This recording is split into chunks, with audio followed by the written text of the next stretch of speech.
Chapter 629, Renaissance Palace, Elam Atrium. This is the sword of the ancient empire. In the atrium, Vanguard Mariko swept past 2 rows of solemn-looking royal guards. He held the hilt in one hand and the blade in the other as he carefully observed the unfamiliar longsword before him. 2,000 years ago, great Emperor Camelot Carlus forged them to reward the meritorious subjects of the ancient empire. Hey, take it easy.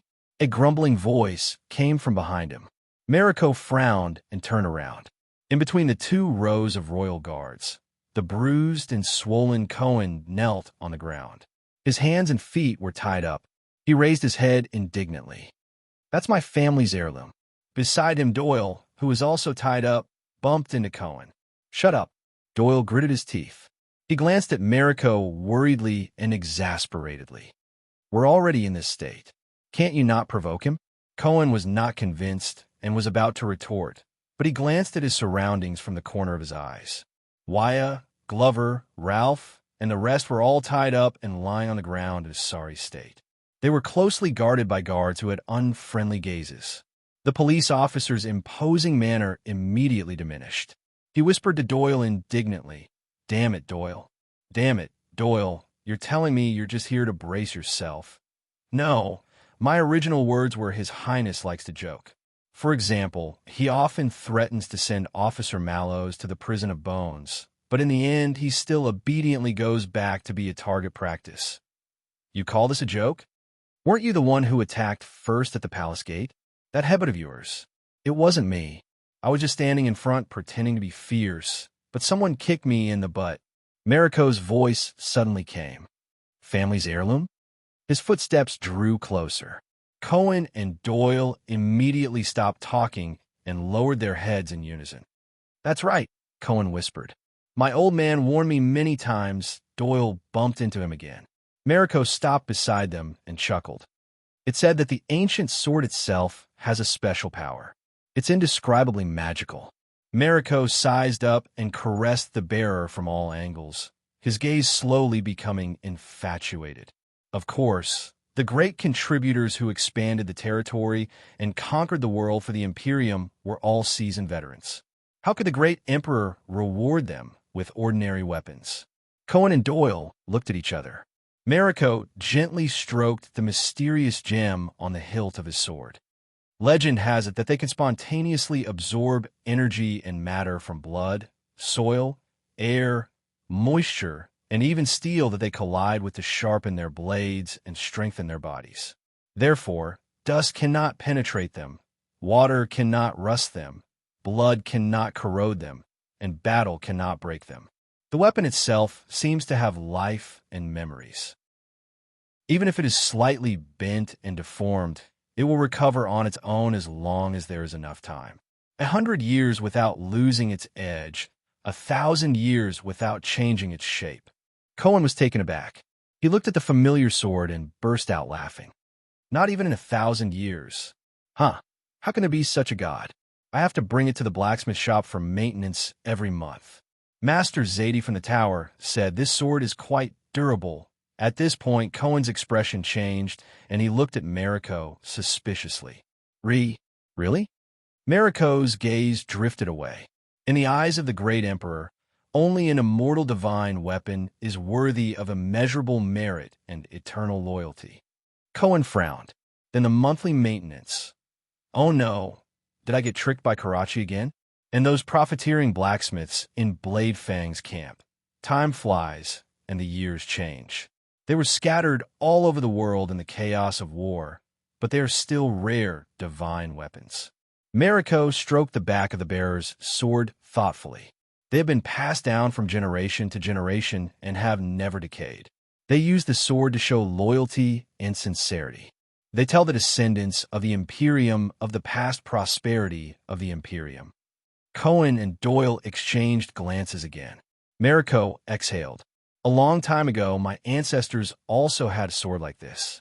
Until the tyranny of the Red King, our family declined, and we had to sell our ancestral property to rebuild our family business." Cohen replied with an "oh," but his expression changed as he thought of something. That's definitely not this one." Look at what I said, Doyle whispered beside him in exasperation. Mariko loves to collect weapons the most. Vanguard Mariko snorted coldly and allowed the bearer to stop. It's too heavy, it doesn't suit me. Only then did Cohen show a relieved smile.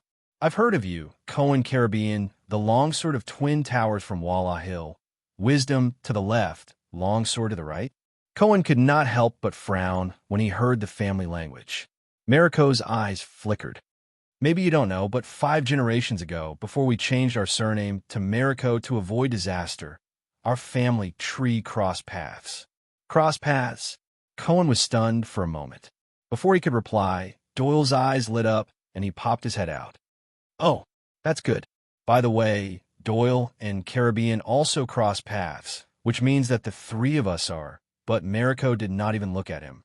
He raised the heavy sword in his hand again. As a noble, it's not a big mistake to be unambitious. But I thought you only wanted to mess with street thieves, Mariko said coldly, not stupid enough to break into the palace and rebel. Royal Knight, Cohen Caribbean. Re-rebel?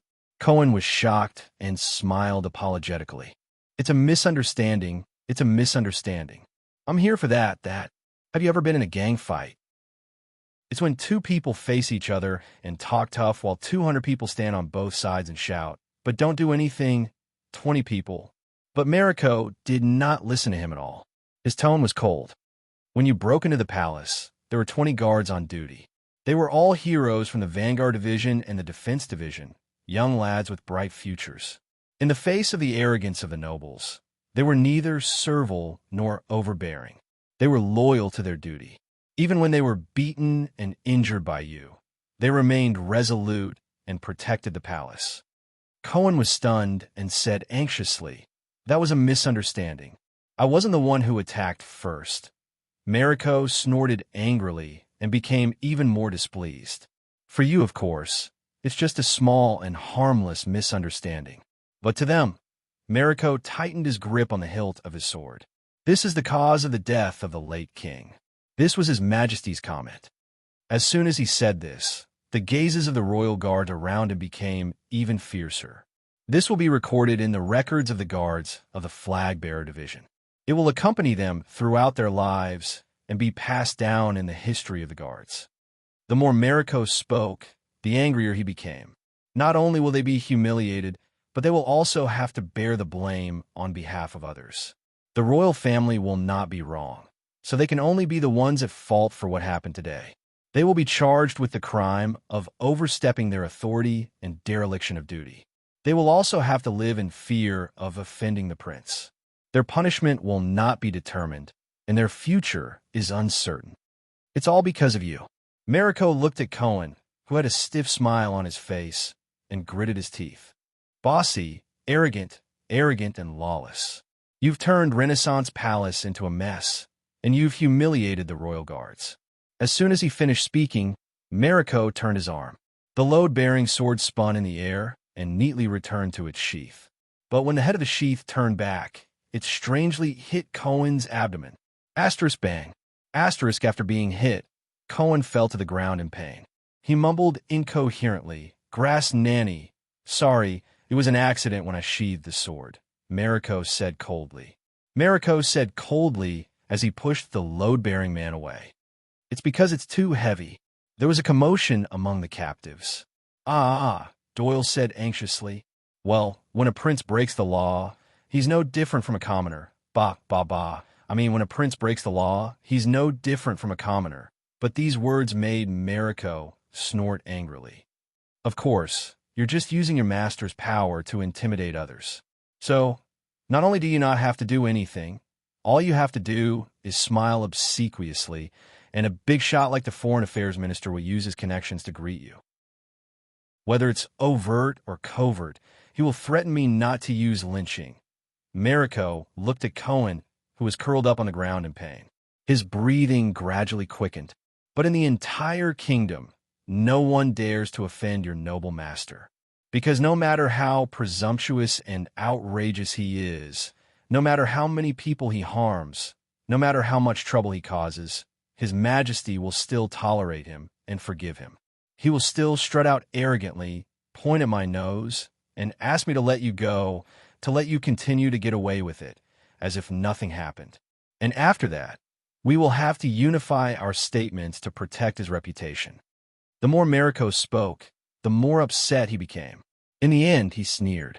And the captain will even say, "It's our duty to carry the burden for the royal family." The vanguard looked at Cohen, who was at his feet. His gaze was slightly cold. "I know this world is unfair, but it shouldn't be like this."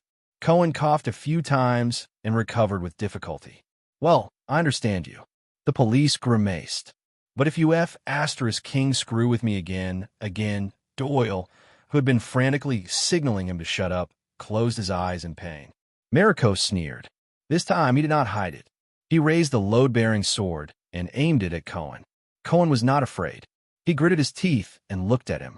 "You make it sound nice, but what you're best at," a deep voice rang out at the right time. "Isn't it just touching yourself first, then being self-righteous and taking sides?" The voice sneered and deliberately dragged out his tone. "Vicente Mariko, brother asterisk.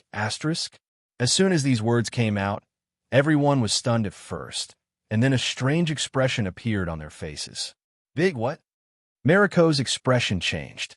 He turned away from Cohen and looked at another captive. Even if you haven't heard it in person, you should know more or less. Glover, who was covered in wounds and looked disheveled, raised his head from the other side and sneered. "I don't know about the other divisions, but the people in the Vanguard Division call you that in private. Because no matter what kind of conflict there is in the Vanguard Division, you always like to be the first to stand up and uphold justice. You're full of reason and pretentious. Why? Do you think that as long as your D*CK is big enough, everyone will stick out their asses and let you poke them? Or do you think that poking everyone makes them feel good?" As soon as these words came out, the entire Ellen court fell silent. Many royal guards could not help but glance at Mariko. But Mariko did not speak. He just stared at Glover, his nostrils flared. Among the captives, Wyatt sighed and nudged Doyle with his butt. "I thought you were the most talkative one." "Sorry, I forgot that your butt is injured." Doyle also looked at the zombie in surprise, as if he was seeing him for the first time. "But you don't know shit." Glover struggled to move his bound arms and said to Mariko, "Don't worry, I'm not going to kill you. Every time you lie to yourself, it's worse than the *T that comes out of your mother's mouth when your father clamps her leg between his legs and *CK her to the heavens." The zombie spat on the ground. "Brother **. The surroundings fell silent again. "By the sunset goddess," Doyle whispered in disbelief. "Where did he learn to talk so much trash?" After a long, long time, Mariko took a deep breath, suppressed his emotions, and walked forward. "Caleb Glover, it's you again." Mariko looked at the big man, kneeling on the ground with a contemptuous expression, and narrowed his eyes. "Why am I not surprised?" Glover snorted coldly and did not answer. Mariko looked at him with a complicated gaze. "You used to be one of the best in the Vanguard Division. You have a noble family, excellent abilities, and a promising future. I once thought that you were different from those fops who joined the guards to gain experience." Doyle, who was listening by the side, was stunned. Why did Mariko look at me when he said this? Mariko came to Glover's side, and his gaze was cold. "Until you couldn't control your lower body and fell for prostitution." Prostitution? As soon as he said this, the captives, including many royal guards, all looked at Glover. Cohen nodded subconsciously at first, but when he realized something, he quickly joined the others and looked surprised. Only Doyle was shocked. You're really not gay?" A hint of anger appeared on Glover's face. "I didn't want to say much at first. After all, the matter has been suppressed." Mariko raised his eyebrows. "But, yes, I know that the reason you were removed and chased out of the Vanguard Division was because when you were prostituting in Red Street Market." Cohen nodded with lingering fear. Glover could not help but say angrily, "It's none of your King business." It was the first time many people in the Ellen court knew about this, and they could not help but frown. Mariko chuckled, and his expression gradually turned cold. "How many times?" The second Vanguard asked. "First-class Vanguard Caleb Glover. How many times did you sneak off to Red Street Market on the day of payday after receiving your money?" only to come back at dawn with an empty wallet and exhausted? How many times did you lie to my face when you called up the whole team, the Vanguard Division, saying that you were not in good spirits because you did not sleep well? And what was the name of the brothel you often went to? What clubhouse? With every word Mariko said, Glover's expression became worse until the latter finally could not hold it in any longer. I like to prostitute. What's wrong? What's wrong? What's wrong? Mariko said coldly. Just because a colleague picked a prostitute you liked, you held a grudge and plotted revenge. In the end, you made a huge mistake and destroyed your own future. Cohen's mind raced, and he felt that this point sounded familiar. Glover remembered something, and his expression became ferocious. They deserved it. I know that Menides is a scumbag, Mariko said coldly. I also know that you have an old grudge against him, and I even guessed that he set a trap to provoke you first. But so what? Are you really stupid enough to take the bait? Do you have so much heroic spirit that you've lost your mind after being provoked by a few women? Glover's eyes trembled, and he clenched his fists tightly. Vanguard Glover, you abandoned yourself, murdered your colleagues, and maimed your own brothers and sisters, all because of a few prostitutes' pillow talk? Everyone, including the captives and the guards, was surprised and looked at Glover. Facing countless gazes, the zombie trembled. But in the end, he suppressed his emotions and sneered. Have you ever tasted a woman? Of course not. Brother asterisk asterisk is too big, and no one can fit inside. How pitiful. Mariko was stunned. Glover raised his head and smiled provocatively. Let me tell you, for that taste, I can kill 10 more Menides. Mariko was enraged. He has already been punished. Thanks to you, Menides will have to spend the rest of his life in bed. Glover turned his head and spat. He's lucky. In the original plan, he had to spend the rest of his life in the dirt. His indifferent attitude agitated Mariko. The latter looked at him for a long time, then sighed and shook his head. I tried to help you. Mariko was disappointed. Before that, I helped you cover up in the Vanguard Division. I just hoped that Officer Stanley wouldn't find out so quickly that you were addicted to prostitution. I visited your brother many times, hoping that he could persuade you with his brotherly love, so that you could mend your ways and repent. Their gazes met, and Glover frowned. I didn't beg you to do that. Mariko shook his head. Now it seems that you are addicted and have no remorse. After the incident, I shouldn't have gone to Officer Adrian and Officer Stanley, nor should I have visited the victims and asked them to spare your life to atone for your crimes. The Vanguard shook his head in disappointment. It would have been better to follow the rules of the guards and get rid of you in the well. Glover's gaze froze. He became angrier and enunciated each word. I didn't beg you to do that. Mariko's expression remained unchanged. He turned the load-bearing sword in his hand, and the scabbard hit Glover's abdomen. Amid the exclamations of the crowd, Glover fell to the ground in pain. You made the Vanguard Division the biggest joke in Renaissance Palace. The Flag Bearer Division is still targeting us because of your rarely seen vicious infighting among the guards. Mariko paced around him. Not only did you not feel remorseful, but you also used power to escape punishment. You even had the nerve to come back and cause trouble in the palace. You brought shame to the entire Emperor's Praetorian Guards. Glover endured the pain and raised his head. Yo, brother asterisk asterisk. The disheveled zombie still squeezed out a smile and mocked. You poke me so soft. Did you forget to take some aphrodisiac? Mariko's gaze turned cold. The ancient Empire sword is easy to maintain and is durable. The second Vanguard said coldly, but if the sword is irreversibly damaged, broken, and has to be returned to the furnace to be recast, the power contained in it will be changed. Even if the sword is as sharp as before, it will no longer be pure and will no longer look the same. Glover stared at him fiercely, not showing any signs of weakness. Mariko's gaze swept across the captives in front of him, just like the nobles of Constellation. Although it has been passed down since ancient times and has been passed down from generation to generation, after thousands of years, Mariko raised the load-bearing sword in his hand. It's no longer the Empire after all. Yes, Glover snorted angrily. Who knows which generation of your ancestors were born from a woman who went out to have an affair? Bang! Glover was knocked to the ground for the third time. Doyle, who was next to him, turned his head in pain and exhaled.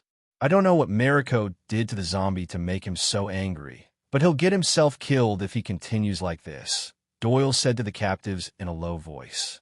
Think of a way, at this moment. But I've heard it before. Waya's voice came from behind him, causing Mariko to pause. Those people who only have the Empire in their heads. Waya looked up and chuckled. They've never seen the Empire before. Mariko put down his scabbard and turned to Waya. Doyle quietly gave the latter a thumbs up, wriggled over to the dying Glover, and lifted him up, as expected of the real Waya. The prince's attendant, Waya Casso, Mariko said coldly. Waya nodded and said calmly, according to what you said, this person is no longer under your command. Whether you want to beat or kill him, his life belongs to Prince Thales. Mariko stopped in front of him. Your Excellency, I respect your father, Count Casso. He is a noble and talented man who has made great contributions to the kingdom. Mariko was expressionless. You should follow in his footsteps and dutifully assist and advise His Highness, instead of colluding with these sinners. Glover, who had caught his breath, could not help but speak again, but Doyle covered his mouth tightly. Wyatt frowned at first, and then smiled. There's no need for that. The attendant's gaze was sharp. Not every son is worthy of his father's glory. Wyatt pouted. Just like this sword, no matter how sharp it is, how legendary it is, how pure it is, the Empire still perished. Mariko frowned. Just like your family. In the end, you still sold your ancestor's sword. Wyatt shook his head. That's why you're where you are today, isn't it, brother asterisk, asterisk, asterisk? Mariko's gaze became worse. Glover was inexplicably angry. Only Doyle secretly gave Wyatt a thumbs up again. The real Wyatt, loyal. At this moment, did I miss something? The familiar teenage voice was heard. It was casual, but it caused a commotion among the royal guards in the atrium, and they all stepped back. I mean, other than brother asterisk, asterisk, asterisk. Hearing this voice, Mariko sighed heavily. Thales appeared under the light amid the bustle, looking exhausted. The captives were instantly energized as if they had seen their savior. Your Highness, little fart, your Highness. I thought I would never see you again while we're saved. I knew it. Thales forced a smile, waved his hand here and there, nodded there, and responded to the excited shouts of his subordinates. In the bustle, Mariko turned around and shouted angrily. Shut up.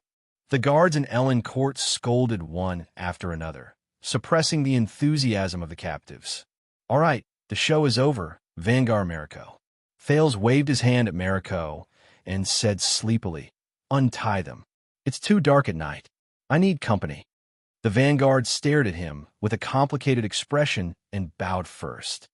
Forgive me for not being able to comply, Your Highness, Mariko insisted.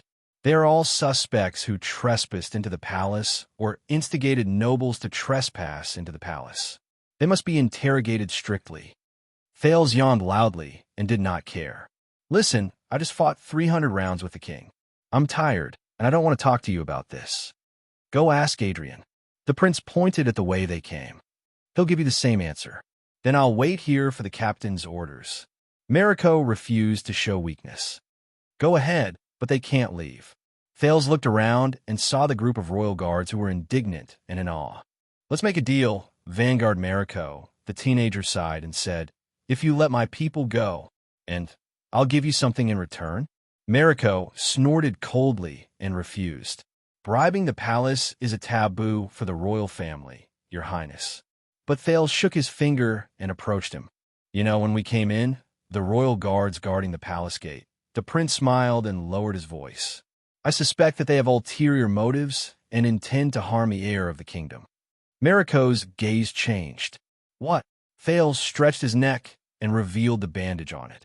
Look, during that conflict, my neck was cut. Wow, there was so much blood. Tell me, isn't this plotting against the prince? For the safety of the future king, should we drag him out and give him an explanation? Kick him, or them, out of the guards? That's not the truth, it's slander. Mariko's expression turned ugly. The captives stared at him in a daze. Thales smiled. That's not up to you to decide. After all, my father also said that the death of the late king was all due to your negligence. Don't you think so? Mariko took a deep breath.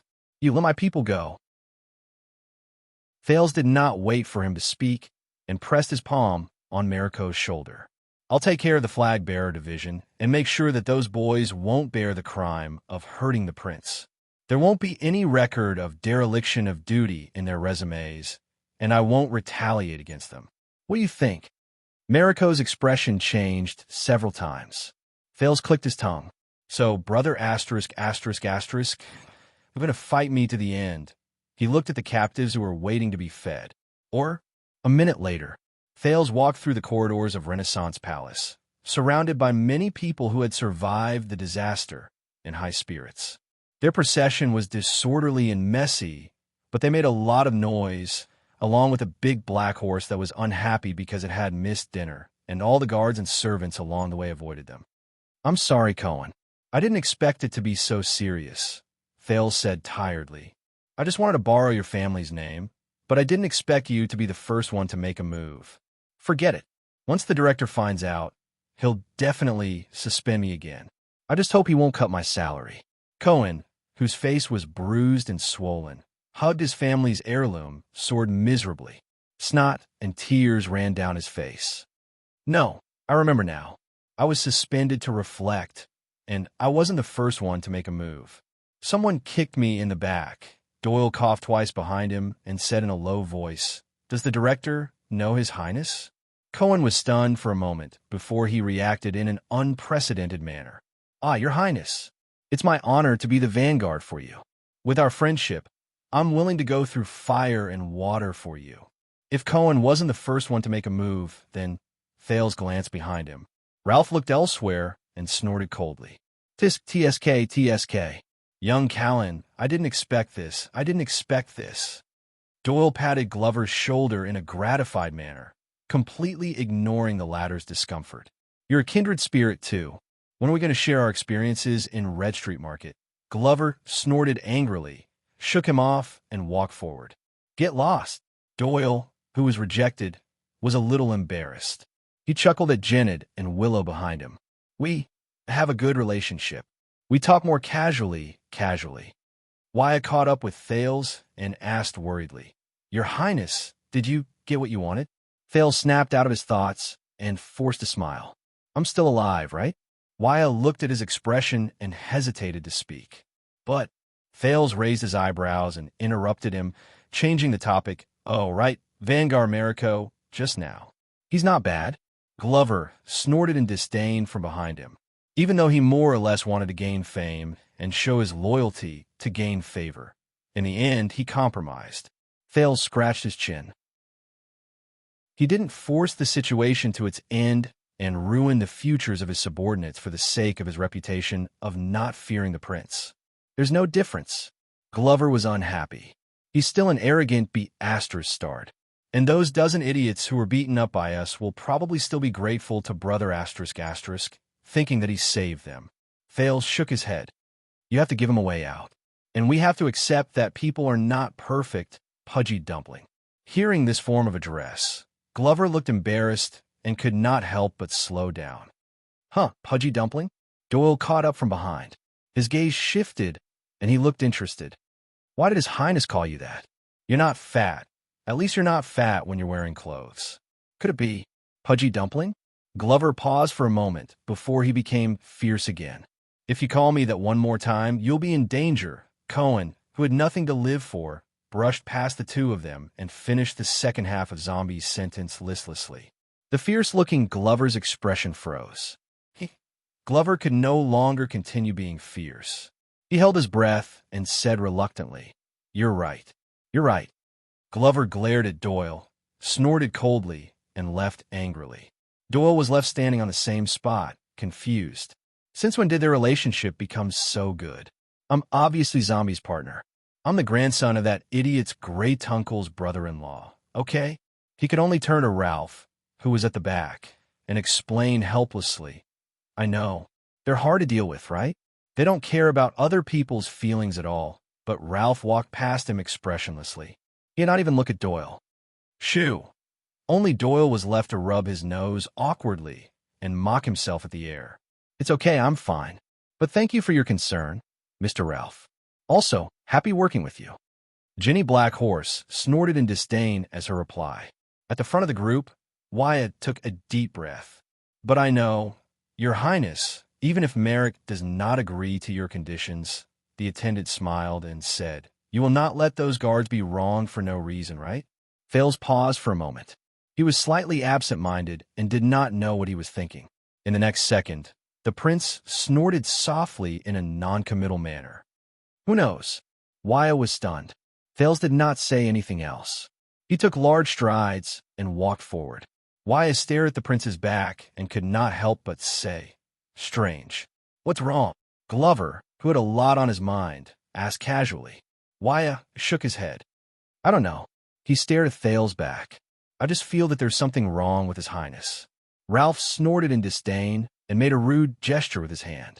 Glover asked why. Wyatt hesitated for a second and said, if he were to ask that question in the past, he would definitely smile easily and say, of course, with certainty. And he would never hesitate. Ralph was slightly stunned. Glover was deep in thought. Renaissance Palace, the Royal Guard's duty room. The alarm in the palace has stopped for an hour. It's been a long time since anyone came snitch on you. The watchman of the Royal Guards, Tormund Mallows, gently put down his mate tea and said calmly, at least tell me what's going on outside, right? For example, Renaissance Palace caught on fire. Opposite him, the vice captain cum chief flag bearer, Vogel Talon, flipped open the next document. The guard's daily exercise. Don't worry, the vice captain did not even raise his head. Our work here is not done. The defense and duty of Mindy's Hall. Have you arranged the arrangements according to the rules of the Royal Guards? Mallows looked up. The sound replication spell on the wall was still in operation, glowing brightly. The daily exercise requires 30 fully armed people to block the door of the duty room, surround the two of us, and allow entry but not exit. There was a moment of silence in the room. Vogel chuckled and said nonchalantly, that's right. We need to exercise to deal with all situations. Answer the question. All situations. Mallows narrowed his eyes. Even me? Vogel looked up and stared straight at him. Especially you. Especially you. Mallows closed his eyes and let out a long breath. Tell me. The watchman said helplessly. He didn't assassinate His Majesty, did he? Vogel's fingers paused as he flipped through the document. It's not that hard to guess. Mallows reached out and closed the cover of the document while answering Vogel's surprise. Other than the prince rebelling, I can't think of any other reason to lock his personal guard captain here like a thief and have you keep me here to chat. Vogel was expressionless. Mallows sighed. That kid shouldn't be that stupid. But who knows, he was taught by the Northlanders. Mallows looked at Vogel seriously. Listen, if the situation gets out of hand, you'll need me. The two men in the duty room were silent for a while. All right, I can let you go. Mallows' eyes lit up. As long as you answer me one thing truthfully. Vogel stared at the sound replication spell on the wall and made up his mind. That child is His Majesty's by blood. Mallows suddenly looked up. By blood. What's wrong with His Highness? Mallows sped up his speech and interrogated him. Is he still alive? The watchman's reaction and attitude made Vogel frown. If he's not by blood, then he's... Vogel paused, stared at his opponent, and said tentatively, by blood of His Highness Crown Prince Midir? Crown Prince Midir. Mallows was stunned at first, then exhaled and laughed out loud. He leaned back in his chair. So he's safe? Whether he's safe or not has a lot to do with this. Vogel was unyielding. Answer me. Mallows chuckled and looked back at him with a teasing gaze. His Highness Midir died 18 years ago, in the year 660 of the calendar of eradication. The watchman looked straight at Vogel. As for that child, he's 14 years old this year. 18 years ago. 14 years old. Vogel reacted and felt strangely awkward. All right, then we bang. The door to the duty room was slammed open. Mallows and Vogel turned their heads in unison. One was relieved, the other unhappy. Flag-bearer walked in with a mournful expression. "Sir, I said not to disturb," Vogel said unhappily. Flag-bearer's expression became even worse. He nodded mechanically and made way for the figure behind him. Right here, Prince Thales stepped into the room. The two men sitting opposite him were shocked and stood up at the same time. "Just a lousy place like this," Thales said with a frown. "Aren't you two too chatty?" Behind him, the heads of Doyle, Cohen, Wyatt, and the others popped out from the doorframe and curiously sized up the duty room, where only the commanding officer could rest. "Your Highness." Vogel was in slight disbelief. "You are all well." Thales waved his hand to indicate that he understood. "Your Highness." Mallow's gaze was indifferent. "Did you have fun?" Thales snorted and rolled his eyes at him. What you spacing out for?" The prince waved his hand and turned to leave. "Go home." Mallows raised his eyebrows at Vogel, indicating that he had no choice. Vogel reacted and spoke forcefully. "Your Highness, the paperwork for the flag-bearer division has not been completed." Vogel came in front of Thales and blocked his way gloomily. "And this is an important tradition of the Royal Guards. It concerns the safety of the royal family. Please understand." The corners of Thales' mouth curled up. "Who's that?" "The villain of the guards. Look, even Mallows can't do anything about him." "What will His Highness do?" "1 silver coin. I bet he'll do it the hard way, like threatening his house. Then I'll bet on the soft way." Chattering sounds came from behind him. Thales' expression froze. He turned around abruptly. The heads on the doorframe disappeared in unison. It was quiet. The prince turned back to look at the flag-bearer. "What if I don't understand?" Vogel suppressed his anger, bowed, and smiled. "Your Highness, allow me to introduce. This is the sound replication spell." Thales followed his gaze to the wall and noticed the strange spell that was glowing faintly. Magic. Magic again. An inexplicable irritation welled up in his heart. "It's recording everything we're saying at this very moment, word for word." Vogel spoke appropriately, neither obsequiously nor haughtily, passing it down to future generations for their judgment. Thales frowned. "Future generations?" Vogel nodded. "Although the sound replication stone used for recording is an extremely rare consumable, in the hundreds of years of Constellation's history, many wills and wills of the former kings have been left this way." He narrowed his eyes. Many historians wrote biographies of the former kings of Constellation, which were passed down for generations to come, in accordance with this source. Wrote biographies, which were passed down for generations to come. Thales froze when he heard that. He subconsciously straightened his collar.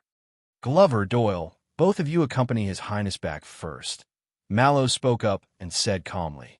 He said calmly, "I'll be there soon. It won't take long." Zombie and Doyle were about to enter the room, but Vogel turned around and glared at them.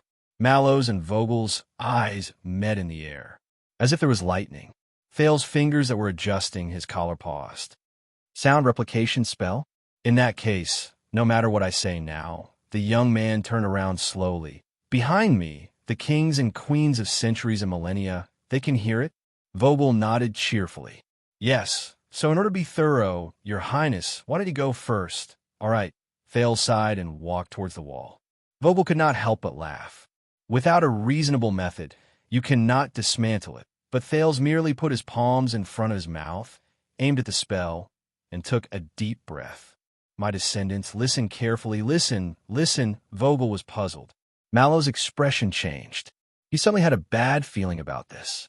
Thales called for the sin of Hell's River, focusing it on his vocal cords and throat. His voice grew louder and louder. "Listen, listen, listen." In the next second, he roared with a ferocious expression. "What the F***CK are you going to listen to? Stupid thing." The duty room was not big. His voice was deafening like thunder. The lights in the room flickered, and even the mate tea in the cup was shaken.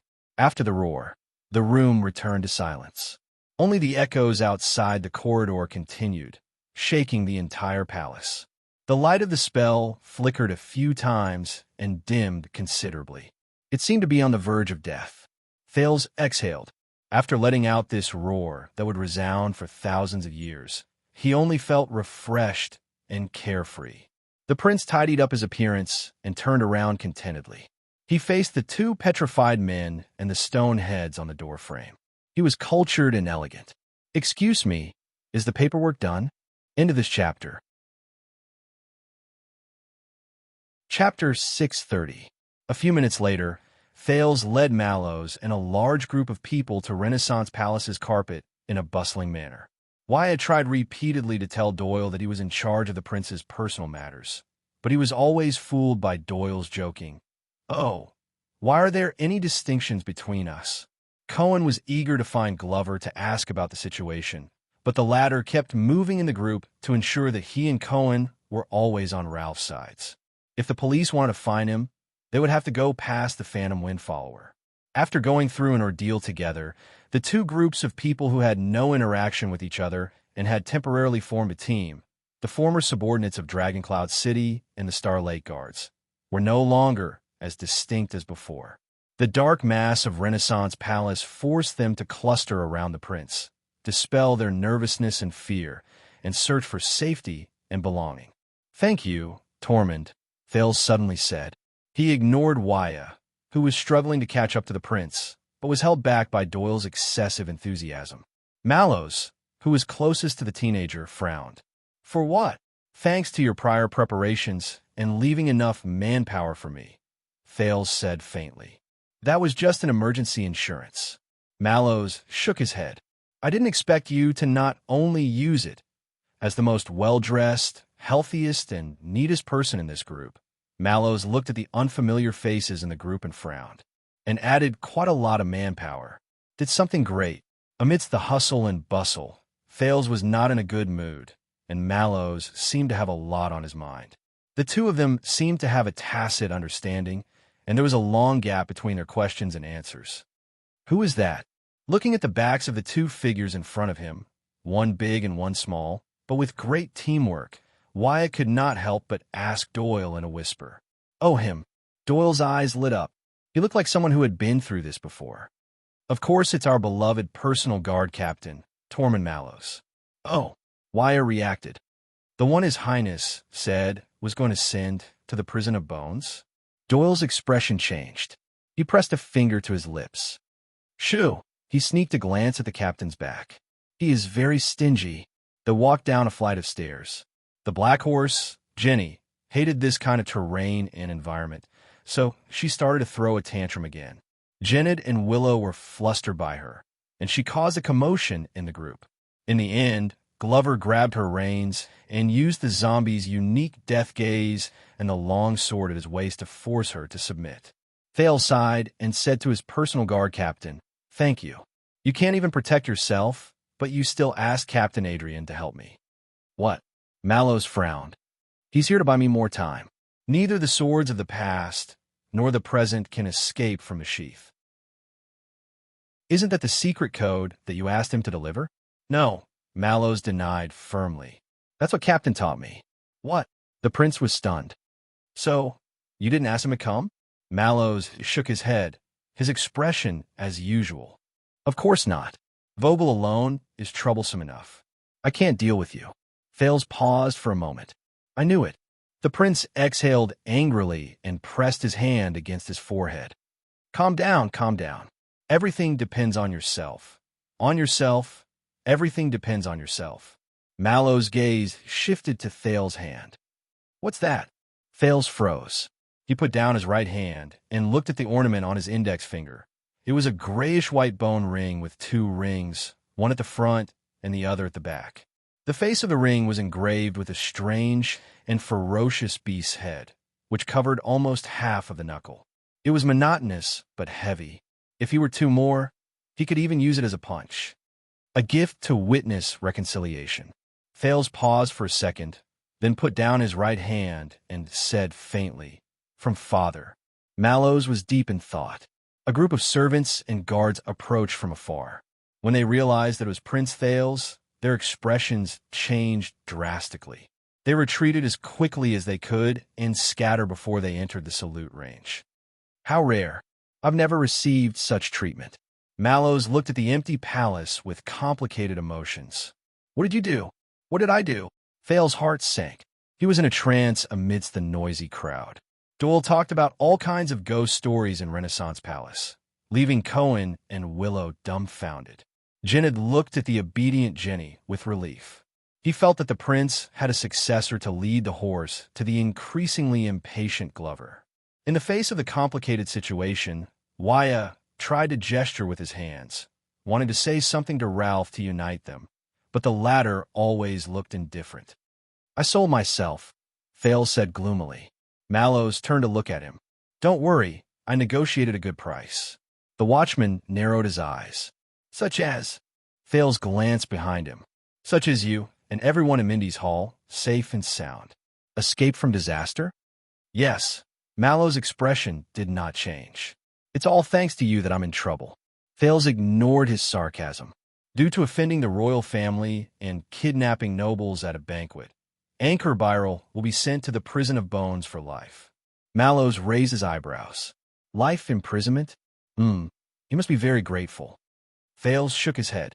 Sparing his life is my father's biggest concession. As for the debts and political disputes between the two families, the Nobles' Affairs Chamber will step in and negotiate with the Department of Finance and the Department of Discipline to resolve them. These are worthless. The watchman shook his head. What did you sell, and what did you exchange for? Thales paused. You know, today's Imperial Conference was supposed to question the Western Desert Dukes about the internal strife in Bladefang's camp and the Byrel family case. Mallow's expression changed slightly. Thales chuckled. Until I broke the rules and barged into the palace with the Fakenhas family heirloom sword, lamented the pros and cons, and dissuaded His Majesty. Mallow's expression changed. He glanced at the guard who was narrating Dragon Cloud City's war chronicle, Cohen the Brave and the Fire Knight. But the sword you held was clearly the Caribbean family's. Yes, Thales was gloomy. But people don't know. The watchman paused and nodded. People don't know. Thales nodded as well. And I will write a letter and send it directly to Duke Fakenhas in the Western Desert. Mallow's gaze shifted. Thales sighed. His tone was filled with endless emotions. After writing it, we can do whatever we want in the capital, and even the entire kingdom. Mallows was deep in thought. This time, he was silent for a long time. Thales snorted softly. Also, please inform Logistics Officer Stone that from tomorrow onwards, Mindy's Hall will be responsible for its own profits and losses. Mallow's expression darkened. F***CK. Have you ever thought about what if you fail? I have. Thales sighed and said, That's why I sent Commodore. Commodore? Thales nodded. He was a little afraid of barging into the palace and causing trouble. He was reluctant. That's why I sent him to look for Madame Gines.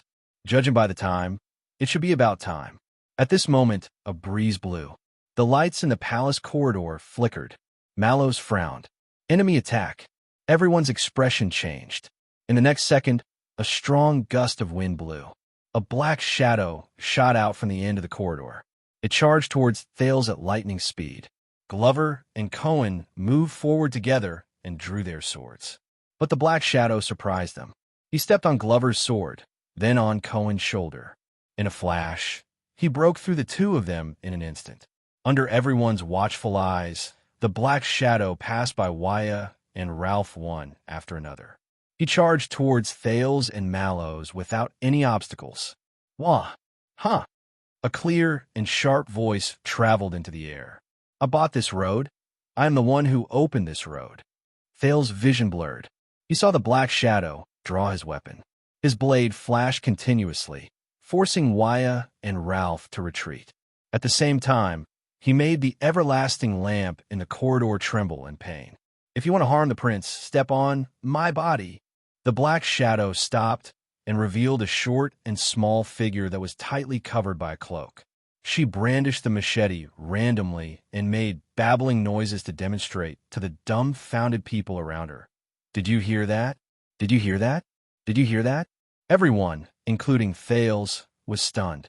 They watched the performance of the person in front of them in a daze. Seeing that no one challenged her authority, the person put away her machete and nodded in satisfaction. That's right. The next moment, Thales' face twitched. Yaida. The short and small figure nodded. She shook her cloak, put her hands on her hips, and struck a dashing pose. She snapped her fingers. Correct. Kid, I came immediately when I heard that you were in danger. But since I'm here, you're safe. You're welcome. Under everyone's strange gazes, the elf protector extended her hand excitedly and patted Thales's shoulder awkwardly. How is it? I arrived in time and saved you from danger. Are you touched? Thales's face darkened. He thanked her dryly. Ah, yes. I'm touched. It's all thanks to you. If you came a little later, it didn't seem to make any difference. Ida nodded in satisfaction and wiped the grease at the corner of her mouth. Wyatt and Ralph, who were used to this scene, sighed and dispersed. Only the black horse, Jenny, snorted excitedly. Instructor Ida. Mallow's expression tensed up. Royal Guards, welcome home. Hearing these words, Ida shuddered. She turned her head around and spoke in a timid voice. Hey, you're that, Sir Instructor. A mournful cry rang out. Doyle pushed through the crowd and pounced on her. His eyes were sparkling and his voice had changed. Why have you been gone for 6 years? 6 years. Finally, you're back. Sob. You told me that you would only be gone for a few weeks. The others looked at him with furrowed brows. Ida was stunned. She scratched her head in embarrassment. Esri, I didn't expect to be gone for so long. I've made you worry. No, since you're back, then I'm relieved. Doyle sniffled and teared up. He sounded very touching. I can follow by your side and serve you like before. Thank you. Ida chuckled guiltily. By the way, she suddenly remembered something and looked kindly at the loyal Doyle. Who are you? On the other side, Mallows looked at the chaos in the team and sighed deeply. You know, Your Highness, the price is actually not important. He turned to the downcast Thales. Most importantly, when you're bargaining, you're using, Mallows said in a low voice. Is it your own scale? Hearing this, Thales raised his head and clenched his right hand. Empty words? In Ballard Room, Thales chuckled at the king in front of him. What? I have to sign a labor contract to sell myself to you. If I don't do as you say, don't go undercover in a company and steal trade secrets. You'll deduct my year-end performance bonus? The prince glared at King Kessel. Boss, Thales sneered. Or do you want me to write a secret statement? And when I betray you, you can take it out and tell the world that the prince is a wolf. Don't trust him? The Iron Hand King did not respond to his nonsense. He just raised his head and stared at the furnishings in Ballard Room that had not changed for many years. He was silent for a long time. Finally, just as Thales was about to yawn, the king spoke softly. Make a vow. Thales was stunned. King Kessel's eyes were bright. We will form an alliance and make a vow to bear witness to this moment. Vow. Thales blinked, somewhat surprised. Wow, I really didn't think of it. Vow. The prince ruminated on the word. So old-fashioned? King Kessel did not speak. He just stared coldly at Thales. Thales sighed. All right, your majesty. The next second, Thales pressed his right hand and flipped onto the conference table. The king frowned. Thales sat cross-legged, flipped open the lid of the wine pot, and took a sip. He choked, and his face contorted. Then, if you agree, if you accept, if you acknowledge our agreement today, if you are willing to fight side by side with me and move forward together until the kingdom is clean and Constellation is revived, your majesty Kessel. Thales gritted his words and put down the wine pot in disgust. Let us drink together and swear an oath of alliance. He knocked on the wine pot and pushed it towards the king. For the kingdom of Constellation. King Kessel frowned. He glanced at the wine pot, then at the disheveled but arrogant Thales, and snorted in dissatisfaction. What's wrong? Thales laughed and patted the table under his butt. Hey, don't tell me this table is an antique used by someone. If I recklessly jump on it, will you teach me a lesson? King Kessel shook his head. He was expressionless as he gently pushed the wine pot away. Thales frowned. This is the Yankee custom of swearing, barbaric and backward. The king said slowly, we have a better way. Under Thales' strange gaze, King Kessel stretched out his palm and held the staff of Constellation by the side of the chair. At that moment, the jewel on top of the scepter emitted a dazzling blue light without warning. illuminating the entire Ballard room, as if it was daytime. Thales closed his eyes and turned his head. What the hell? Fortunately, the blue light disappeared in a flash. King Kessel put down the scepter and spread his left hand. Thales opened his eyes in pain and slowly regained his vision. He discovered that on the king's left hand, there was a sizable ring lying quietly. It was grayish-white. His expression was ferocious. This is the coronation item of the Jadestar royal family. King Kessel turned the strange ring on his hand with a strange look in his eyes. For 700 years, it has been hidden in the staff of constellation, only appearing for a short period of time whenever the throne changes hands. Coronation item. Thales narrowed his eyes and sized it up. This ring, this shape, doesn't look like an orc-style bone ring. The Iron Hand King knew of his doubts and went straight to the point. It was forged from the bones of rare and heavy ancient terror beasts, smelted into the hardest part, and painstakingly forged. This time, Thales was truly shocked. Orcs? The king did not answer, his gaze still fixed on the bone ring. Thales scrutinized the strange ring.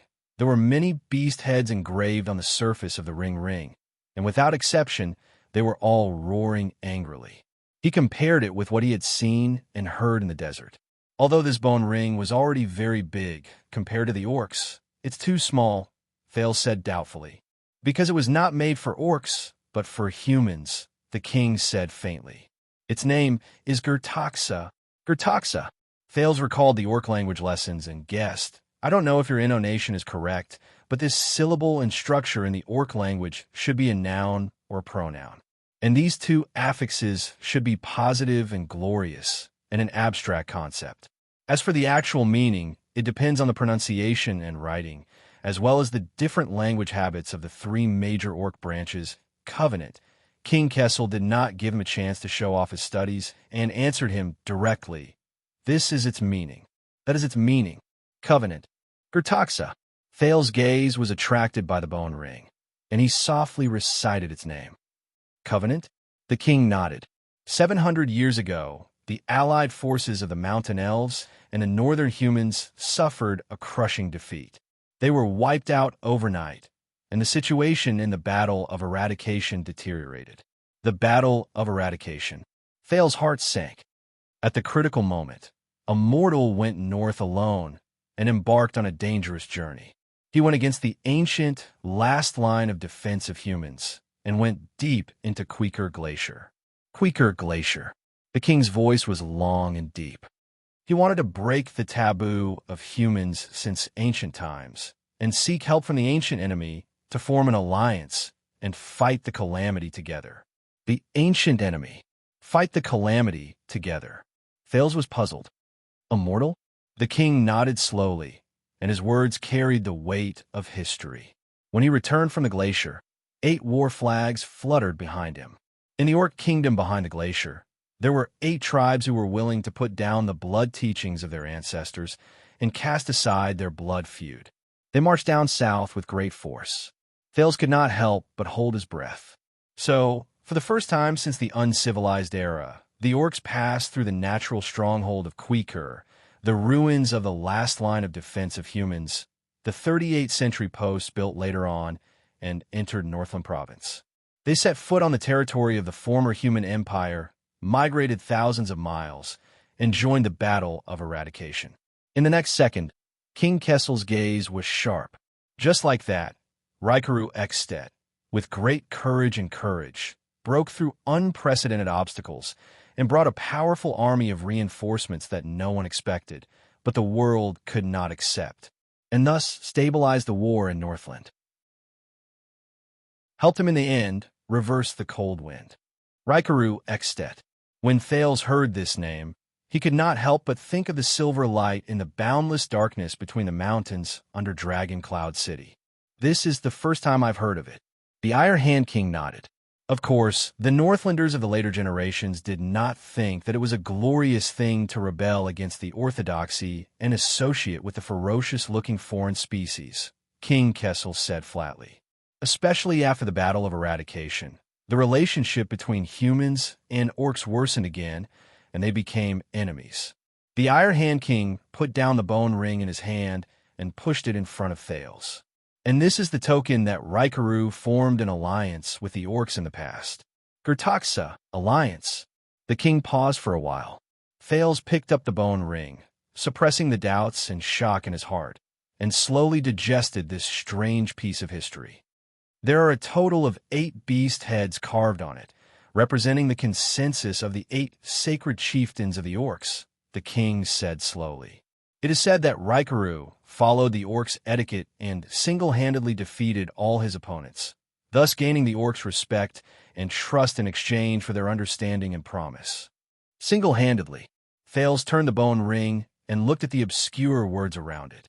He remembered the orc duel he encountered in the desert and sighed. All right, it's a legend, but why is it here? On the scepter of the King of Constellation? King Kessel raised his head. After the Battle of Eradication, the new nobles of Northland and the remnant citizens of the Empire had a conflict again, and Rikaru and Tormund the first met each other with weapons. But the two kings eventually signed a truce based on their foresight and let bygones be bygones. Thales remembered the library in Dragon Cloud City and came to a realization. This ring bears witness to the treaty established by the two kingdoms and the oath made by Rikaru and Tormund, the king said in a low voice. In the end, the founding king of Extet gave it to the king of Renaissance as a sign of reconciliation and trust. So, Rikaru used this thing to exchange for Tormund's triumph. Oh, Thales' expression did not change. I see. Then why did you take it out? King Kessel stared at him quietly and did not answer. Thales reacted and could not help but laugh. Isn't that the Northlanders' oath method? He tossed the bone ring and did not know whether to laugh or cry. Barbaric and backward? In the next second, King Gertacosa was thrown into the air by Thales, but he was caught by the king. King Kessel stared at Thales solemnly. The atmosphere became heavy. This made the latter nervous. At an extremely slow speed, the king put on the covenant on his index finger and extended it towards Thales. Here and now, with Gertacosa as our witness, we swear an oath. His expression was solemn and did not seem to be joking. Thales' eyebrows twitched. You're really going to do it? Is he a drama queen or something? But the Iron Hand King stared at the teenager and enunciated each word clearly. You will help me push the kingdom forward, remove obstacles, and break the shackles. His gaze sharpened. For this at all costs. Everything. At that moment, Thales could not bear the king's sharp gaze. So, General, he could only turn his head away and joke to ease the atmosphere. There's no claws or anything. The Iron Hand King stared at him for a while before gently removing the bone ring. The oath is made by people, not by cold words. The oath is also connected to people. The king said softly, we have a tacit understanding in our hearts regarding the agreements we make, the promises we keep, and everything we have said before. There's no need for unnecessary words. Thales' eyebrows twitched. He chuckled unnaturally. Sounds like playing house. But the king did not want to play house. He pushed Gertacosa in front of Thales. It's your turn. Seeing that the king was so serious, Thales had to pull himself together and pick up the simple but ferocious bone ring. All right, Thales did not think too much. He shook the ring on his hand. And you put it on. King Kessel interrupted him, his gaze growing colder. Thales could not help but frown, but he still carefully turned the bone ring and put on the index finger of his right hand. Unlike its ferocious and rough appearance, it felt smooth and warm to the touch. Thales gulped and aimed at the king. All right, here and now, with the covenant as our witness, we swear an oath. I will help you push the kingdom. Thales looked at the king and said seriously, and you will respect my wishes, listen to my opinion, and treat me sincerely without reservation. There will be no deceit. There will be no deceit. At this moment, the prince and the king looked into each other's eyes and felt the seriousness in each other's eyes. After a long silence, King Kessel nodded. Then, in the name of Kessel Mindy's Eddie Jadestar, I promise. He stared at Thales. Thales felt uncomfortable under his stare. He just wanted to get out of here. Then, In the name of Thales Therandrana Kessel, Jade Star Eye, Thales coughed. I agree. Is it done? Damn it. Although wearing the ring was not uncomfortable, the prince did not feel good. It was like he was bound by something. The king looked away, nodded, and said softly, "Then the agreement is set." Thales sneered and shook the bone ring on his hand. "Then the contract takes effect?" At this moment, thud. Thales only felt a muffled sound explode in his ears. His eardrums hurt, and he subconsciously covered his ears with his hands. "Then the agreement is set. Is set. Is set." The heavy and layered voice came from all directions. It echoed endlessly and he shook the entire palace. But it was useless to cover his ears. This heavy and strange voice was pouring into his brain in an indescribable way, and he could not even tell what language it was. Those who betray this alliance, those who betray, those who... If he really had to describe the feeling, it was like thousands of blades were tearing at a piece of steel. Even the table and floor tiles under him were shaking incessantly. Deserted by all, F***CK. Thales only felt the world spin. He could not help but close his eyes, but he felt everything around him vibrating at a high frequency. He could not help but shout, "What the hell?" The sin of hell's river surged madly, but it did not have the slightest effect. The heavy and sharp voice continued, becoming shorter and more forceful and clearly distinguishable. Blazing body. The words rose and fell, shaking people's hearts. Thales only felt his chest go numb. Soul breaks hell's river. Finally, the last syllable disappeared, and everything stopped. Thales leaned on the table, put down his hands that were covering his ears, and opened his eyes with trembling hands. He was already drenched in cold sweat without realizing it. Ballard Room was still quiet. The lights shone, and everything was as usual. Opposite him, King Kessel sat on the chair, similarly rubbing his forehead with a pained expression. "Relax, this matches the records." Thales struggled to get up and quickly took off the bone ring. It rolled a few times and stopped on the table. The beast head opened its mouth ferociously, as if to swallow everything. "What the hell is this thing?" Thales took a few deep breaths, still feeling a lingering fear. Magical power, right? The king exhaled and gradually returned to normal. "This is the curse." Thales desperately rubbed his ears, but found that they no longer hurt, as if everything just now was an illusion that never happened. "Curse." King Kessel nodded, and his expression became cold again. During the age of the Empire, some people said that they came from the depths of hell, from the source of hell's river, and that they were proof that demons were disrupting the human world. Some people said that they were just fabricated by charlatans, alarmist self-proofing prophecies but self-deceiving. Others said that they came from the mysterious and terrifying unnamed ancient god, and lurked in the corner that the god of light missed when he created the world. Let's spread the word that Me reading app is really not bad. It's worth installing. After all, you can read books in a cache and read them offline. But even the once knowledgeable wizards could not completely understand the secrets within. They could only classify it as the most secret and taboo part of magic, keep a respectful distance from it, and shelve it. The king cast a glance at Gertaxa before he looked at Thales quietly. His words were profound. His words were profound. This is the curse laid down by the ancient wise men of the orc tribe. It is mysterious, difficult to break, and has lasted for a long time. Curse. Thales panted and wiped his sweat. Is it useful? What can it do?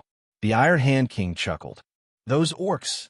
He was silent for a while before he spoke. 700 years ago, the 8 orc tribes who were willing to help the humans fight against the calamity did not send their troops out of generosity and sympathy. Thales' expression froze. Raikaru promised them a land without snow and ice for them to live and reproduce after the war was won. King Kessel said slowly, that is the 8 great orc tribes under the dragon skeleton throne in the Great Desert today. Thales frowned. The Great Desert? He recalled his experience in the desert and his brief contact with the orcs. The 8 great orc tribes in the desert came about. Because of this, Thales immediately reacted. Wait, a land without snow and ice. The king stared at him quietly. Thales burst into laughter. So Raikaru played a word game? The land he promised before the war, but distributed to the orcs after the war, was not wanted at all. A barren desert? How should I put it? Raikaru, damn, little smarty. Thales thought of Silver Shadow Man in the belly of the mountains and did not know whether to laugh or cry. A word game? But the Iron Hand King snorted coldly, causing the lights in the room to tremble. He glanced at Thales lightly. Do you know how the King of Dragon Knights passed away? Thales' smile disappeared when he heard this. He had a bad feeling. He died of illness. Thales said cautiously. King Raikaru spent his entire life on the battlefield. He was plagued by illness and died young. His nephew, the Smiler Nuvin Walton, inherited Raikaru's position and title. He renamed Arun Castle to Dragon Cloud City to commemorate his uncle, the founding king of Extet. Speaking of this, Thales could not help but think of Raikaru's vow and the centuries-old struggle between the king and the archdukes. But the Smiler and the 9 suzerains under Raikaru refused to accept each other, causing Extet to fall into a terrible division and turmoil, until Black Ijon led his army on a northern expedition, forcing them to unite. The 10 archdukes signed Raikaru's vow to resist Constellation together. Yes, as King Kessel listened, he snorted softly. But that was the official story. Official story? Thales narrowed his eyes and waited for the rest of the story. In the kingdom's secret intelligence department, there's an extremely old top-secret intelligence sealed by Fatal Iris herself. The king said faintly. It recorded that one night after the establishment of Extet, countless people in Arun Castle woke up in shock. They heard the piercing wind echoing through the vast sky. They also saw the blue flames covering the moon, melting all the snow on 1,000 peaks. Wild wind, vast sky, blue flames. As he listened to these unnatural phenomena, Thales, who had experienced it before, asked in surprise, What? You mean? King Kessel was silent for a while before nodding faintly. Exactly. That mythical dragon, the so-called Queen of the Sky, who was said by the people to be the spouse of the King of Dragon Knights, descended on the cliff of the sky that night. In the narrow and dark Ballard room, the Iron Hand King spoke in a low voice. It sent down merciless flames. The successful and respected human hero, the King of Dragon Knights, Raikaru Extet I, alive, burned to ashes. As soon as he finished speaking, the lights dimmed. What? Thales cried out in shock. He turned his gaze to the table and fixed it on the grayish-white and ferocious bone ring. What the hell? The statue that stood at the highest point of Dragon Cloud City. The hero that the Northlanders were most proud of. The founding monarch of Extet. The Silver Shadow under the mountains. The King of Dragon Knights. Raikaru Extet. His fate. He was by his own, or by the wife that was rumored by the world, by the Queen of the Sky. To Thales' mind went blank. He could not understand the logic behind this truth. As I said, the one who made the oath is a person, not a cold language. Cheating and playing with words are just petty tricks. The king said slowly, fearfully, and solemnly. Playing tricks, playing with words. Thales' gaze froze. Wait, Raikaru's promise, the orcs, the land without snow and ice, the great desert. So what happened just now was the one who betrayed this alliance, the betrayal of those close to him. Recalling the demonic voice he heard just now, Thales was stunned. Gerdakiza has his own judgment on what kind of agreement is made, what kind of promise is kept, what kind of betrayal is, and what kind of abandonment is. Opposite him, King Kessel also stared at the bone ring. His eyes flickered. It will, when necessary, in its own way, respond. Respond. Under the mountains, the laughing silver shadow flashed before Thales' eyes for the last time. It was replaced by that demonic voice. Burning body. Soul breaks Hell's river. Chapter 631. In the future, I'll probably publish the chapters like this. On one hand, I'll avoid using the chapter table of contents of the main novel. And on the other hand, I'll avoid people saying that I'm using the word count of the foreign chapters to swindle money. After finishing these 2 transitional chapters, it's the same as changing my mood and adjusting my writing state. Tomorrow, I'll go back to writing Thal's main novel. Kingdom Bloodlines, chapter on 4 and 8 currently typing. Please wait for a moment. After the content has been updated, please refresh the page to obtain the latest update. Chapter 632. According to the brief history of Darkstar, in year 679 of the calendar of eradication, the Iron Hand King's second son and heir, Thal's Jadestar, who was also known as the North Star, escaped from his dangerous life as a hostage through complicated political mediation. He was courteously escorted out of the country by the Northland Dukes and returned to Constellation. He was then conferred the title of Duke of Star Lake Fort. There's also a saying that the Northlanders did not want to let the prince leave. After the prince fought his way out, he managed to escape in a sorry state. However, he was separated from his followers and had no choice but to cross the great desert alone. Then, he returned to his country with the help of the Orc tribe. However, the source of this saying is the folk bardic poems and tribal ballads circulating around the independent state of Caligri and Bladefang City. It is more like a literary interpretation by poets who are filled with passion and fantasy. There is no logic in this saying, and there is also a lack of evidence. On the 2nd of November of the same year, it was recorded that Duke Thales attended the Imperial Conference for the first time and officially participated in the kingdom's politics. This meeting was of great importance, mainly to solve 2 thorny problems. First, there was a vicious incident that offended the royal family. A Western Desert squire, who was in debt and had nowhere to go, barged into Mindy's hall. It could be said that he was invited in by someone with ulterior motives. At that time, the North Pole Star was having a banquet.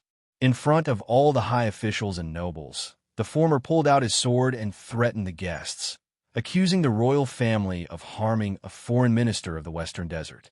Although the uninvited guest in Western Desert was eventually killed by Duke Thales, His Highness' bravery is not inferior to the kingdom's wrath.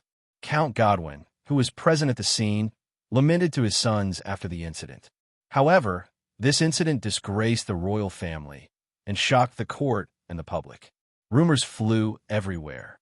The second was an even worse political incident. A few months ago, the greedy Western Desert vassals led by Viscount Lugo of War's Rest Fortress, now floating Sand City's 4 Points area, did not hesitate to spread rumors and slander in order to monopolize the trade route in the desert. They forced away Marshal Williams, who was known as the Legendary Wing and represented the royal family to protect Bladefang's camp, now Bladefang City's 4 Points area.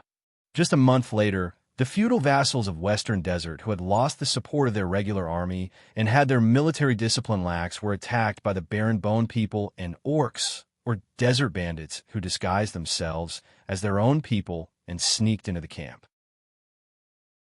They almost lost Bladefang's Dune, and Viscount Lugo and his 2 sons were killed on the spot. Fortunately, Marshal Williams was stationed not far away and led his troops back in time. Although he despised the conduct of the nobles in the western wilderness, he still disregarded the former enmity and helped his allies. He held the front line and repelled the foreign enemies so that the border would not be lost. Of the 2 incidents, one was more shocking than the other. Let's not talk about the fact that they strangely happened at the same time. There is no doubt that the arrogant and despotic attitude of the suzerains of Western Desert had given the Jadestar royal family a heavy blow as a congratulatory gift for the reunion of the father and son. Meanwhile, the entire kingdom was waiting for Renaissance Palace's reaction. It was said that the Imperial Conference lasted from morning to late at night and lasted for a whole day. During the conference, the Imperial ministers had serious disagreements. Military advisor Sauter Rider believed that the 2 incidents were proof that the feudal vassals of Western Desert were incompetent and disdainful of the royal family. He suggested that the Iron Hand King take a strong stance and appoint Marshal Williams, whose biography can be found in Dr. Thales Daniel Doyle's Records of the Famous Ministers and Generals at the End of the Century, as the royal envoy. He was to send troops to the ruins, now the Duke's district of Floating Sand City, to hold the Western Desert vassals led by Duke Falkenhaz accountable. The implication was that he would not hesitate to go to war to establish his authority as a warning to others. Those who shared the same opinion as him included the Minister of Commerce and the Faith Advisor. On the other hand, Prime Minister Duke Bob Cullen was more willing to believe that the two incidents were accidents and was worried about the possible consequences of such a move. The Chief of Finance, Kirkman, lacked confidence in the budget for the expedition, and the Minister of Agriculture did not want the military to affect production. All three firmly opposed the military advisor's radical opinion. Strangely, this time, the king's party, the well-respected cunning fox Casso, who had always supported the king in attacking the local vassals, was also on their side. As one of the parties involved, the young Duke Thales wanted to perform well in the conference.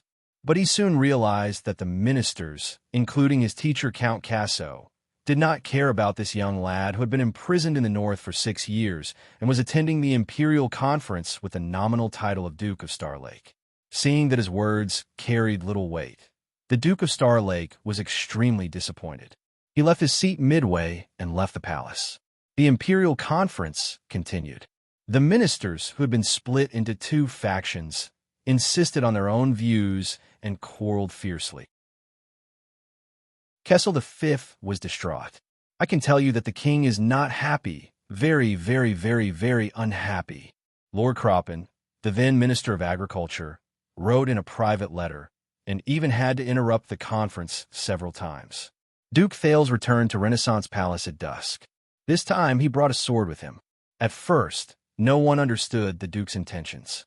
Even the royal guards who guarded the palace were frightened. The Duke returned in the night with a sword. The guards were shocked. But this time, the North Star at least attracted the attention of the ministers and made them listen to him patiently. Military advisor Sauter commented, "His solemn look reminds me of Prince Horace."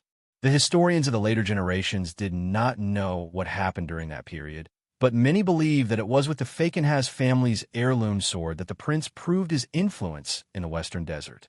He succeeded in persuading the king and his ministers to allow him to deal with the crisis in a more ingenious way than sending his army to the west. Renaissance Palace quickly sent to the ruins a letter written by Duke Thales himself, a letter to Cyril. Now in the Mary Hicks University Museum, one page of the original is missing. The Duke of Star Lake's wording in this letter was sincere and neither servile nor overbearing. He recalled his friendship with a few of his old friends in the Western Desert, mentioned the royal family's standing army in the Western Desert, which provided important evidence for scholars who studied constellations' military and foreign policy toward the Great Desert, and especially thanked Duke Cyril Falkenhaz for giving him a sword. The only thing he did not mention was Blade Fang's camp and the accident at the banquet. Scholars of later generations interpreted the letter in many ways. Most of them believed that Duke Thales had carefully chosen his words and content. Every word, including the weight of rhetoric, was deliberately polished information. He had hidden a needle in a velvet. On one hand, he was friendly. On the other, he was threatening. On the other hand, he had analyzed the situation in Western Desert in a clear and unique manner. Most importantly, he had left his intentions blank. It's impossible for Duke Cyril not to know the seriousness of those two matters. He must have been prepared to bargain. But the more the Duke of Star Lake refrained from mentioning them, the more uneasy, nervous, and fearful he became. Even though the words were not written on the paper, they were loud and clear. This is the highest realm of diplomacy. Dr. T. Doyle, research on the changes of the feudal system in the Western Desert of the Old Kingdom. In any case, the letter was effective. Baron Falkenhaz, the palace advisor of Floating Sand Palace, said that the Duke of Western Desert thought for a long time after reading the letter. Soon, under his lead, the arrogant Western Desert suzerains bowed their heads and admitted their mistakes. Not only did they admit that their governance was poor, but they also apologized for the accident at Blade Fang's camp and the injustice suffered by Marshal Williams. They even took the initiative to request Renaissance Palace to send their troops to Western Desert, completely bowing down to Kessel the Fifth's royal authority. The successful handling of the Western Desert Crisis without conflict or bloodshed greatly increased Thales's Jade Star's political status, allowing him to have a stable position in the Imperial Conference. If Duke Thales's reputation before this, due to his intelligent performance at the National Conference and his experience as a hostage in Northland, was only limited to the pitiful little prince in the mouths of the commoners, then after this incident, from the nobles to the officials, from the vassals to the suzerains, the entire kingdom had the impression that the Duke of Star Lake can only take on great responsibilities because of his political skills. The king's heir was highly regarded by the people. This objectively strengthened the Jade Star royal family's rule, which was not very stable. Some scholars believe that it had a stable foundation, but was oppressive and forceful, causing the restless enemies to put away their unnecessary ambitions. But history was not that simple. In fact, the strong rise of the Duke of Star Lake caused many people to be dissatisfied, including many of the important figures in the Imperial Conference during the Western Desert Crisis. They had been working hard for many years, wholeheartedly supporting the country, but in the end, they were not as good as a teenager who had been imprisoned in the North for many years. This made them feel ashamed. Moreover, with this precedent, the Duke of Star Lake could actually overstep his bounds and meddle in the affairs of the Imperial Conference by privately reporting to the king. This directly affected the king's party's authority and status in front of the king. I can't reveal the details, but I can tell you that the moment the prince walked through the door, none of us even dared to breathe, Kirkman, who was then the chief of finance, once said. More importantly, most of the king's party came from the new nobles. They believed that the Duke of Star Lake stood with the old suzerains in many matters, such as land and tax policies, which fundamentally harmed their interests. And this was not out of thin air. The gentle and effective handling of the Western Desert Crisis had indeed won the hearts of many local suzerains. Many people began to bring their disputes and problems, which the king would not have understood in the past, to Mindy's Hall, where the Duke was, and hoped to get a similarly satisfactory solution. Reality did not disappoint them. Duke Thales was good at politics and could always take care of many things. He withstood the great pressure from the king and the Imperial Conference, and he was also very charismatic, gently appeasing the many dissatisfaction of the local suzerains. Therefore, the Duke of Star Lake's reputation grew day by day. Mindy's Hall soon became a place that foreign suzerains had to pass by when they visited the capital.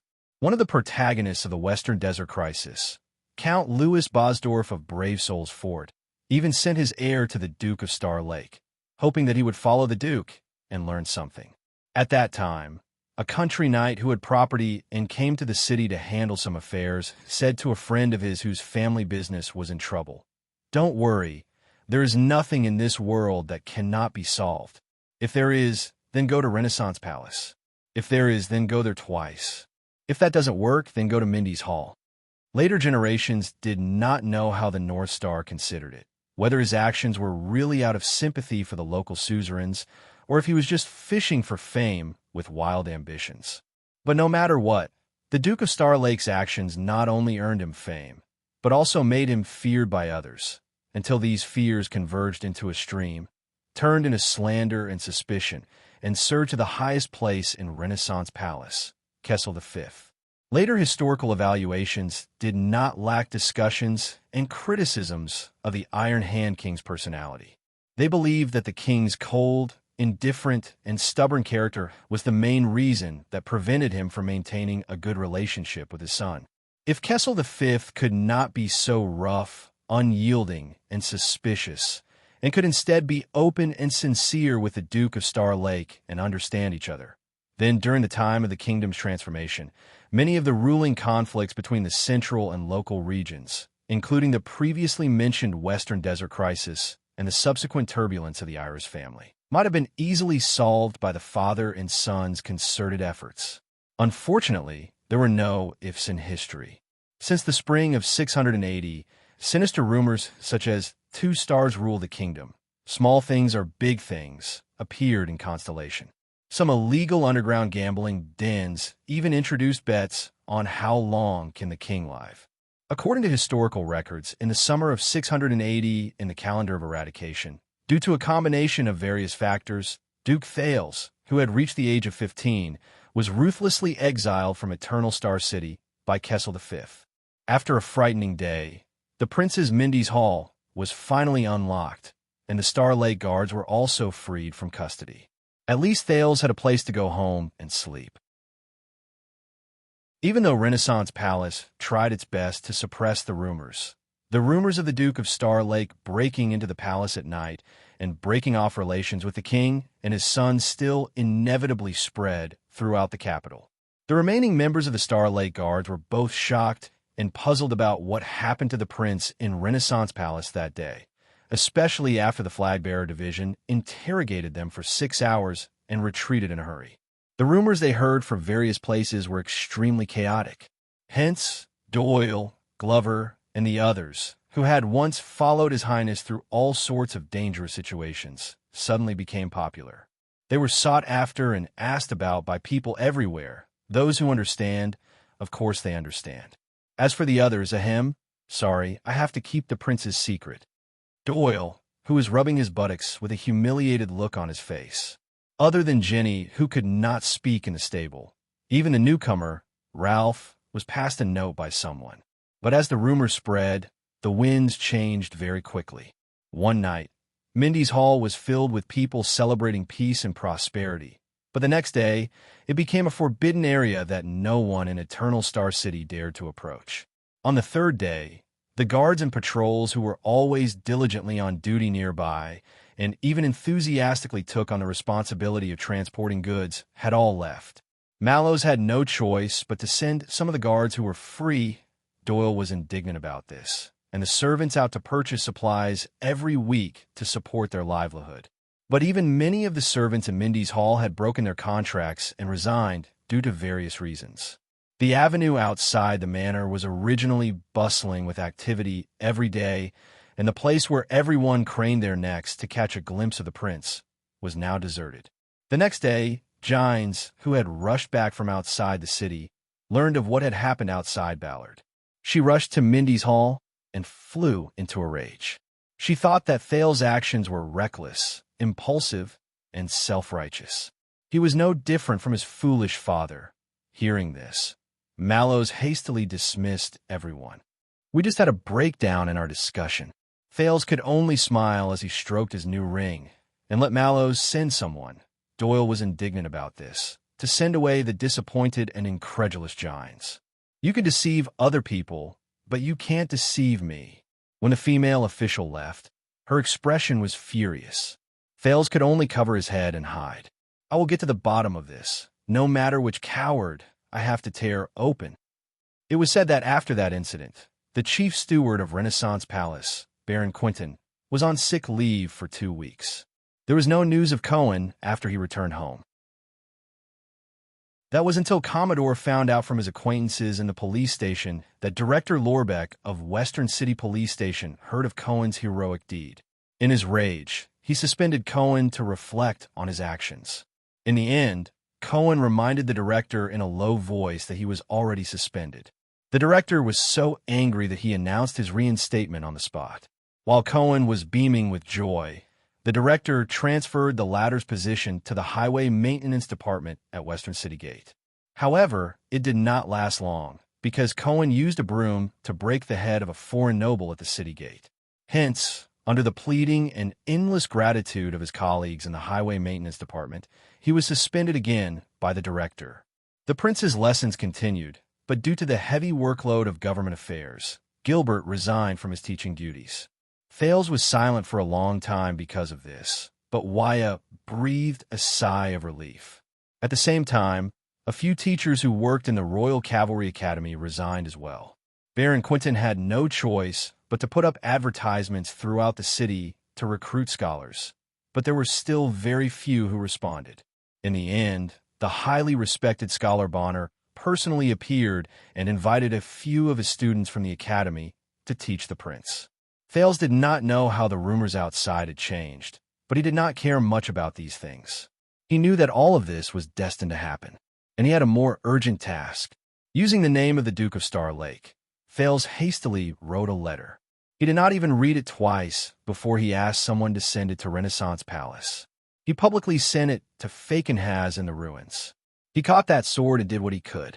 Now, it was Falkenhaz's turn. Lord Cyril's reaction did not disappoint him. Falkenhaz was the first to reply and admit his mistake. If it were not for Baron William's timely rescue, Western Desert would have almost lost the important city of the kingdom. For this reason, he requested the royal family to send more regular troops to the western front lines to guide the defense. He was willing to offer part of the taxes as military funds to defend the territory and make up for his mistake. No one knew what the Duke of Western Desert did, but within a month, Bosdorf of Brave Souls Fort, Chroma of Wing Fort, and many other Western Desert suzerains submitted letters of apology one after another. Not only to Renaissance Palace, but also to Blade Fang's camp, where Baron Williams was gradually expanding his military camp. Guests and gifts came in an endless stream. In response, King Kessel magnanimously replied, "I am comforted by your loyalty to the country. If you make a mistake, you should correct it. What crime is there? You should be diligent in the defense. The new army should depart as soon as possible." As for Blade Fang's camp, it was said that the legendary Wing tirelessly waved his hand and said, "Accept the gifts. Leave the people behind and lock them in prison in exchange for ransom." Along with Falkenhaz's letter, Lord Cyril also specifically gave Duke Thales a bundle of high-quality carriage rope. It was written, made with exquisite craftsmanship, excellent quality, durable, and has the strength to pull 1,000 caddies. According to Wise attendant, His Highness liked that bundle of rope very much. He treasured it so much that he did not even allow them to store it in the storeroom. A few weeks later, the logistics division reported to Mallows that Mindy's Hall's fecal drain was blocked by a piece of tattered rope-like object. The watchman had no choice but to send someone. Doyle was indignant about this, to work hard for a whole hour to clear it. As for the debt dispute between Byrrell and the Doyle family at the royal banquet, the resolution was quickly announced. With the full cooperation of Western Desert, the Nobility Affairs Chamber, the Department of Finance, and the Court of Justice jointly reiterated the case and ruled that the Doyle family had illegally lent money and occupied land. However, the Byrrell family could not escape responsibility. The judge ordered both parties to bear their losses and reach a repayment ratio that was within each other's means. As for Anchor Byrrell himself, who had committed treason and offended the royal family at the banquet, he was sent to the prison of Bones after being stripped of his inheritance rights and imprisoned for life. Thales could only attach a letter, asking for the Duke of Western Desert to the legendary Wing to take care of him. He was very confident in the former, but he simply gave up on the latter, leaving only his sentence, for the sake of Ricky and the key. Thales originally thought that this was the end of the matter, but he had obviously underestimated the impact of the matter. Within a few weeks, Mindy's Hall became lively again. The guests were no longer people from near the Central Territory, but foreign vassals, officials, and even ordinary civilians who could afford the travel fees from all over the country. It was fine if they were tactful. At least they knew to ask for a notification or send an invitation first before waiting for a response. However, more people barged in a daze, with a heaviness as if the sky had collapsed, and in the midst of wrestling with the Star Lake guards, Doyle was indignant about this. They shouted at the window, "I have something to ask of you, Your Highness." In the beginning, Thales was still interested and insisted on meeting guests every day. He listened to stories ranging from squires and landlords. "My house encountered an old scoundrel while collecting rent," to a certain night, "Your Highness, I want to report my next-door neighbor as a mountain bandit. I need an army." And even to "Your Highness, do you want this portrait of my daughter?" Or "A boss owes us wages," which allowed him to learn a lot about the customs of various parts of Constellation. However, gradually, more and more people came to visit the Duke of Star Lake from other places. Thales found himself completely overwhelmed and could only rely on Mallows to receive and screen guests in advance on his behalf. Doyle was indignant about this. Most of the guests only left records, and only those with important matters were received. Sure enough, not everyone could pull off little Playboy Zane's amiable and approachable act. In the face of these various guests, Thales only needed to listen to them with a smile. At most, he would ask Mallows to reply with a letter full of encouraging words, which he only needed to sign and seal to complete the Duke's acknowledgement and some small gifts. Usually, the other party would go back satisfied. However, some questions were really serious, and Thales needed to enter the palace again to face the king. Most of the time, it would be a get lost from him to get an answer, even if it could not be solved.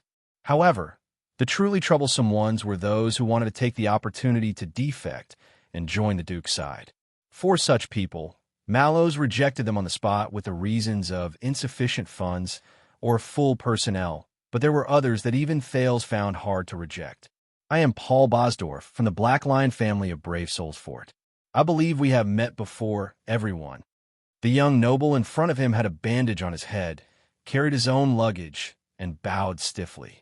This was Paul, who led the Black Lion infantry to escort Thales back to Eternal Star City from Blessings Town under his father's orders. He appeared in front of the prince again, and was as gloomy as ever.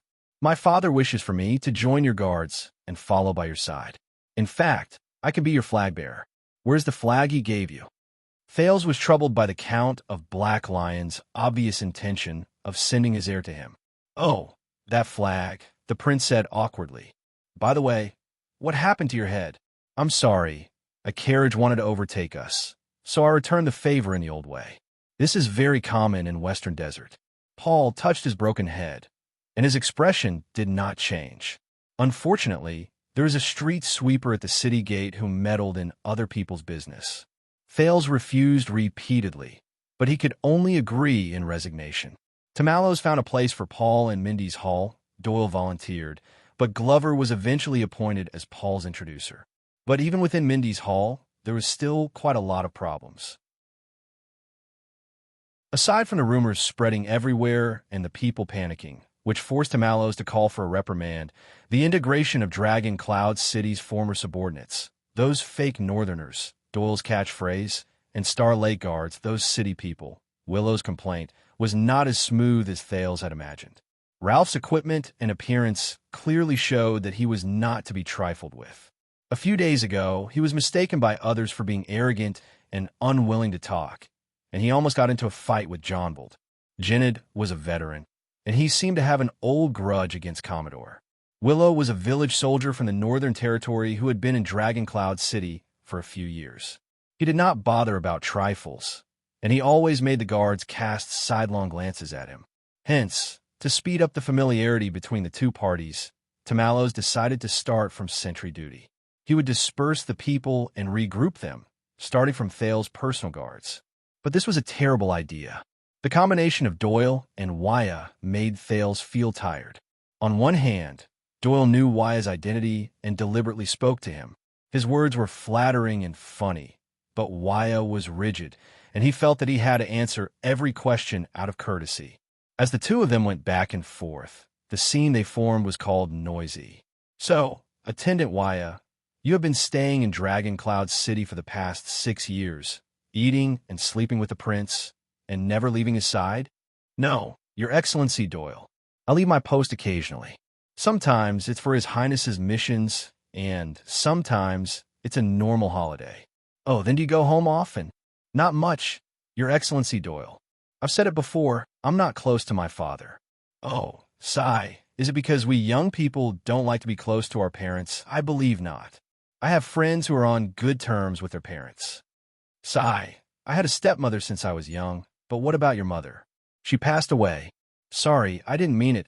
It's okay, I understand. Then, Count Casso never thought of remarrying. Thales, who was concentrating hard on the exercises, could not take it anymore. He slammed the table angrily. Can both of you shut up? Waya and Doyle stood at attention in unison. Yes, Your Highness. I'm so sorry, Your Highness. So, the two of them lowered their voices and spoke with anger. Shoo. So, Waya, who gave you this name? His Highness told us not to talk. My mother gave it to me. She used the name of her younger brother, who died young, I see. No wonder it sounds so nice. Hey, are you an only child? I think it's better if we don't talk. Yes, my mother wanted to have a second child when she was alive. Thales was so angry that he fainted in his book. Glover was not good with words, and Ralph could not speak at all. They should be a very quiet and comfortable team. But the two of them, who were born on the streets, had a problem. They stood behind Thales, one on the left and the other on the right. There would always be times when they accidentally met each other's eyes. At this time, neither of them would show any weakness.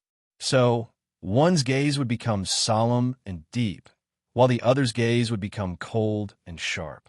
Then, one's gaze would become even deeper and more solemn, while the other's gaze would become even sharper and colder.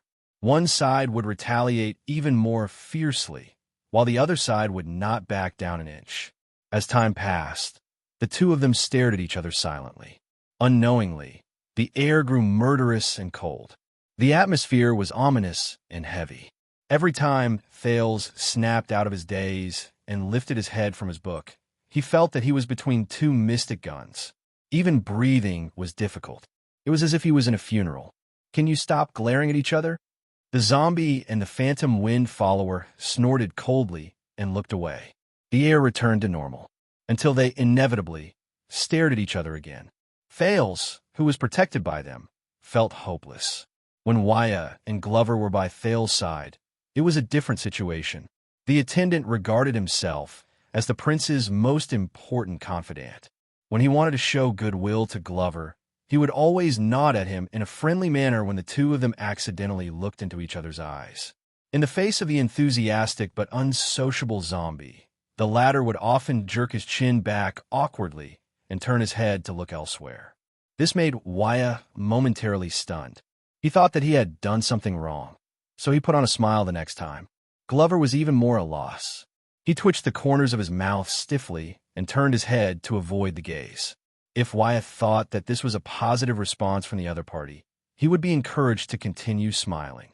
If he thought that the other party's response was not good, he would reflect on himself and be more friendly and enthusiastic the next time. Glover felt even more awkward, but he did not want to speak. Thales often saw this scene from the corner of his eye. On the left, Wyatt sometimes smiled and sometimes nodded. After getting a response, he was sometimes disappointed and depressed, and sometimes full of confidence. He always tried hard to make eye contact with the other party. On the right, Glover, who was on guard duty, curled into a ball as much as he could with the least amount of limbs. He twisted helplessly and painfully, avoided eye contact, and forced a smile. He was like a helpless baby who had his face poked repeatedly. Enough! Thales gritted his teeth and slammed the table again. If you want to flirt, go to the bedroom next door. The combination of Doyle and Ralph on guard duty was indescribable. Doyle had a cheerful personality and was overly familiar with people. As usual, he tried hard to talk to Ralph, but he knew that the phantom wind follower could not speak, so he carefully memorized the interesting hand gestures between the latter and the prince. When he was on guard duty beside the prince, he would occasionally reveal a mysterious smile and suddenly throw a hand gesture that he himself did not understand. Eat! Ralph rolled his eyes and turned his head to ignore him. Doyle vaguely knew what he did wrong, but he was not discouraged. He could only become more courageous. He made the next hand gesture and even raised his eyebrows, indicating that he was right. You? But? Ralph was a little angry, but he knew this person's personality, so he tried his best to ignore him. Doyle blinked and began to form different hand gestures. Do? Toilet? Eat? Ralph subconsciously gritted his teeth and gave him a murderous look. But Doyle was encouraged and became even more excited. You? Toilet? Eat? Ralph's gaze was so cold that it almost froze Mindy's hull. Doyle felt that he was on the right track. Like toilet. Ralph's anger almost spilled out of his mask. Doyle was even more surprised. Like do. Ralph clenched his fists tightly until Doyle made the last few hand gestures in high spirits. Like do. You?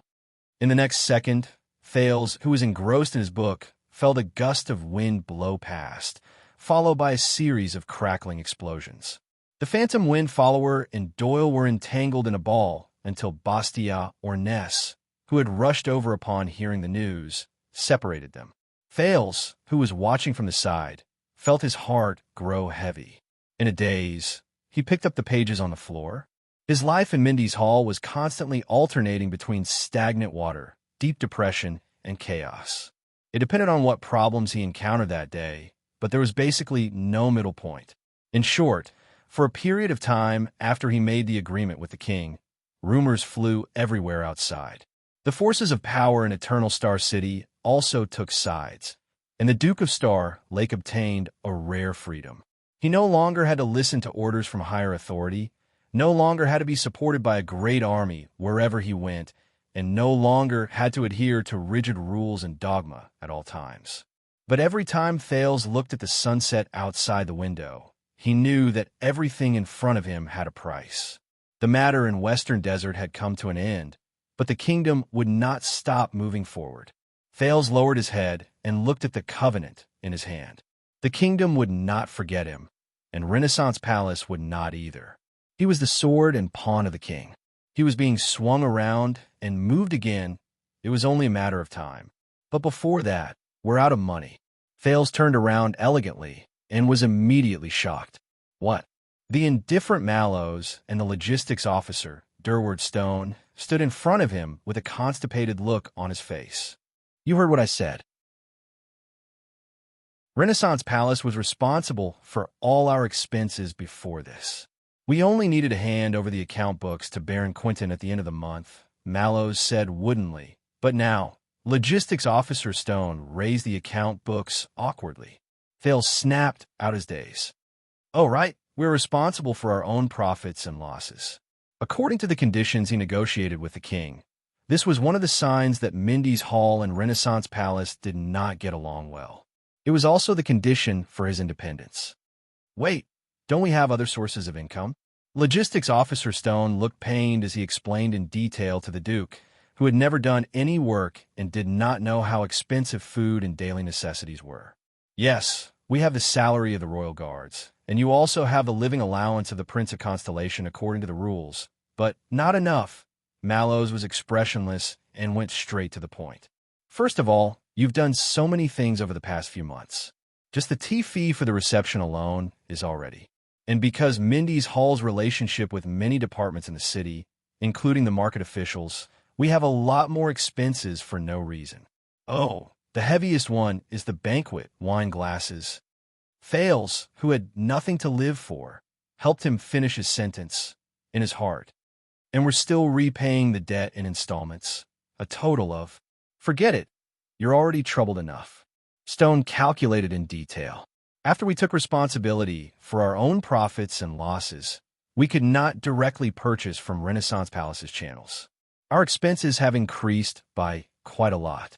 You know, the prices in Eternal Star City. Thales knew the prices in Morning Star region and Twilight region. He nodded woodenly. Eternal Star residence is not easy. So a thought came to him. Wait, I heard from Doyle that there are many rare treasures in Mindy's Hall, such as famous paintings. Mallows frowned and looked at the portrait of Jackal Sumer III behind him. Even if you dare to sell it, who dares to buy it? Thales' expression became gloomy again. Then, perhaps we can open up the first level of Mindy's Hall for everyone to visit, and then we can charge 2 silver coins per person for admission.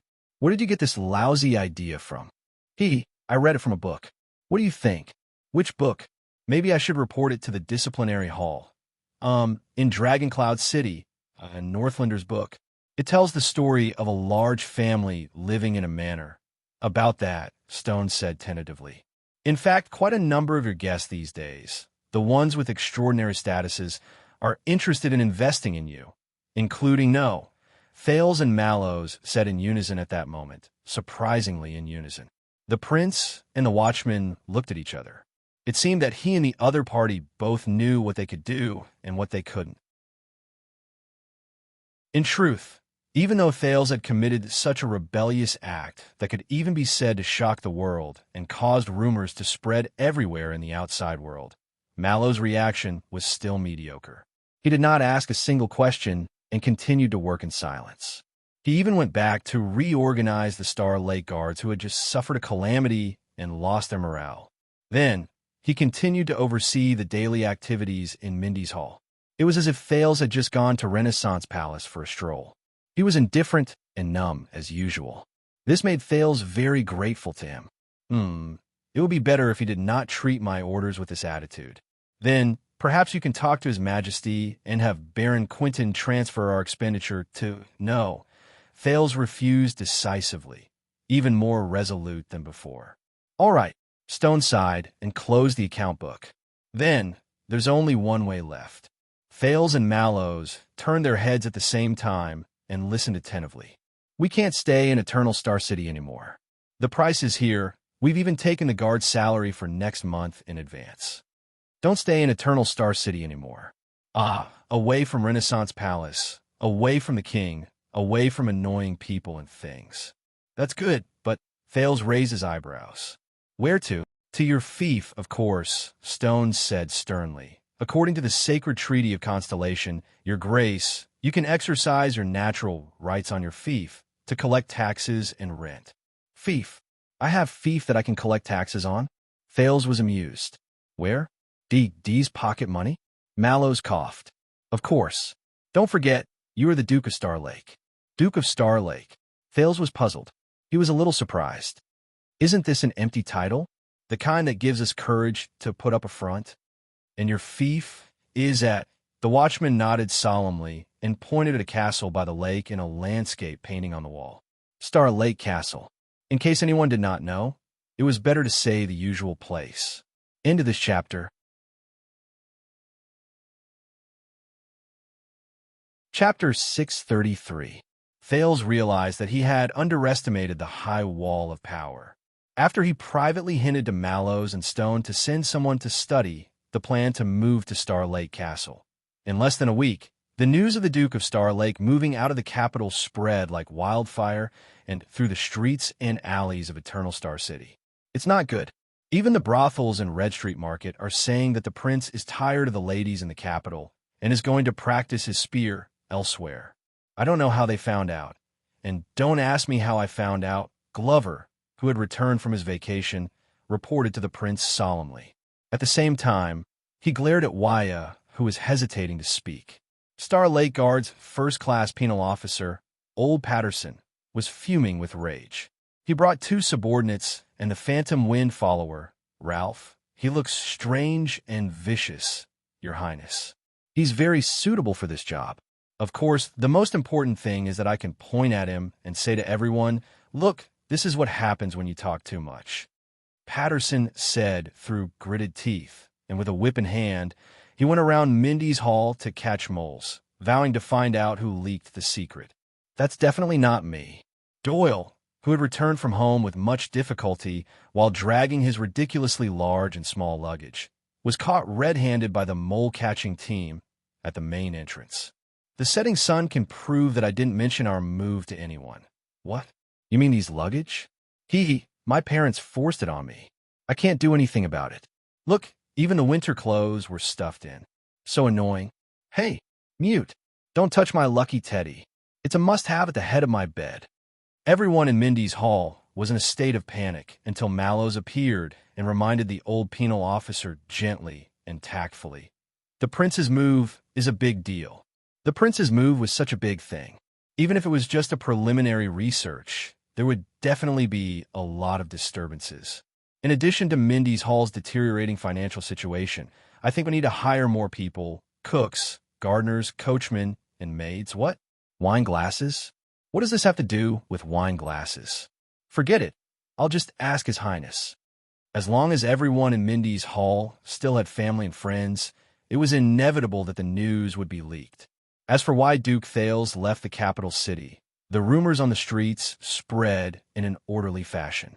They ranged from the legend of the past dukes of Mindy's hall being haunted to the legend of the rebellious prince running away from his marriage, and even the legend of Star Lake Castle hiding a mistress. There were many versions of this story. The main dispute was over the identity and number of the female protagonists, and even their gender. This was because Mindy's hall did not have the money to recruit female servants after the prince returned. Interestingly, the people were dismissive of the saying that the prince was bankrupt. Once it was mentioned, the crowd would roar with laughter. Do you know how much the treasures in Mindy's hall alone are worth? Even the prince's underwear is made of gold. Is there need for you to worry? The rumors were so chaotic that Prime Minister Cullen couldn't help but ask about it at the Imperial Conference one day. It was inconvenient for Thales to answer directly, so he cleverly diverted his fire and took the opportunity to probe the possibility of saving Mindy's Hall's finances. "Father, what do you think?" At that time, the wise King Kessel was reading Jade City's port tax report and listening to Chief Kirkirk's grievous complaints. "As the dignified chief of finance, I only receive a salary of 5 silver coins per month. Have I ever cared about money? But this group of profiteers and corrupt officials of the South Coast, who have benefited from your Majesty's wise grace to earn so much, are so selfish that they even want to haggle over this small tax?" His brows were tightly furrowed, and his mind was preoccupied. Hearing that, he just waved his hand in disdain. "Get lost." He approved. After coming out of Renaissance Palace, faced with Mallow's suspicious gaze and Stone's expectant expression, His Majesty can't let you starve to death, right? Duke Thales smiled brightly. Duke Thales smiled brilliantly.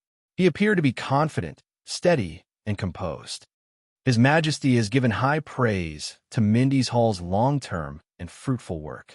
He is full of confidence and expectations, and sincerely encourages us to be unique, to keep pace with the times, to be independent, to create new sources of income, to pursue excellence, and to explore the future. Bang! Mallows slammed the table expressionlessly, the main point. The Duke's smile instantly collapsed.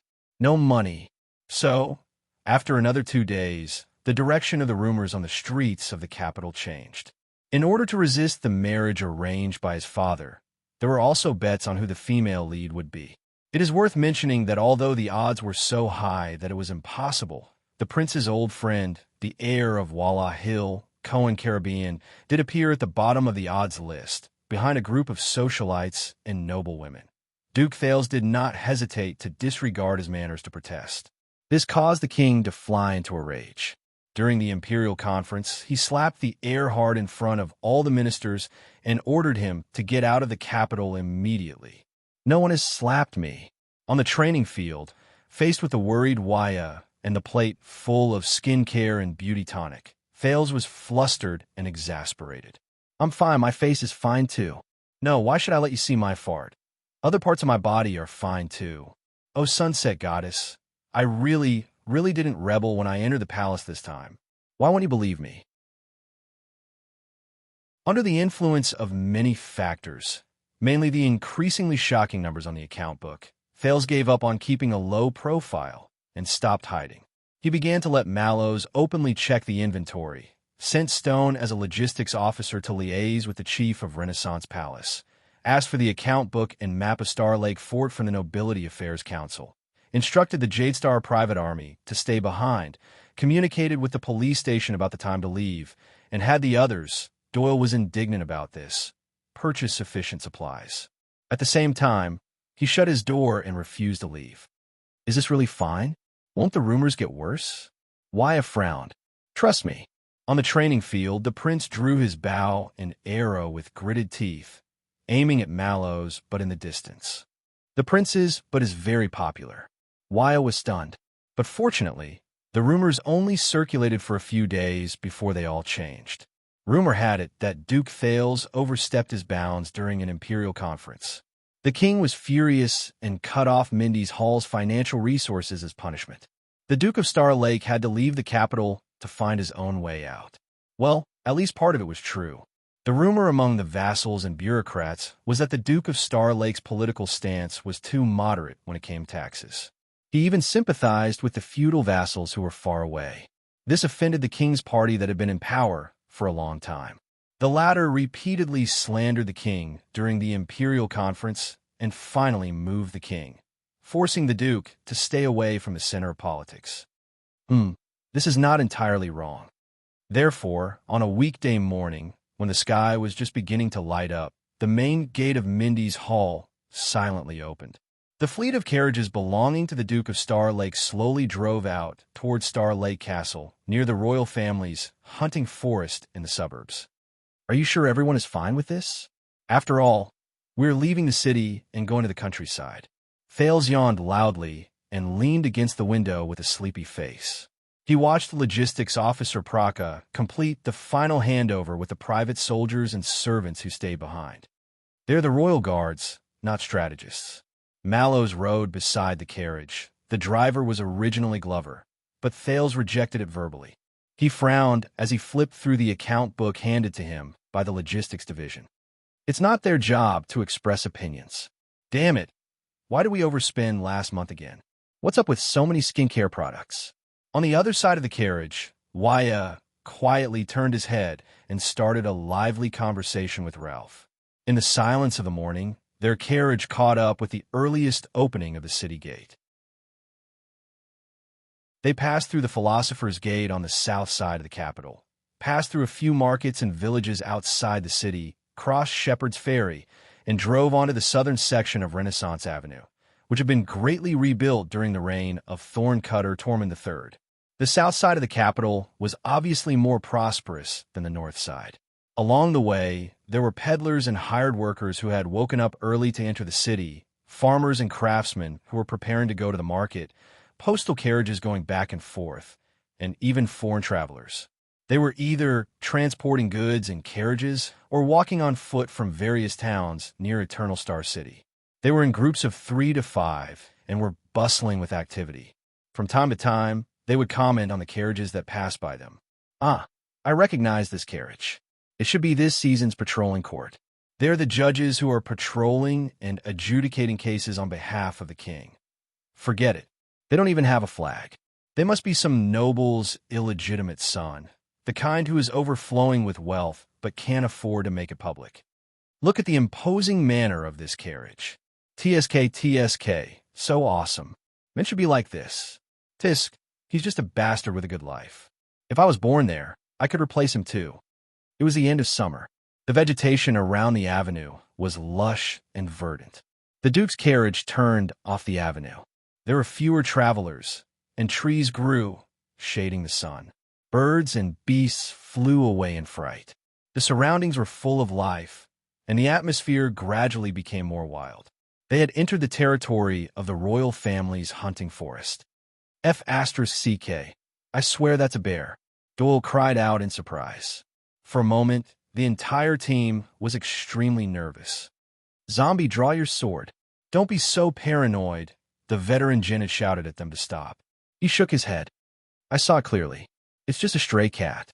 According to Mallows, the royal family's hunting forest, which had been delineated since the Black Eye era, had always been a good place for the royal family to go on leisure trips and entertain guests. Before the Bloody Year, the late King 80 had led a group of ministers to hunt there more than once. The two princes, Horace and Herman, especially liked to call their friends and gallop on their horses. During the Bloody Year, Eternal Star City was threatened by both the rebel army and Ekstedt. They had no choice but to close the city. Hence, the entire central territory was filled with bandits, and the surrounding villages and towns, as well as many nobles' fiefdoms, were almost destroyed.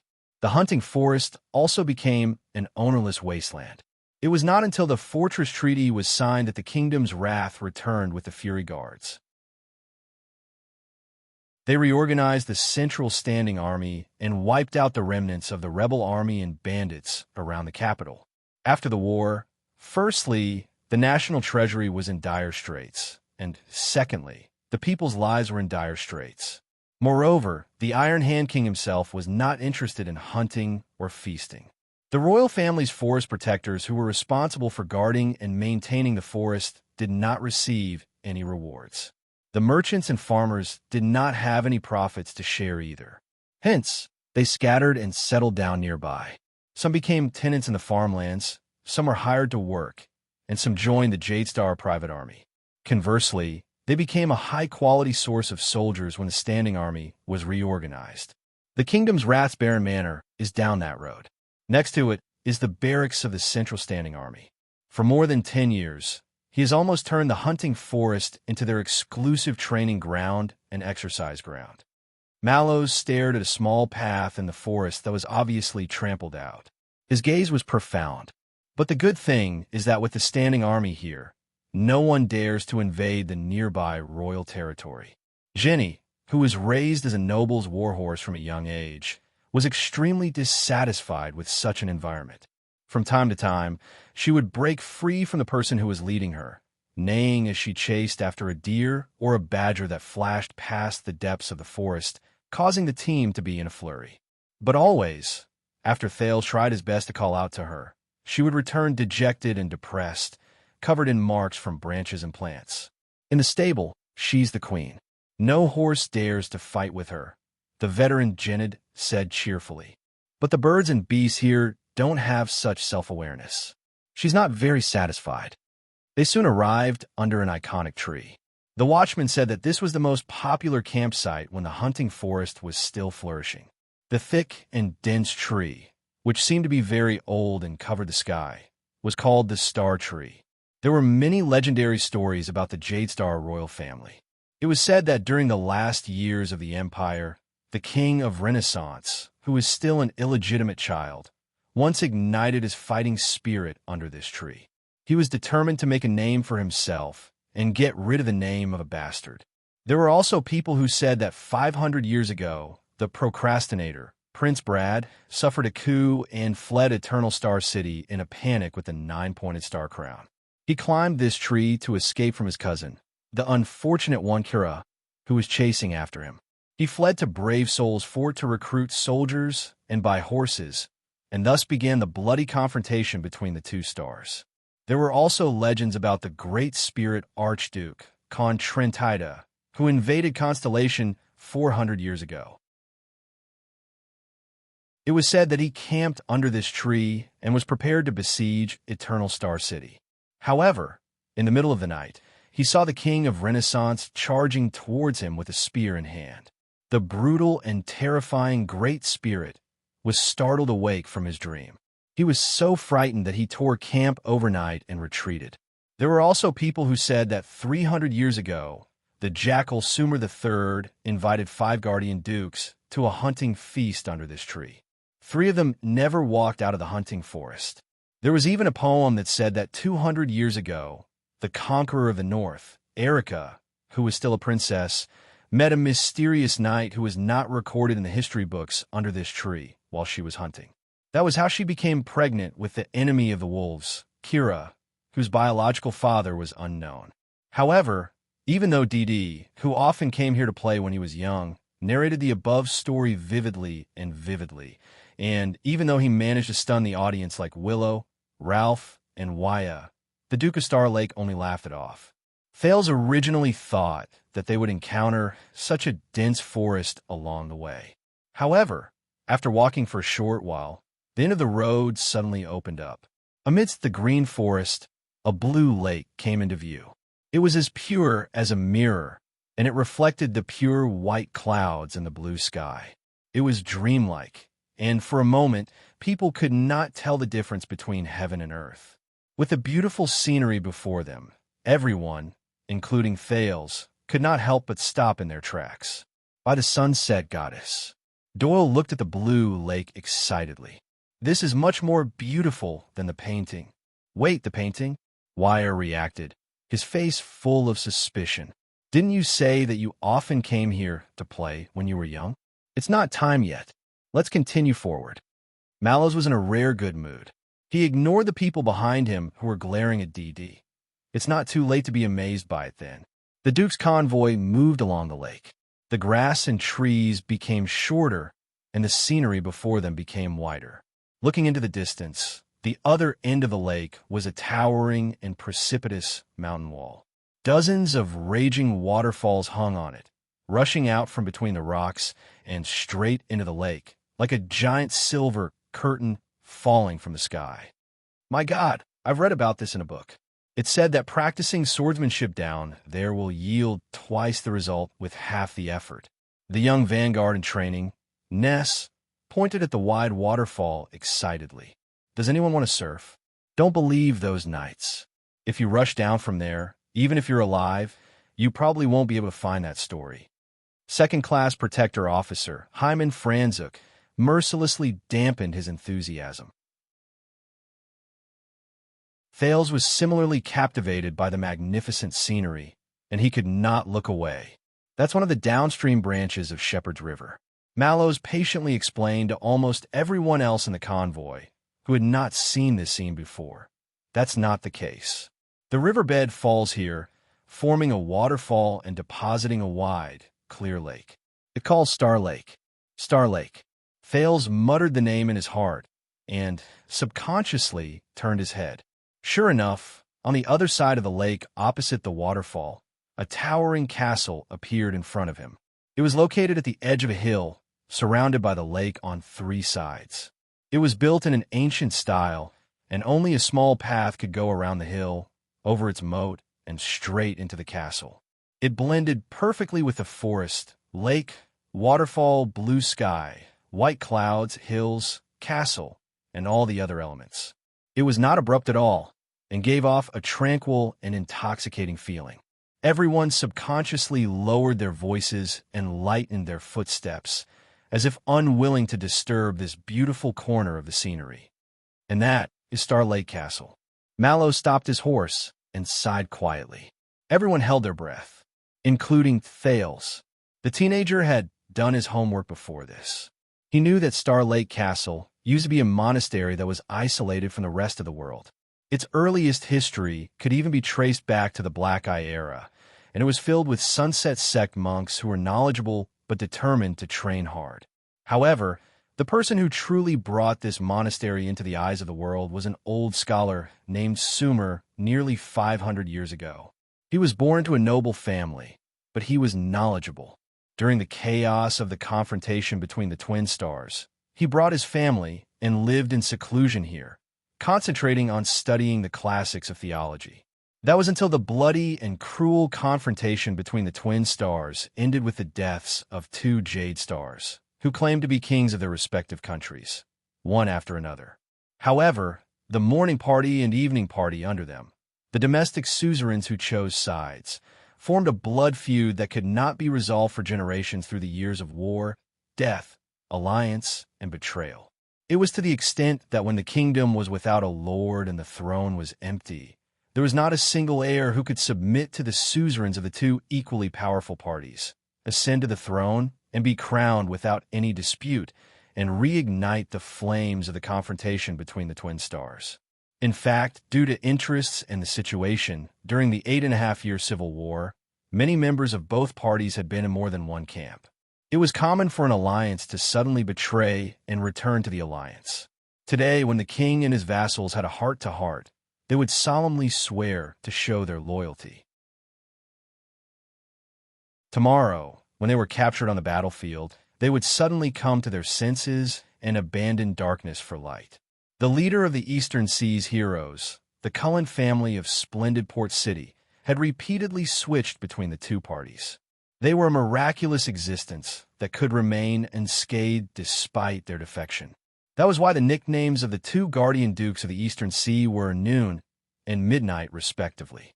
Fortunately, there had been enough bloodshed in the kingdom, so much so that countless Dark Knight priestesses had died of exhaustion. There were also enough men in Constellation, so few that no one wanted to put on their armor and go to war anymore. During the 8 years of confrontation between the twin stars, countless citizens and their families were destroyed. Many great families lost their heirs. The price they paid was high, and the lesson they learned was painful.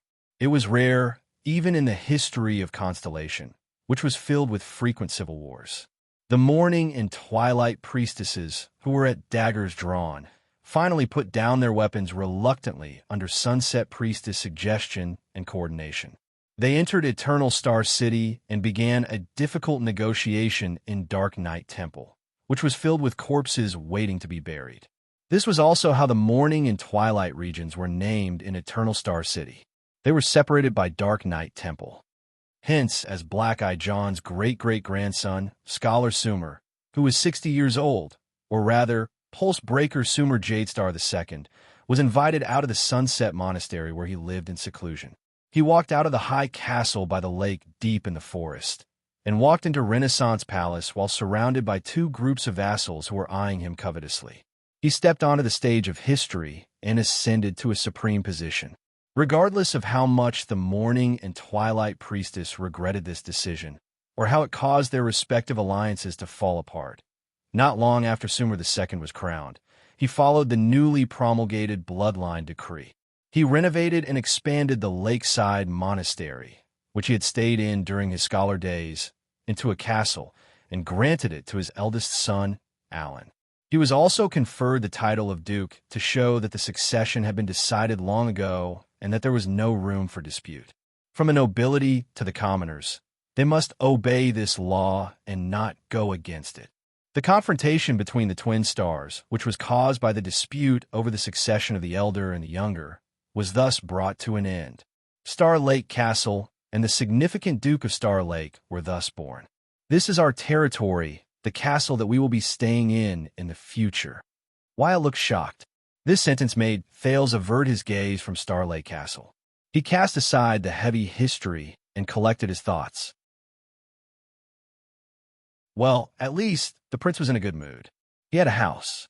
The greenery was in place, the lake was beautiful, and there was even a natural swimming pool. But Thales glanced at the corner of the ledger in Mallow's saddlebag. I wonder how the mortgage is calculated. It's a good place. Glover, who was never good with words, nodded as he moved forward. Look at its shape and topography.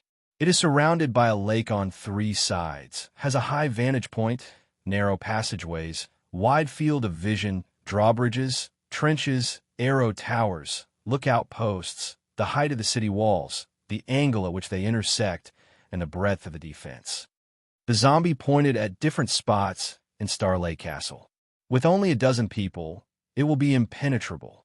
Even if they are besieged by enemies who outnumber them by several times, if they have enough supplies, they can defend for a few months or even a year, much better than Mindy's Hall, which is almost undefended.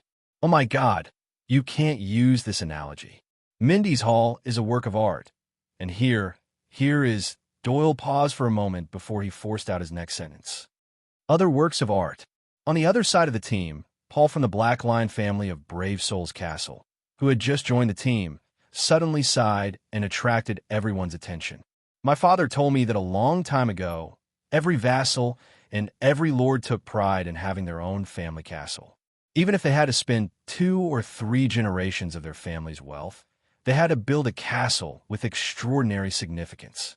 The young heir of the Bosdorf family looked at the castle in the distance with melancholy in his eyes.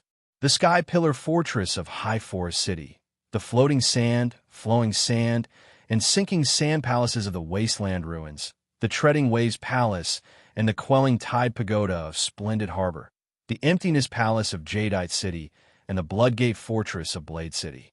Although their shapes and styles are different, all of them have a long history and are famous fortresses that are difficult to attack, not to mention the magnificent Renaissance Palace. As for Arun's Cold Castle, Bosdorf's Brave Souls Castle, and the Chroma family's Wing Fortress, even their territories are named after fortresses and castles. Paul's words were sincere and melancholic. They are our line of defense rooted in the ground, the knight's immortal mounts, and the sturdiest defense on this land. When he said this, Paul let out a long sigh. But now, there are no more castles like this. In fact, there are fewer and fewer of them. His words made many people fall into deep thought, but the person who answered him was out of their expectations. Of course, Doyle said carelessly. My castle was built hundreds of years ago, and it has holes everywhere. In summer, mosquitoes and lice will fly everywhere, and the stench will not go away. In winter, it is not much better. The cold wind will blow people's noses, and the windows will make loud noises. No matter how we repair it, we can't fix it. Besides, just hiring people to clean it and maintain its functions will cost a lot of money. It's not worth it. So, in the end, my stepmother decided to close most of its areas and only use a few complete and newly renovated halls and rooms. And from what I know, more and more nobles and suzerains would rather spend their money elsewhere. I even heard that in some places, there are families who abandoned their ancestral castles and moved into towns and villages. Doyle raised his finger excitedly and gave the next example. Not to mention Renaissance Palace. That building is so old, Glover coughed violently. So old. Doyle suddenly shuddered and came to a realization. So old that it has a lot of history, meaning, and culture. You must know that Renaissance Palace is a miracle built with divine power and magic. The people who were originally gloating revealed disappointed expressions when they heard that. Doyle knew that he had made a slip of the tongue. He cleared his throat. In short, no matter what kind of castle it is, no matter how sturdy or how great it is, it will have all sorts of problems after a long time. If that's the case, Paul said coldly, why not just destroy it, tear it down, and rebuild it from the beginning? His words made Thales and the carriage fall silent as well. My stepmother had such a plan, but she gave it up due to financial problems. Doyle recalled the past. And my father said that although we don't live there anymore, at least we used to live there. He sighed and said, if we tear it down, some things can't be rebuilt. These words made many people look at him in a different light. Doyle's eyes turned, and he became mischievous again. Besides, what if war breaks out again? What then? Paul did not speak. Wyatt took over the conversation at this moment. A mediocre king builds his strong walls with soil and stone. It is difficult for foreign enemies to invade, and it is difficult for the castle to fall. A king who is good at fighting uses flesh and blood as his walls. His martial arts are matchless, and there are countless heroic souls. A wise king uses the hearts of the people as his walls. He is always victorious and never defeated, and he will never stop flourishing. The prince's attendant thought of something, and his gaze became profound. Only a truly great king uses peace as his walls.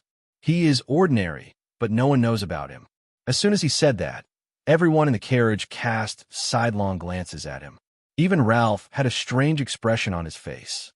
Wow, it's really Wyatt. Did you say that yourself? Doyle said in surprise. No. Wyatt lowered his head, and his expression was complicated. I heard it when I was young. Thales was moved when he heard that. He remembered what giants had told him about what Crown Prince Midier once said. Even if the palace walls are 1,000 feet long, and the mighty stronghold is 10,000 feet long, where's my life? Makes sense.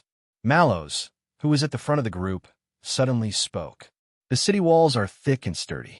While they defend against foreign enemies, they also cover up the sky and are burdensome.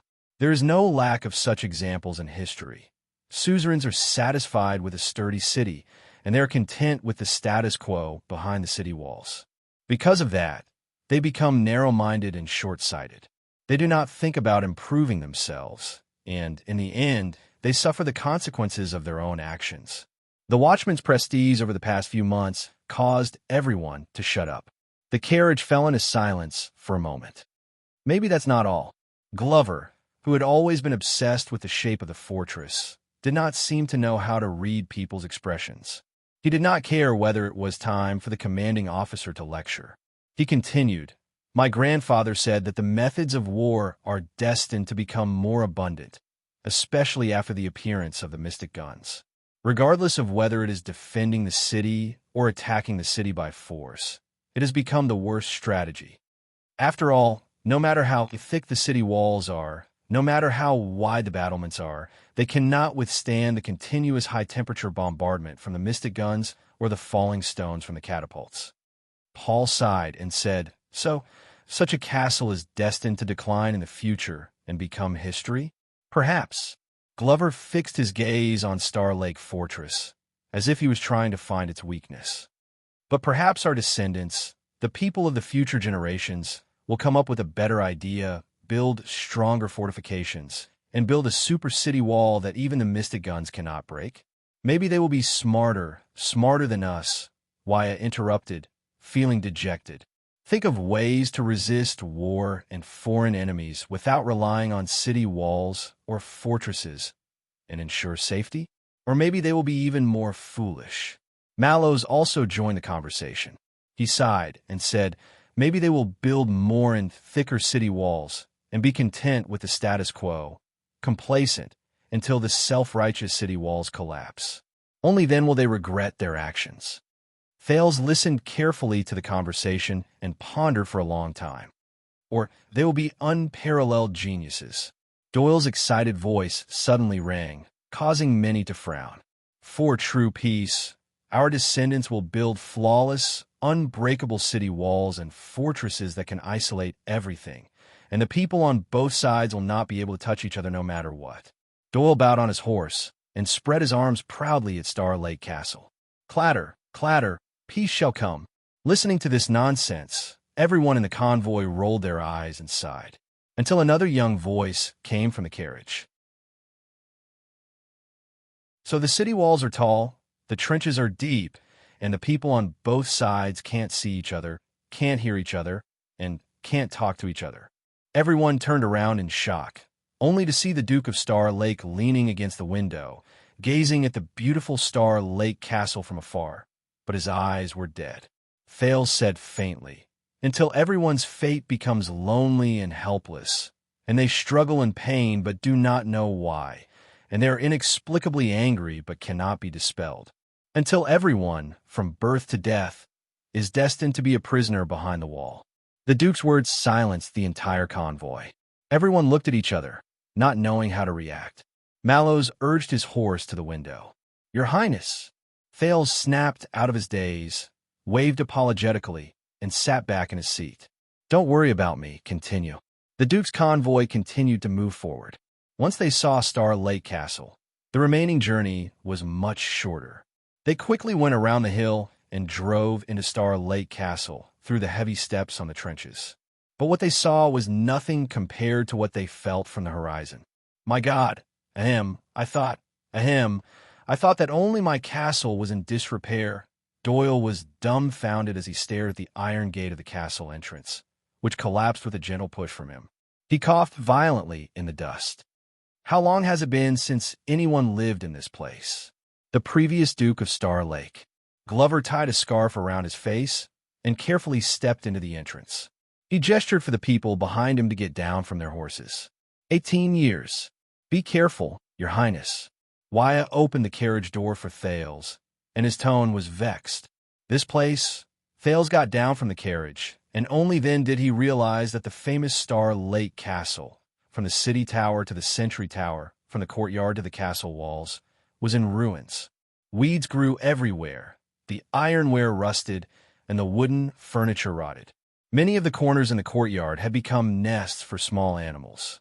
When they walked into the entrance, they even startled a group of bats that were resting on top of their heads, causing Jenny to break free from the rope in a fit of rage. When she saw the stable, she probably felt that she was cheated into buying a house. Thales explained later.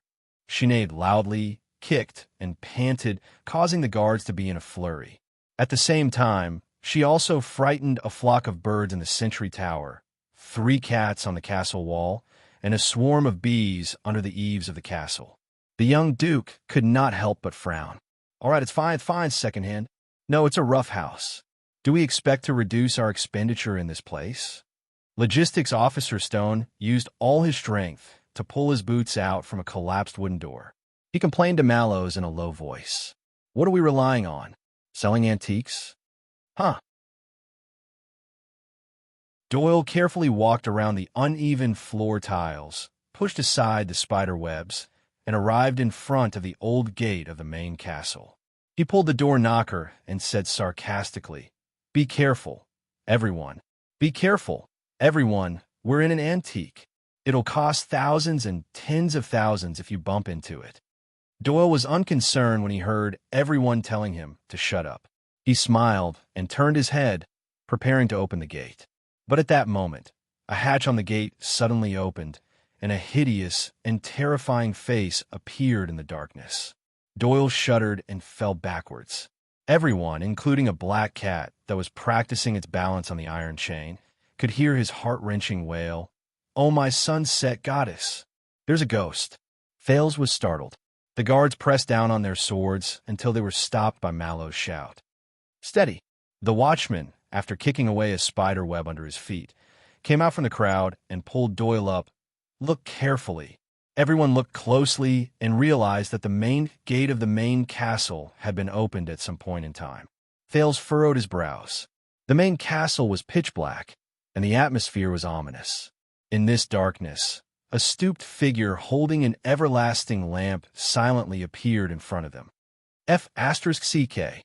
Seeing this person, Doyle still wanted to cry out in surprise, but he was dragged to the back by Glover and Bastia. The hunched figure walked through the gate shakily. He had wrinkled skin and white hair. He was senile and moved slowly. He was an old man with one foot in the grave. But the moment the old man looked up, Thales felt a sharp pain. "Guards, mind your manners." Mallows tidied his dusty clothes and turned around. "This is the watchman of Star Lake Castle." Thales carefully sized up the old man in front of him. He was dressed simply and his eyes were cloudy. He looked at them, but it was as if he was looking at the horizon. The old man with the lamp grinned, revealing his gums that had only a few teeth left. He gave them a strange smile. "Huh." The old man's voice was barely discernible. There was a faint chill in it that sent chills down everyone's spine. "It's been a long time." Mallow's expression was the same as usual, but his polite tone was extremely respectful. "But I believe you have already been informed." The old man did not move. With the main castle's darkness behind him, his figure with the lamp looked even more eerie. "Huh." The guards looked at each other, their hearts filled with doubt. Mallows extended his hand to Thales in the group and said respectfully, "Please allow me to introduce you. Please allow me to introduce you. This is Prince Thales Jadestar, the new master of Star Lake Fortress." Thales could not help but straighten his back and smile when he heard this. The old man held the lantern. His gaze swept past Thales, but there was no spirit in it, as if it was a boring routine. "Huh." "Yes, we are here to take over the castle, my dear." Mallows bowed deeply in the face of the old man's answer, whether he understood it or not, and called out the old man's name. "Botano Cato." End of this chapter.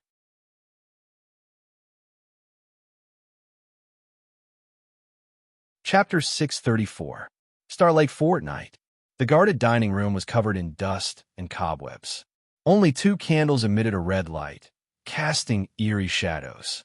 But at this moment, many people were sitting in the dining room. It was noisy and lively. That old man, Vitano, leaned against the wall, his legs propped up on the bench, and munched on a piece of bread. I haven't heard him say a word since he got here. Is he a zombie crawling out of the ground? Zombie. Everyone who was eating at the same table looked at each other and subconsciously looked at another table behind them. Doyle realized something. He smiled awkwardly and waved at the real zombie, Glover. Sorry, Glover was drinking his soup. When he heard Doyle, he threw down his spoon and his gaze turned cold. "Why are you sorry?" Doyle was stunned by the zombie's ferocious gaze. Doyle realized that something was wrong. He laughed at himself and lowered his head. "Yes, sorry. But that old man, the watchman, maybe he really is a zombie." At the other end of the long table, Wyatt suddenly spoke and attracted everyone's attention. The dining room fell silent. Glover frowned. "Be careful with your words," Mallows herald, Toledo reminded him sternly. Officer Mallows respects that old man very much. Wyatt shook his head and lowered his head to take a sip of the odd-tasting drink that the logistics division got from somewhere. His expression was pained. "No, I mean he's not that simple." Doyle leaned forward. "What do you mean, really, Wyatt? Star Lake Fort has been without a master for years. It's almost becoming a nest for animals," Wyatt said solemnly. "And animals are very sensitive to their territory. We can scare a flock of crows out of the corner with just a breath." But he raised his head and looked at everyone. "That old watchman lives here, but he didn't scare a single mouse." Everyone who was eating was instantly stunned. In a dark corner, the special class flag bearer, Hugo Fube, who was out of place with the others, picked up a notebook expressionlessly and recorded. Wyatt Casso, sensitive to observation, lacking in tact. Has he lived here so long that the animals are not afraid of him? Doyle flicked away a spider that landed on the bread, then tore off the dusty crust of the bread and bit into it. Wyatt shook his head. "That's only the best guess." Logistics Officer Praka turned his head around from the window.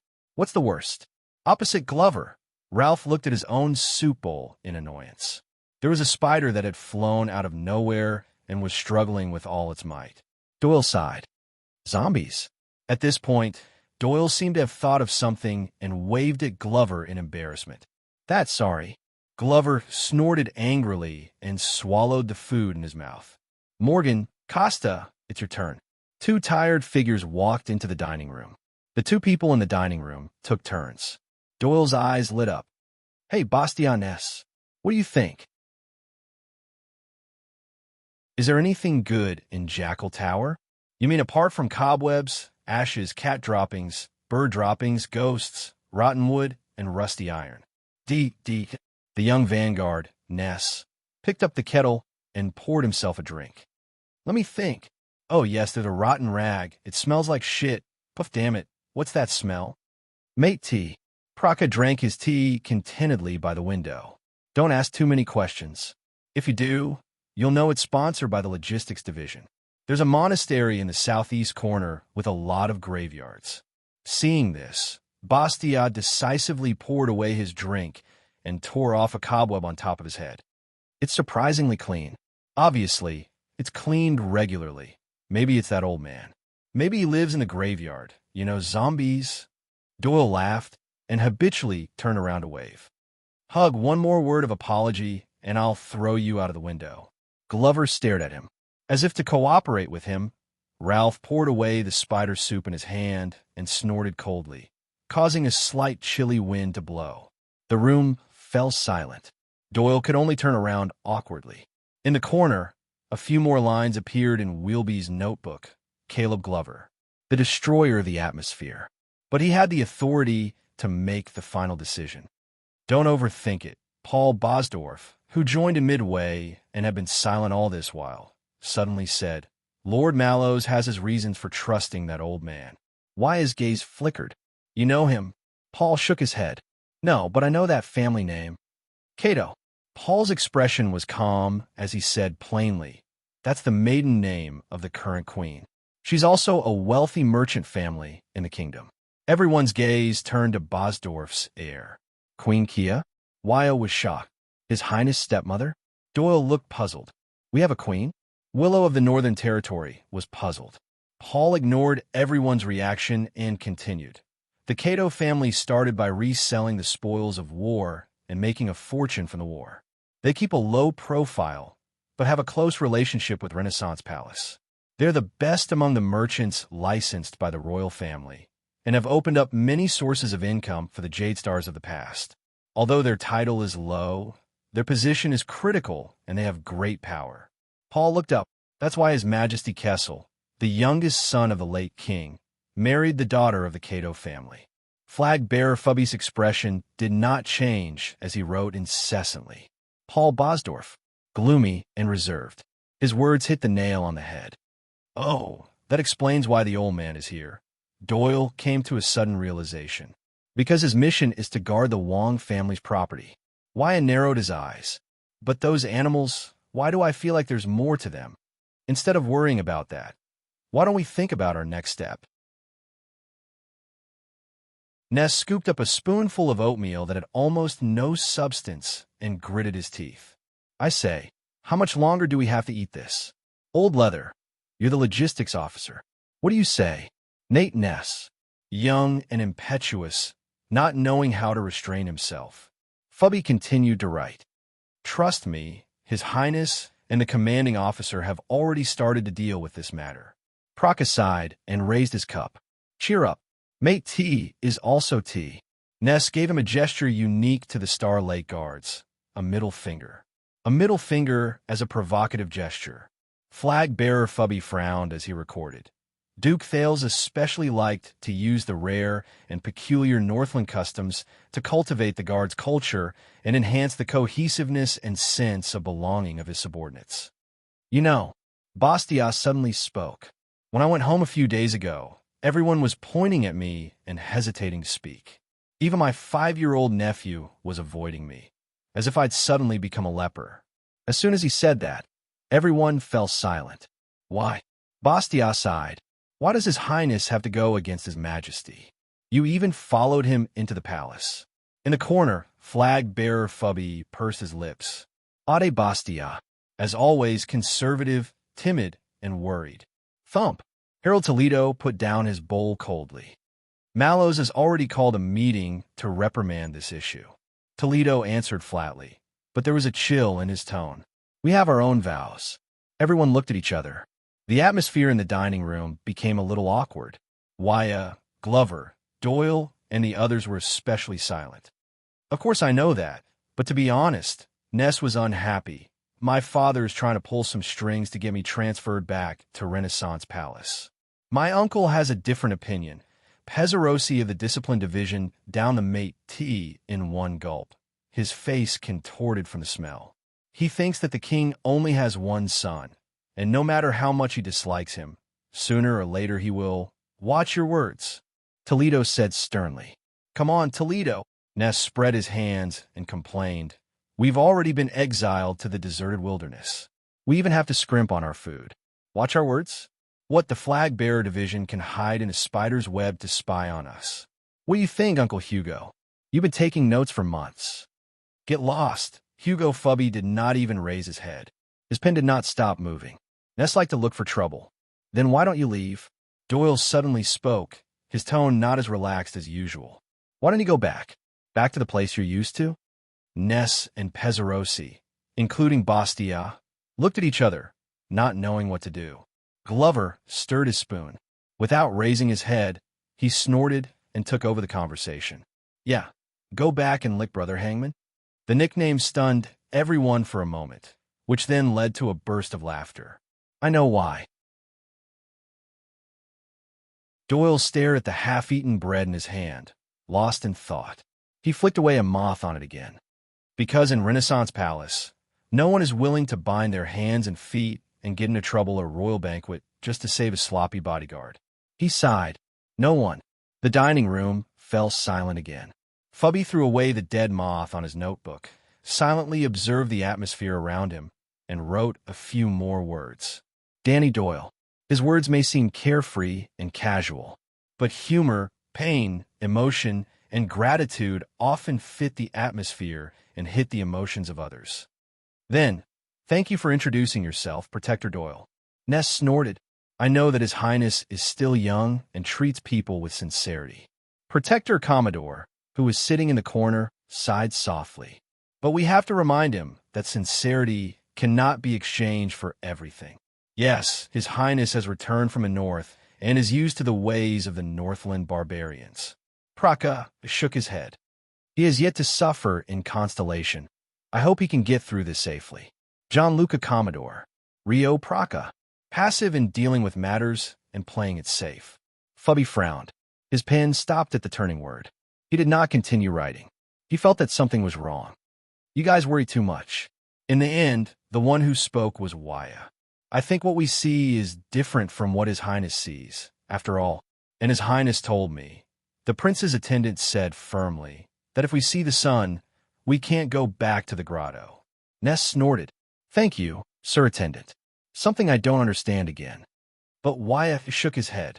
All of you only really got to know him at that banquet. Wyatt said absent-mindedly. But I have been following His Highness since 7 years ago. No one was earlier than me. A deep, throaty voice came from behind him. Sorry. Wyatt rolled his eyes and waved at the masked man behind him. Ralph was a little earlier than me. Ralph then turned his head. I followed him and saw him charge into the Northlanders' battle formation. Saw him walk back to Heroic Spirit Palace's trap. Saw him destroy the Kinslayer King's plot, and even saw him work hand in hand with Chapman Lampard and dance with the wolves.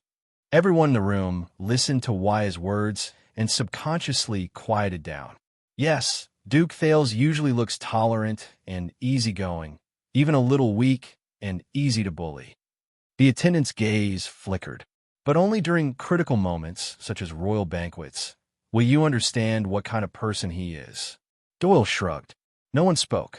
Only Fubby's book kept turning pages. Wyatt Casso, the person who lived the longest, was the closest, and understood Duke Thales the best. In short, I don't really want to go back, but the castle gate has not been repaired. If anyone wants to leave, please go ahead. Glover said coldly. It will be the same after it is repaired. His words made everyone freeze in unison. Yeah. Doyle lay down on the pile of junk behind him and stared at the spider webs in the corner of the ceiling in a daze. You make it sound like we have the money to repair the gate. This book was published by Read the Book and Get a Cash Red Packet. Everyone burst into laughter. Fubby narrowed his eyes. Danny Doyle, the mediator and manipulator of the team's atmosphere. Everyone in the dining room gradually finished their dinner and left in twos and threes, complaining. Hugo Fubby raised his gloomy gaze and turned to the next page. Thales Jade Star. Hesitation. Weakness. Compromise. Gentleness. Childish. Willful. Impulsive. Unscrupulous. Full of emotions. Vengeful. Lazy and slick. Strange interests. Likes to be alone. Makes a fuss. Never cares for attendance. Does not bend over and pretend. Is not good at establishing prestige. Does not care about etiquette. Does not like to interact with people. Does not need to bribe or rope them in. Does not care about the glory of inheritance. Does not use collective slogans to brainwash them. Does not know any of the methods the nobles use to win over people.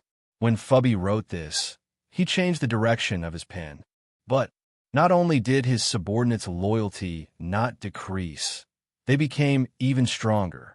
Rumors were hard to shake. It was surprising. Fubby's gaze sharpened as he wrote the last sentence.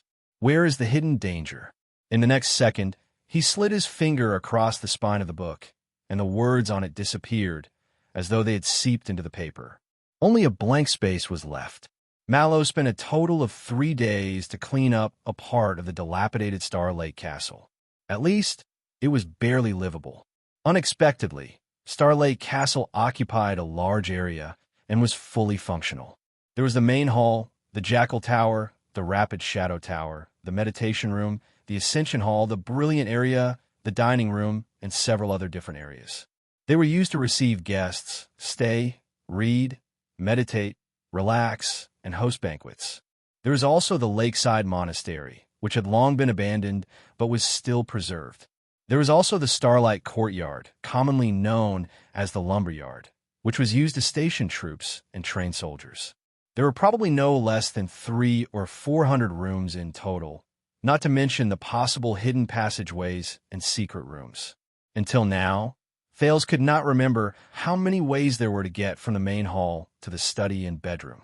Mallows could only order the Logistics Division and the Defense Division to seal off the passageways that led to unknown or dilapidated locations. Then, they worked overtime against the different versions of the old castle map, corrected the markings, and continuously recorded and unsealed the newly arranged rooms and areas. But the good news was that the Chief of Palace Staff, Baron Quinton, was easy to talk to. He notified the surrounding villages and towns in advance, and asked them to compensate the nominal suzerain, the Duke of Star Lake, for his food and clothing so that Thales would not starve to death in the castle. Then, with the help of the Chief of Palace Staff, the Logistics Division continued to recruit servants, cooks, and gardeners from the villages, on the condition that part of the rent and taxes were waived. Your fief is about the size of a small baron's territory. Of course, it's not the barons of the Northern Territory or the Land of Cliffs. All of their territories are uninhabited wastelands, and the area is almost the size of the Count of South Coast Hill. This morning, Thales was walking on the ridge of the fields. Accompanying him was Baron Quinton, who had rushed over from the capital. The latter was talking nonstop about the fields in front of him. 6 farms, other than one belonging to Sunset Monastery, which serves the gods. The other 5 have to report to you. There's cell phone fields, rented fields, and public fields with a long history. But now, they are all complicated and intertwined. 5 respectful butlers followed behind Baron Quinton. Each of them held a thick stack of account books and records. More attendants, guards, and servants follow behind them, trembling with fear. The production of each farm is different. It's far from enough to feed just the farmers. For this, we have hired many workers to produce grapes, wool, and other primitive crops according to the season and the weather. Of course, in another month, the wheat in the fields will be harvested. It will be very busy then, and we need even more manpower. Thales frowned as he listened. They were in a farm that belonged to Star Lake Castle. Along the way, they saw farmers carrying farm tools and leading cows and horses to the fields or farm women carrying fur baskets to work in the workshops. They might not know Thales, but when they saw Baron Quentin and a few butlers, their expressions changed slightly. They retreated in unison and lowered their heads as they whispered to each other. There are also 3 villages or small towns with a long history. Even war could not erase them. They pay taxes to the royal family regularly. It's just that things have not been going well recently. Everyone prefers to go to Eternal Star City or other large towns to find work and make a living. The chief of palace staff spoke excitedly as he walked. He was very familiar with the situation of Star Lake Castle's fief. Also, your fief is next to the Wong family's hunting forest. If the villagers want to hunt some game or chop some firewood, as long as they pay enough and don't do it too openly, we will turn a blind eye to it. It can be considered as an output. After all, it's not easy for everyone after the bloody year. Remember, every farm and small town has its own craftsman. Their products, such as fabrics, furniture, honey, candles, soap, and some rare items, are the easiest to miss. Thales' frown deepened. These registers record the general situation of your farm, including every farmer's name, land, farm tools, all kinds of employees and craftsmen, as well as the annual reference output and taxes payable.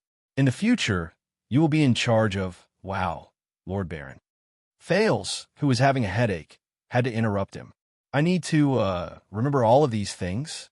Baron Quentin glanced at him and immediately understood the Duke's current mood. He sighed softly. Every respectable family will have their own trusted butler to manage the master's accounts, collect rent, hire manpower, supervise the work, and take care of the master's basic necessities. In fact, the bigger the family, the more they need a good butler. Damn it, Cordero, don't let me see your subordinates slacking off again. The chief of palace staff used only a second to seamlessly switch from being kind to flying into a rage. He reprimanded the local manor's butler. The latter was drenched in cold sweat as he turned around to yell at a few employees who were hiding in the shade and gossiping while pointing at Thales and his group. Chief Quentin turned around angrily.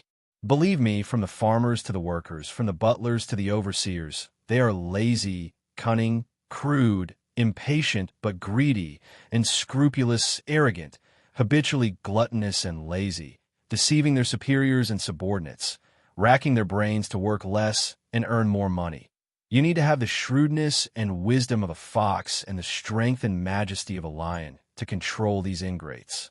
It seems that you are the one who is truly indispensable in this land, Thales said sincerely with a lot of emotion. Baron Quentin coughed. His words were humble in fear and trepidation, but there was a hint of joy on his face that could not be concealed. Oh my, Your Highness, I dare not say such things. I was merely deceived by the late king's trust. So butlers? Thales looked at the chief hopefully. Quentin snapped out his days. Oh, yes, and we, you can say, are the butlers of the Jadestar royal family, one of them. For this, I need to know all the lands and estates of the royal family, every inch of production, population, and labor. Thales immediately took the bait. If that's the case, I believe that I, a newcomer, should not usurp the host position. These matters, Baron Quentin reacted quickly. I understand very well. After all, you are a noble and busy man. Then everything will continue as usual. I will separate out the rent and taxes that belong to you, and have the butlers of each estate and the mayors of the towns and villages send them to Star Lake Castle regularly, including the monthly rations, firewood, and fabrics. Of course, the variety and sophistication of food and clothing cannot compare to those in Eternal Star City. Thales waved his hand generously, indicating that the Duke of Star Lake should share the joys and sorrows of his people. Seeing the prince's indifferent expression, Quentin could not help but sigh. In the future, there may be a mistress who will take care of these for you. Unfortunately, you are the heir to the throne, and the future mistress is destined to be the queen. She will be busy enough with the families of the nobles in Renaissance Palace, the capital, and even the entire country. She probably won't have time to take care of these minor details. You still have to find a suitable candidate, That was what he said, but in reality, there was not much for Thales to worry about because Baron Quentin had already arranged everything before he came. The public and private taxes of the territories around Star Lake Castle, land tax, poll tax, hunting tax, including transaction tax, travel tax, and so on, were all collected by the tax collectors of the Department of Finance into the Treasury. This year, they would all be transferred to Star Lake Castle. It was just that the fief was limited and getting rich overnight was out of the question. I don't have such extravagant hopes. I just want to get enough to eat and wear. Thales closed the thinnest record in the account book with a headache. Just don't cause any major trouble. In the face of such an unambitious heir of the royal family, Chief Quentin could not help but sigh. I think, as long as you don't order the restoration of the right to the first night, it should be fine. Thank you, Chief Quentin. Thales looked at the Chief Quentin who had served his grandfather. I know, it was your intention to help speed up the handover, which allowed me to take over this land so smoothly. Baron Quentin paused for a moment. He closed the account book and passed it to the other stewards, telling them to stay away. Do you really think that I am the indispensable person to these lands, and that I can decide who they belong to? Baron Quentin looked at Thales with a complicated gaze. I think he still cares about you. Thales' smile froze. Perhaps. Thales put his hand into his pocket and touched the Gertaxa. It was cold to the touch, and the thorns pricked his hand. Perhaps. He laughed softly and pulled his hand out decisively.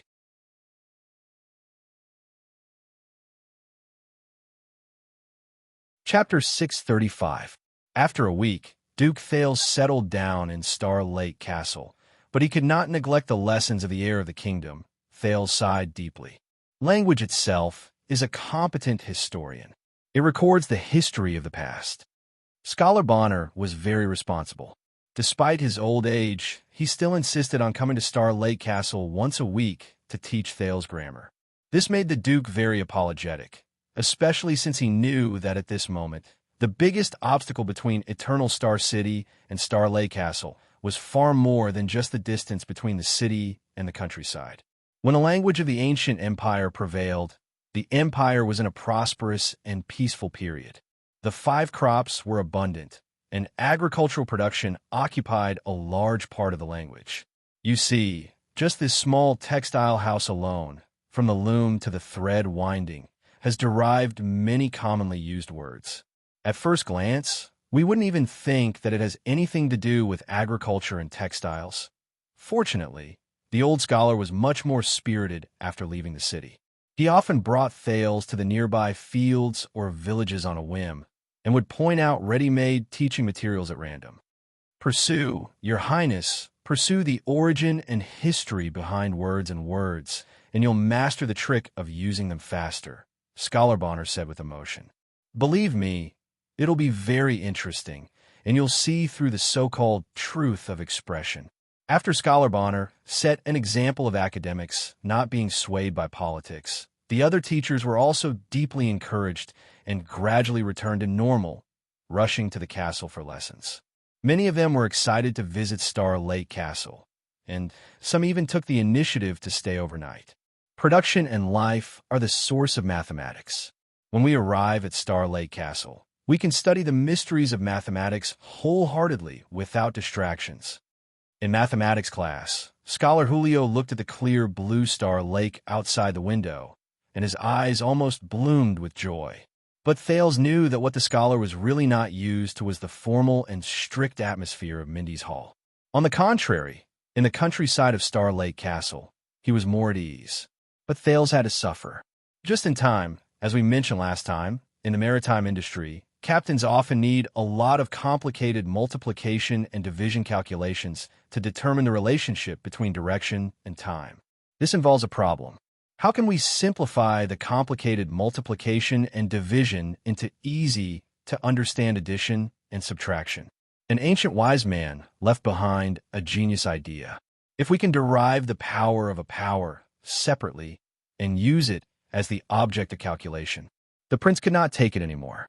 He slammed his palm on the table. Great timing, Scholar Julio. I have big math questions. Julio's expression changed. He put away the charcoal and sat upright. Yes. Thales crooked his finger, and Ralph immediately walked over with a stack of books. These account books were given to me by Baron Quinton. They record the current population, land, output, and tax situation of Star Lake Fort. The numbers are complicated, and they have been making me anxious and unable to eat or sleep well these days. Thales took the stunned Julio's hand and sincerely handed one of the Grange maps to him. And I urgently need a talented person to check, summarize, and answer for me. Julio's eyes widened. No, Your Highness, I'm your teacher. I'm here to teach you. But Thales was incredibly sincere. No, Julio, not only are you my teacher, you are also the person who understands numbers and calculations the best in my castle right now. You're also the person who is closest to the mysteries and secrets of numbers. I believe that you can help the people of Star Lake Castle. Julio was a little touched. Thank you for your appreciation. I may be able to help, but I cannot reduce the time for your lessons. After all, this concerns the learning and ability development of the heir of the kingdom. These account books and records are related to the happiness and well-being of my people. It is also my proper occupation, Thales said with a sigh. Look at this beautiful land. Are you willing to let the people on this land starve? As the Duke of Star Lake, do you think I should prioritize my own abilities and qualities, or the happiness and well-being of the people of the kingdom? What you said makes sense. I also admire your selfless ambition, Your Highness, but it still won't do. I'll give you an additional raise. Double your salary. Your Highness, you really love the people like your own children. Shall we start now? But you have to pay on credit. What? Your Highness, hey, wait. Don't tell me you're skipping classes to reduce the time for your math lessons. How could that be? By the way, this is the book you recommended, Tales of an Alien Star. The story about Prince Herman being sacrificed is very interesting. No. When did I recommend you? No, this is a forbidden book. Where did you find it? Sunset Temple's Forbidden Book Vault. By the way, I also found this. Bishop St. Ligeu's Complete Collection of Enlightenment in Archsea City. What? St. Ligeu's Complete Collection of Enlightenment. Your Highness, can I see, the collection in the Forbidden Book Vault? No. How did you borrow it? To be exact, I didn't borrow it. Then can you help me take a look at these farm account books? I can't. It's class time now. You didn't borrow it? Then how did you get it? It's a pity. The little nun who guards the Forbidden Book Vault checks the vault every year. Looking at the time, I'll have to return collection of Enlightenment next month. TSK, what a pity. Let's continue with the class. Scholar. Scholar? Scholar Julio. What's wrong with you? Sob. Your Highness, sob, I understand. Please give me the account books. I'll take a look. In comparison, the theology class, which had also been moved to the countryside, showed another side. It's okay. It's nothing. Sunset will not punish you for this. On the contrary, Sunset is tolerant and kind. She will pity your misfortune. Just don't believe in that name anymore. Instead of placing your hopes on external objects, it's better to believe in your own hands. Priestess Meljin gently comforted a trembling farmer who was tied up. The latter was reported by the steward of the farm, saying that he knelt in the fields in the middle of the night while waving a torch. He slit a sheep's neck while he chanted a mysterious name that he did not know, praying for good weather and a fruitful farm. This made Waya rather indignant. You let him go just like that? Even if he believes in heresy and disrespects Sunset? The attendant glared indignantly at the farmer who was scared out of his wits. He returned home with the help of his wife and son. The temple has already investigated this thoroughly. Meljin made a prayer gesture without turning her head around. That is not heresy. It is just a folk belief that has existed for a long time.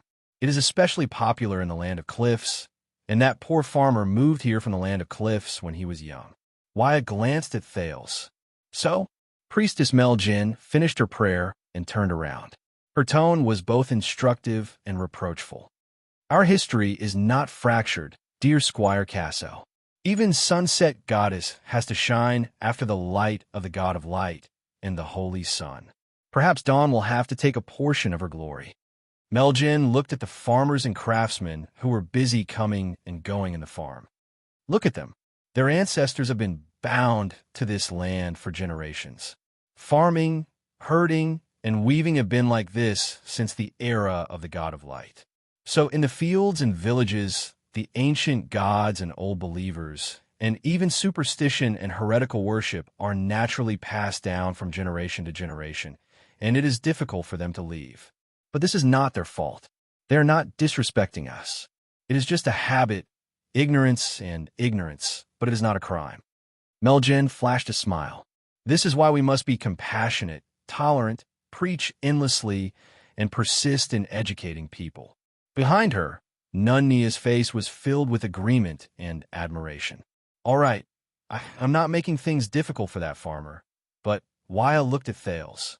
A few days ago, His Highness was reprimanded by you because he doubted one of the scriptures. He was punished to copy and memorize his words. You were merciless, but when they practiced magic in the fields, you comforted them with gentle words and forgave them. This doesn't seem fair. Meljen raised her head and looked at the setting sun in the west. Fair? What is fairness, attendant Casso? Is it the prince who breaks the law with you, but I give you the same attitude, punishment, and price, even if the price you can bear is completely different from his? Waya was stunned. The old priestess looked at Thales and Waya with a stern expression. Remember, my Waya Casso, in the name of God, I will always remember. You should be strict to the strong and be merciful to the weak. You should be stingy to the rich and generous to the poor. You should be cruel to the merchants and kind to the farmers. You should be blunt to the nobles and speak gently to the commoners. Be wary of the armored swordsman and be merciful to the plowman. When Waya heard this, he could not help but put the sword that was exposed to the ground back under his clothes. If you want the scales to be stable, you need to move the scales to the lighter side. Meljen stared at Waya. These are the supreme words of praise that the sunset goddess gave to the king of Renaissance through the words of the prophet, Mohatta, before he died. When Thales finished listening to this, he bowed with a stern expression. Thank you. I will remember this lesson. Waya was silent for a while before he bowed along with the Duke.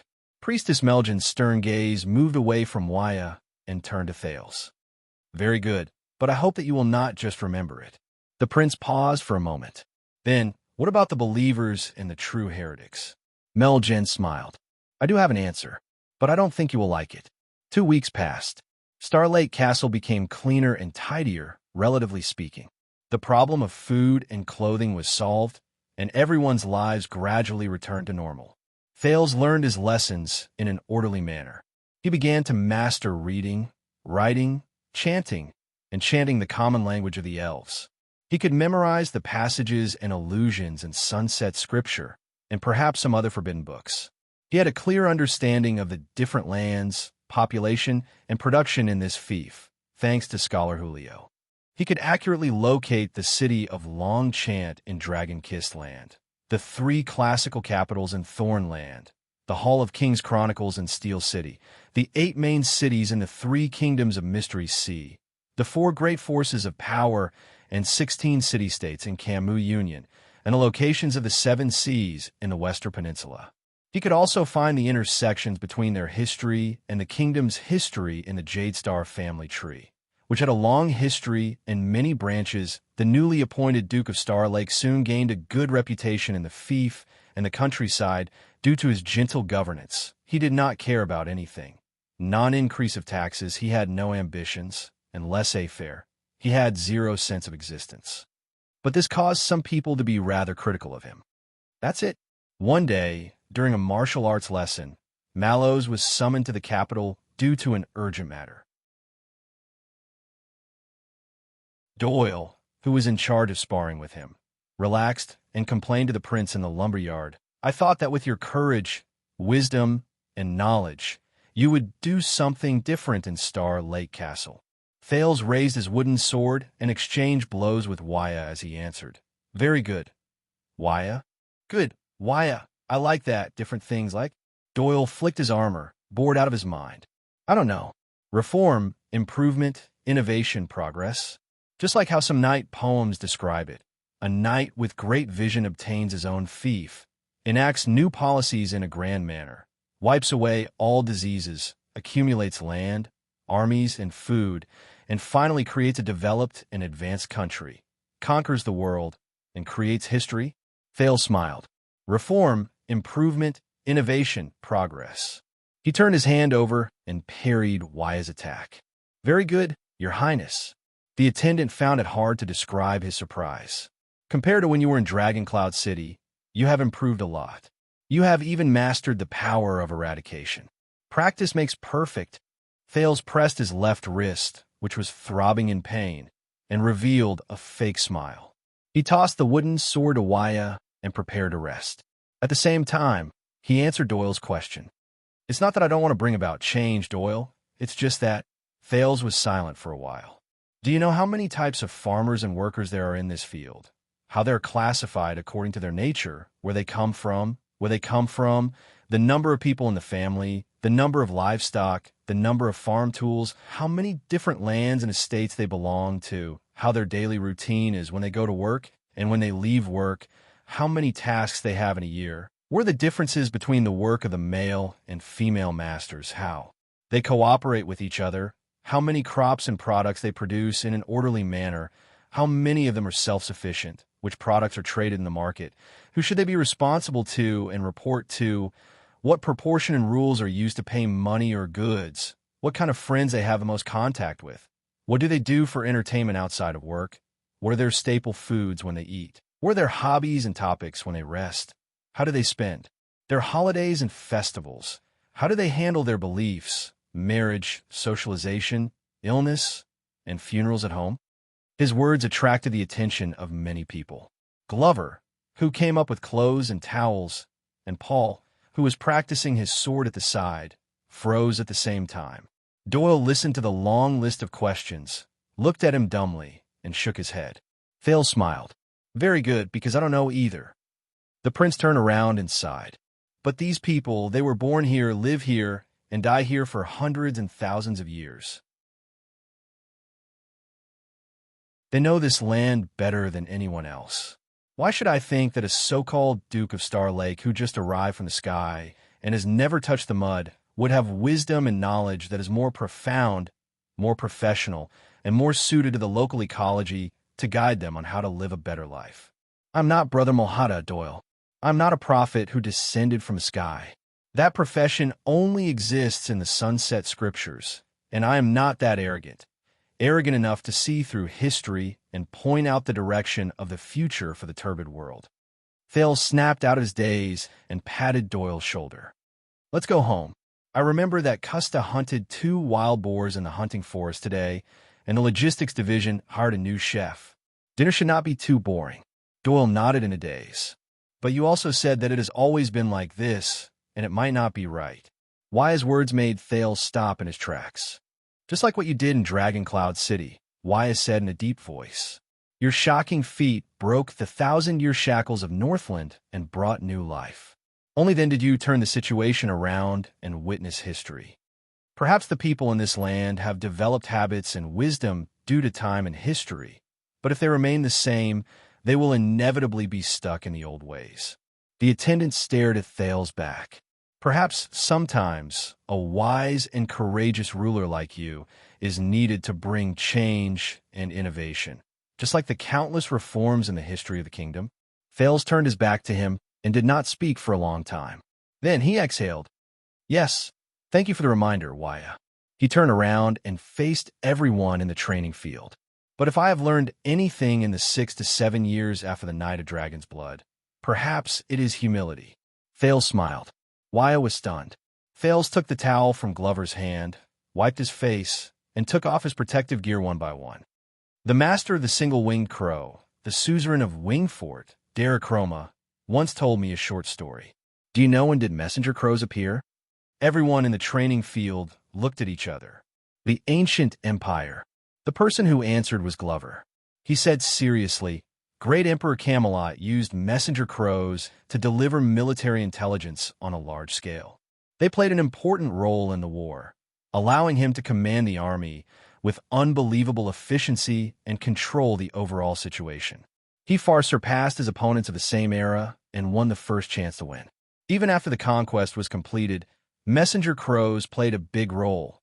Paul continued. No matter how far apart the territories were, the messenger crows would still arrive at any given time. That was how the great emperor who was in charge of the royal territory was able to firmly rule over all the major provinces. His orders came from the same clan, which increased the effectiveness of governance, strengthened the cohesion of the empire, and reduced the possibility of division. It was an important factor in the empire's ability to maintain its rule after the epic conquest. Hearing their answers, Thales nodded one after another. Not bad, but that was not the first time messenger crows appeared, nor was it the first time they appeared on the stage of history. Thales searched for his memories. About the 700th year of the era of kings, which was 200 years before the great emperor was born, a wise man discovered that some special birds would react differently to specific magnets. This might be the reason why they could travel thousands of miles without getting lost. The messenger crow technology originated from there. Soon, a king of West Billow Cliff decided to put a batch of meticulously cultivated and trained messenger crows into use. They would replace the communication channels between the cities, replacing all messengers, mails, and beacons. I have captured civilization and the future, he said with great courage and hope. Thales paused for a moment, but the situation was not that simple.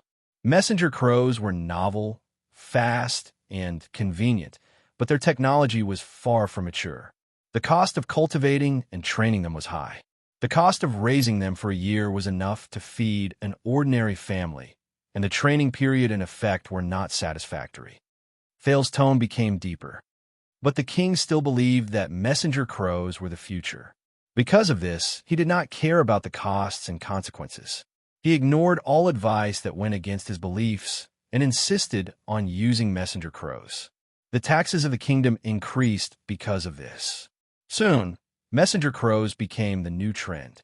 For a period of time, everyone in the kingdom fought to gather bird species, build birdhouses, plant bird food, and mine magnetic ores. There was a story about a poor family struggling to survive. They managed to keep their food and feed their messenger crows, but their children starved to death. Hearing this, Wyatt sighed softly. Ralph's arms tightened.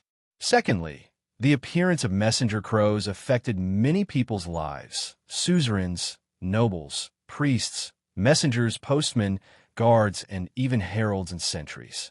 These were direct.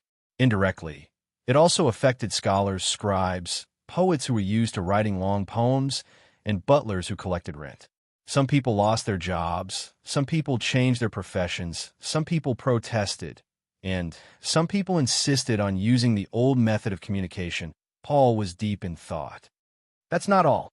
Because of the existence of messenger crows, the suzerains would know a lot of information that was sent out an hour later.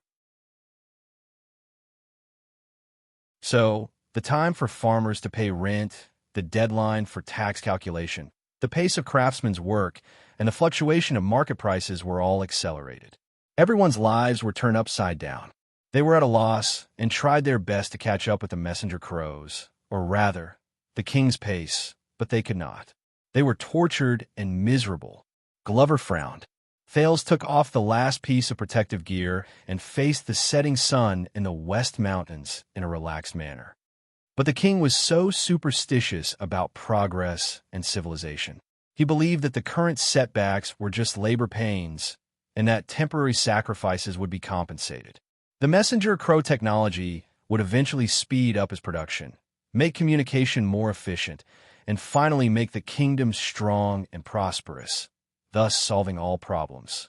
Thales was gradually lost in thought, but he was right. Glover could not help but say, in the conquest and rule of the great emperor, messenger crows are indispensable. Thales only smiled. Doyle looked from one end to the other, full of doubts. In the end, due to many factors, the messenger crows were hunted and killed, the crow houses were destroyed, the crow tamer was hanged, and the king who captured the future was chased off the throne by endless riots and uprisings. Thales looked up, Before he died, he asked the bright God in heaven with tears, why? What I promised this world was a technology that would change everything, an achievement that was destined to be passed down for generations to come, and the most beautiful civilization and future. Thales ended the story in a low tone. The first use of messenger crows in this world failed. When the great emperor raised his army, the empire conquered, and the messenger crows were known and accepted by more people. It was already 200 years later.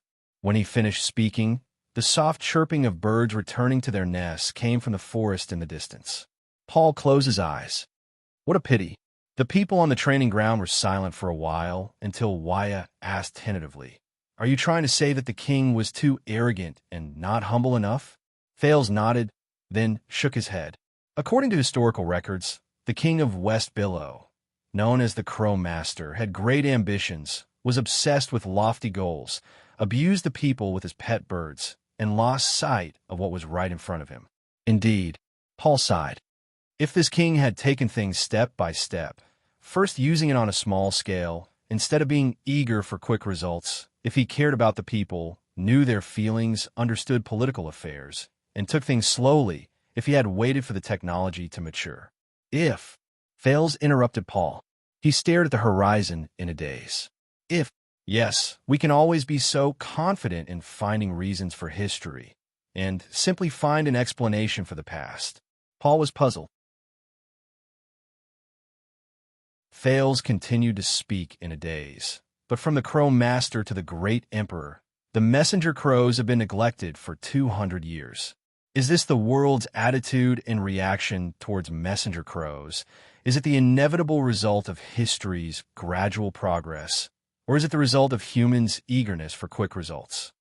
The Starlight Guards exchanged glances, expressing their confusion towards the topic and the Duke.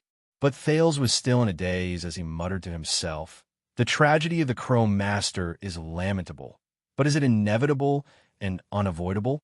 Is it something that we can't solve no matter how much we say if only this would have been the case in the future? Were those 200 years a necessary sacrifice and price, or an unnecessary waste and blindness? As for us, how should we maintain our humility without losing our passion?" These words caused many people to have different reactions. Some lowered their heads in deep thought, while others were confused. "Your Highness?" Waya leaned over worriedly. "I don't know, Waya." Thales shook his head. "I really don't know. These people in our land, the suzerains, farmers, merchants, craftsmen, they're in the same era, the same history, the same world as us. Why do I have to think that I have the right to be arrogant? Why do I have to think that I can bring them anything? Why do I have to think that there is no wisdom and desire passed down from generation to generation in their history and land? There are no seeds of change and improvement, and there are no sprouts buried with a future and hope that are only waiting for the day to break through the soil and sprout?" A few seconds later, Thales snapped out of his daze and smiled apologetically at everyone, signaling that the martial arts lesson was over. He then asked everyone, who had mixed feelings, to pack up and prepare to return to the castle. Only Waya remained silent for a long time. He took a deep breath, mustered up his courage, and moved forward. "Your Highness," Waya lowered his voice, "what is bothering you is not Star Lake Castle, nor is it the messenger crow, but something else, right?" Thales paused and looked at Waya. Viscount Nemain said, the attendant said worriedly, that when you're upset, you like to talk, a lot of things, often full of emotion and sighs. Portrait Nemain. The image of that old smoker flashed across Thales' mind, and he could not help but curl up the corners of his lips. "You know, you do not have to shoulder everything alone. You can trust me, or anyone else you think is worthy of trust," Waya said sincerely. Thales stared at Waya for a long, long time. He could not help but recall the first time he met Waya. This old-fashioned and stiff young man had sworn loyalty to Thales in a very serious manner. The prince put his hand into his pocket and tightened his grip on the covenant again. "It's time to eat. Let's go back." A few seconds later, Thales put his hand out of his pocket and flashed a warm smile at Waya. "Whether you are hungry or not, you still have to eat. Wya's expression became gloomy. Thales patted his shoulder and walked towards the castle on his own. But the Crow Lord is also respectable, isn't he? Wya's voice rang behind him. Thales' footsteps slowed down. Regarding the messenger crow, he failed, but the world succeeded in the end. After 200 years of pain, it succeeded in the emperor. Wya's voice was rather anxious. Whether it was inevitable or unnecessary, no matter what the outside world said, the Crow Lord made the choice he believed in. For him, this might be enough. Thales was silent for a long time. After that, he strode forward and walked into the castle. That night, after Thales finished his meal, he went to Jacalta's study room, as usual. But this time, after he greeted Glover and Ralph, who were standing guard outside the door, and asked them to close the door, Thales' expression changed. He turned around and looked at the figure standing behind the study table. It had appeared in the room at some point in time. From the last letter until now, you made me wait for too long. The prince said coldly. Too long? Believe me, Thales, for existences like us, who live forever and sleep in the blink of an eye. Behind a study table, his most unconventional teacher, the air mystic Asda Sakern, smiled faintly. He twirled his slender fingers and elegantly and calmly placed a blue invitation card on the table. There is no such thing as long waiting.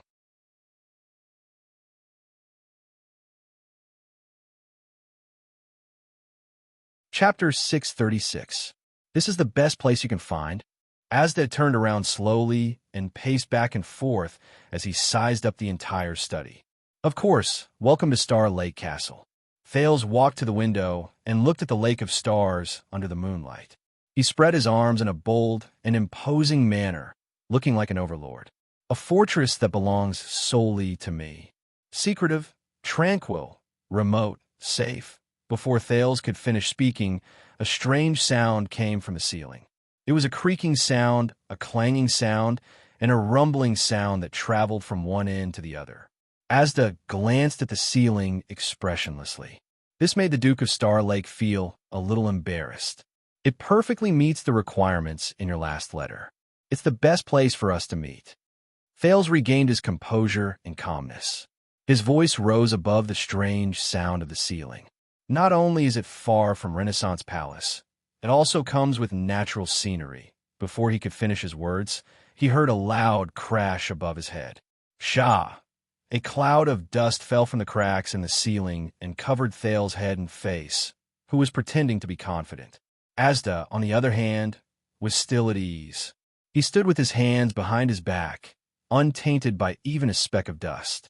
Before the dust and gravel could land on him, they were blocked by a transparent barrier. All right, it's just a small fly in the ointment. Thales' calmness disappeared. Covered in dirt, he coughed and patted off the dust in a disheveled manner. But don't worry, we've already sent people to the nearby villages and towns to buy cat and rat poison. Plan B is to go to Eternal Star City and hire a professional rat catcher. Without tearing down the roof, the air mystic ignored him and turned to look at his surroundings. The furnishings in the study were old and faded. Occasionally, there were cobwebs and moths in the corners. A wooden window that was open to the outside was faintly moaning in the wind, as if it was about to fall. Thales patted the top of his head until it returned to its original color.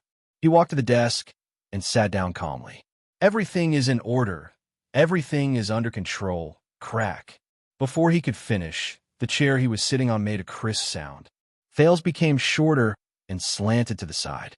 The teenager had no choice but to grab onto the table in a flustered yet skillful manner to prevent himself from slipping.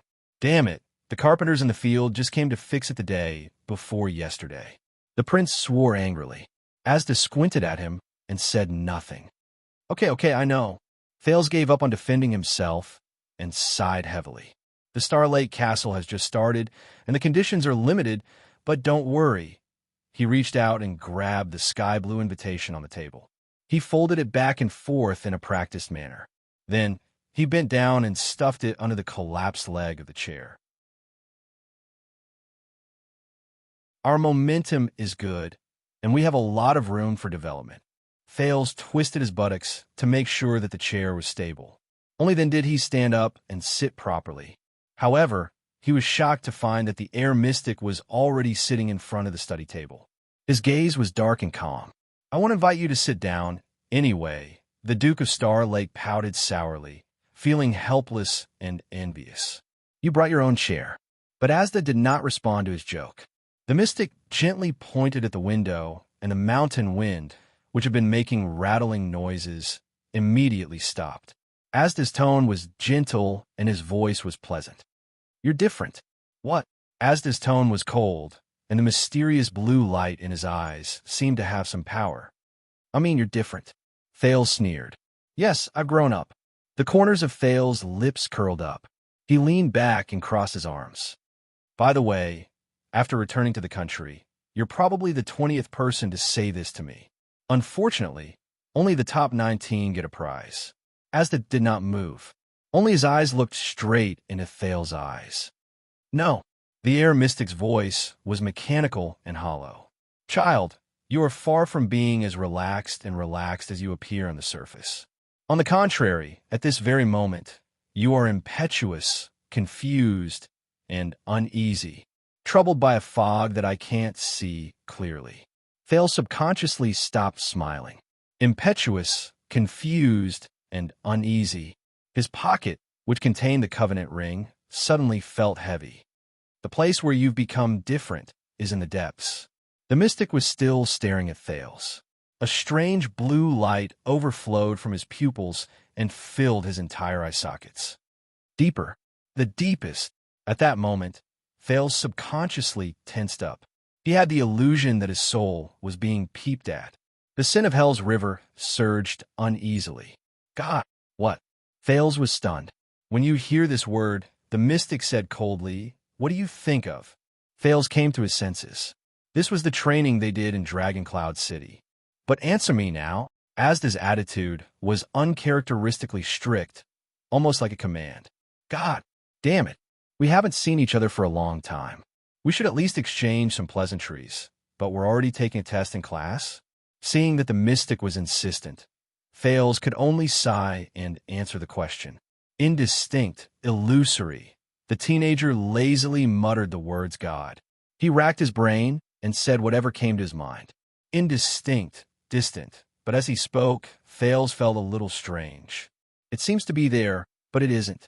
The future of Tathagata is real, but can't be that the coming has already come. Thales frowned. Strange, I used to describe these things, but Asda did not allow him to think too much. The world. The air mystic spoke quickly, and his words were unprecedentedly heavy. He seemed to be urging Thales. The world. What will you think of first? Quickly. Thales' expression became solemn. Everything, accommodate, contain, fill. The words popped up from the bottom of Thales' heart, making him even more puzzled. Extend, remake, continue, all kinds of things everywhere. Damn it, why can't I say a complete sentence in such a short time? Why are all these disjointed words appearing in my mind? Thales wanted to continue, but Asda raised his finger gently. Stop, Thales asked in surprise. Mr. Sakern, what happened? I think, the mystic raised his head. His eyes shone like blue lightning. You're indeed different. Thales' heart sank.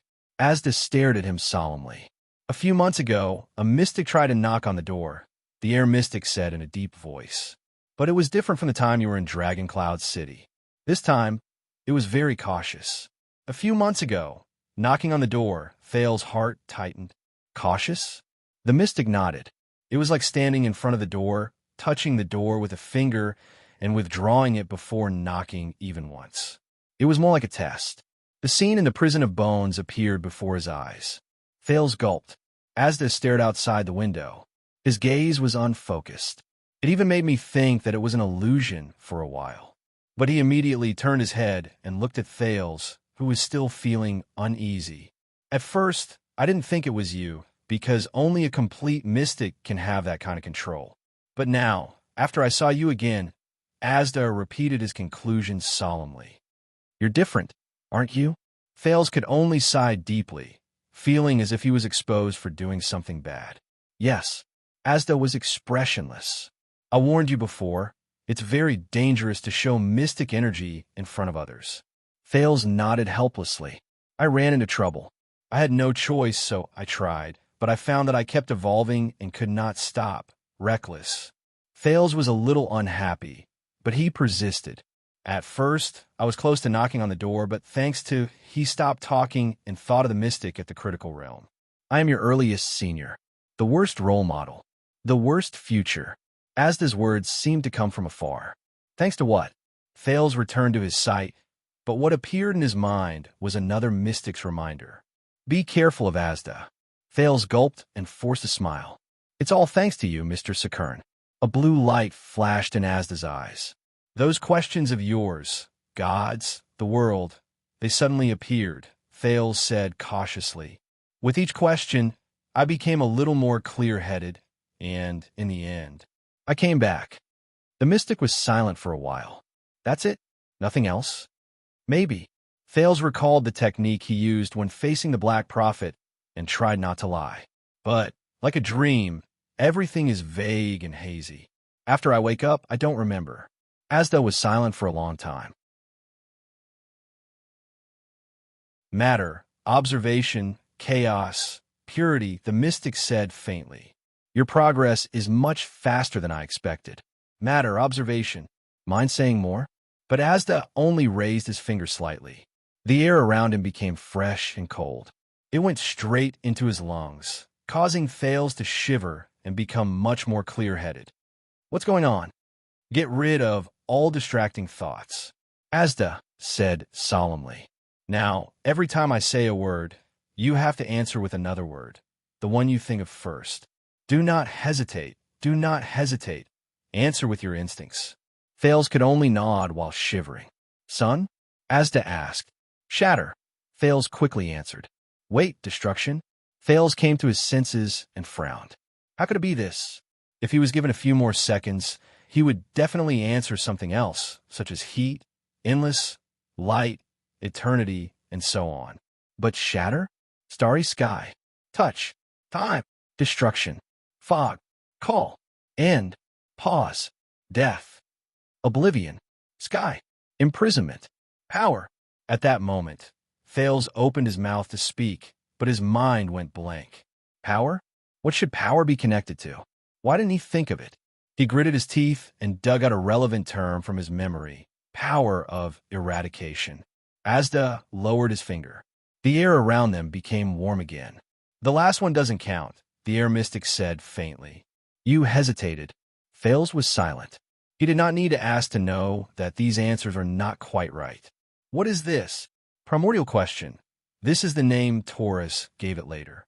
It was also the test he first designed. Asda did not hide anything and answered straightforwardly. People first discovered the abnormalities of mystics not through their abilities, but through their thoughts and knowledge. Hearing the familiar name, Thales rolled his eyes. Who is Taurus? A senior. Asda did not want to say more. Because of the mystic ability First Covenant, I cannot delve into your mystic ability. I can only use a series of the most primitive images to explore your understanding of external objects and identify the stage of your mystic ability advancement. It is like using a needle to prick the skin and bring out the blood. I obtain a diagnosis with the least amount of damage and cost. Primordial question. Thales probed. So what is your diagnosis? Am I still alive and well? Eating and drinking well? Or am I in the late stages of my illness and am preparing for my funeral? The air mystic shook his head. I do not know. Obviously, you have already come into contact with mystic ability when you lost control. That is why your answer changed. This is proof that you have reached the thing stage. We usually call it contactee. But the problem is in history, there has never been a case of someone coming into contact with mystic ability after knocking on the door. Asda thought silently. Just like a beginner without any foundation, only after completing a series of complicated and advanced calculations, he learned that 1 + 1 = 2. Contactee. Thales ruminated on this word. At the same time, He compared it with the knowledge he heard when he knocked on the door. To be precise, it was from the kind senior named Taurus, whose face he could not see clearly. Asda continued, "But you were very lucky. But you're very lucky.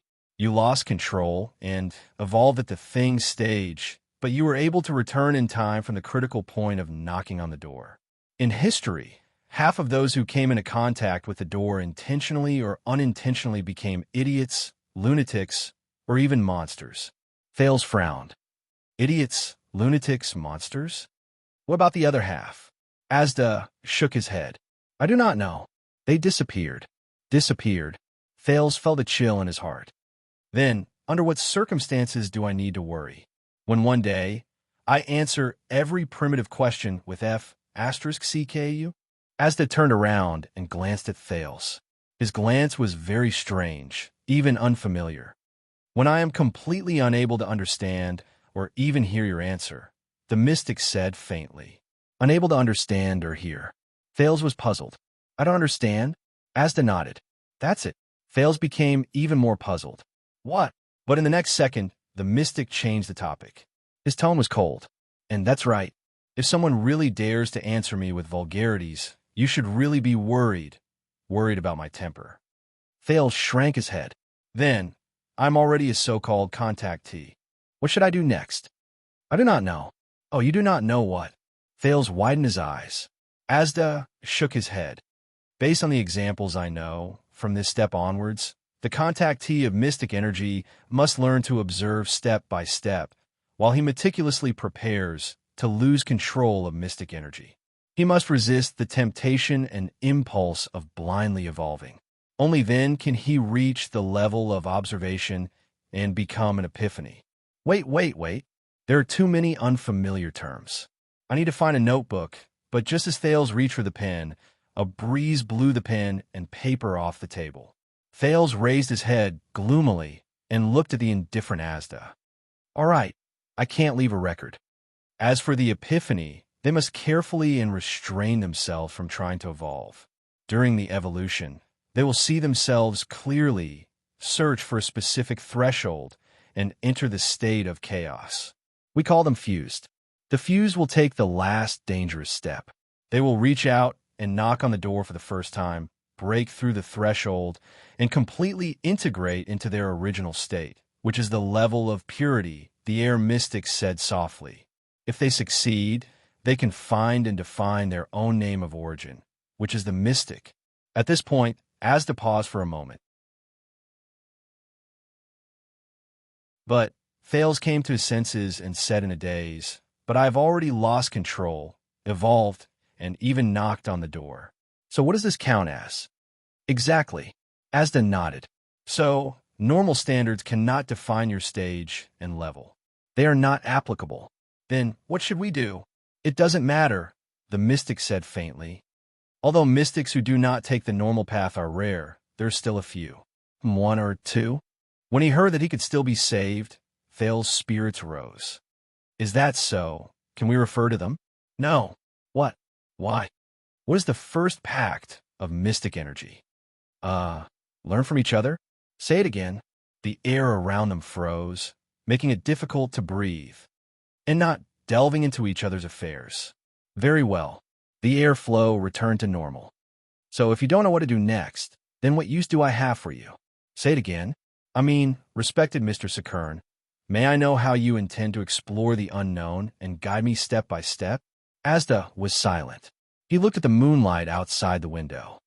"I don't know, but we can explore together. So, Thales, let me ask you again.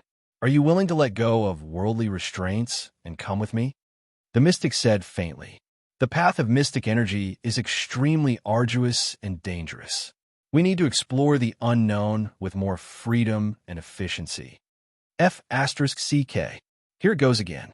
Thales immediately became vigilant, preventing himself from flying out of the castle again, just like in Dragon Cloud City. But fortunately, Asda was no longer so violent when communicating with him. He no longer dragged him out to be a human kite at the slightest disagreement. "But we talked about this 7 years ago, and you agreed," Thales said sternly. "If mystics do not want to be hated by the world and be beaten by everyone, and do not want to be called a calamity, then we have to use another method, the crown in my left hand and mystic energy in my right. Asda's words were concise, and he summarized his explanation in one sentence. I can somewhat understand your commendable but childish ideals. I also more or less understand your naivety in wanting to have the best of both worlds, or your reluctance to leave when you are in a high position, and your greed for power. Thales could not help but raise his eyebrows. But you think this way, child, because you still do not understand mystic energy. That is also because you have always been secretive and unwilling to reveal everything. Thales immediately retorted. Asda was silent for a while before he changed the topic. Then why don't you think about it from another angle? On this trip back, since you knocked on the door, did anyone find anything wrong with it, or even suspect your identity? If anyone found anything wrong with it, and suspected my identity, Thales shuddered. A few faces floated in his mind. Quick Rope, the former prisoners of the Royal Guards, led by Barney Jr., and Zacriel. Thales looked into Asda's eyes, forced a smile, and told the truth. Yes. The air mystic stared at him quietly. In Thales' eyes, the occasional flash of blue light in the air mystic's eyes was filled with "I knew it." Give me their names and information. I will help you wrap up. Wrap up. Thales' heart skipped a beat. The image of Quick Rope being made into a human meatball appeared in his mind. Thank you, but I have already taken care of it. The prince pretended to be calm. It is a pity, but also very unfortunate. Those who know my secret, Thales could not help but imagine Shadow Shield Stake's expression. A sinister smile appeared on his face. They will never be able to tell anyone else. This time, Asda did not answer immediately. Instead, he stared at him for a very, very long time. It was so long that Thales felt goosebumps. Fortunately, the mystic finally spoke, but his tone changed. Very well, you escaped this time. But what about next time? Thales tensed up. Asda said coldly, why do you think I disappeared all these years and only came to you in the 6th year? Lazy? Coward? Delay? Forget? Death threat awakening? Thales buried these speculations deep in his heart and put on a humble and eager face. Asda's pleasant voice suddenly became tense. 7 years ago, an unfamiliar rookie mystic knocked on the door blindly in the middle of the night. Also 7 years ago, Giza appeared in Dragon Cloud City and fought against the great dragon who descended from the sky. Do you really think that no one will connect the dots? Thales frowned. Such as the 2 empresses? They are just one of them.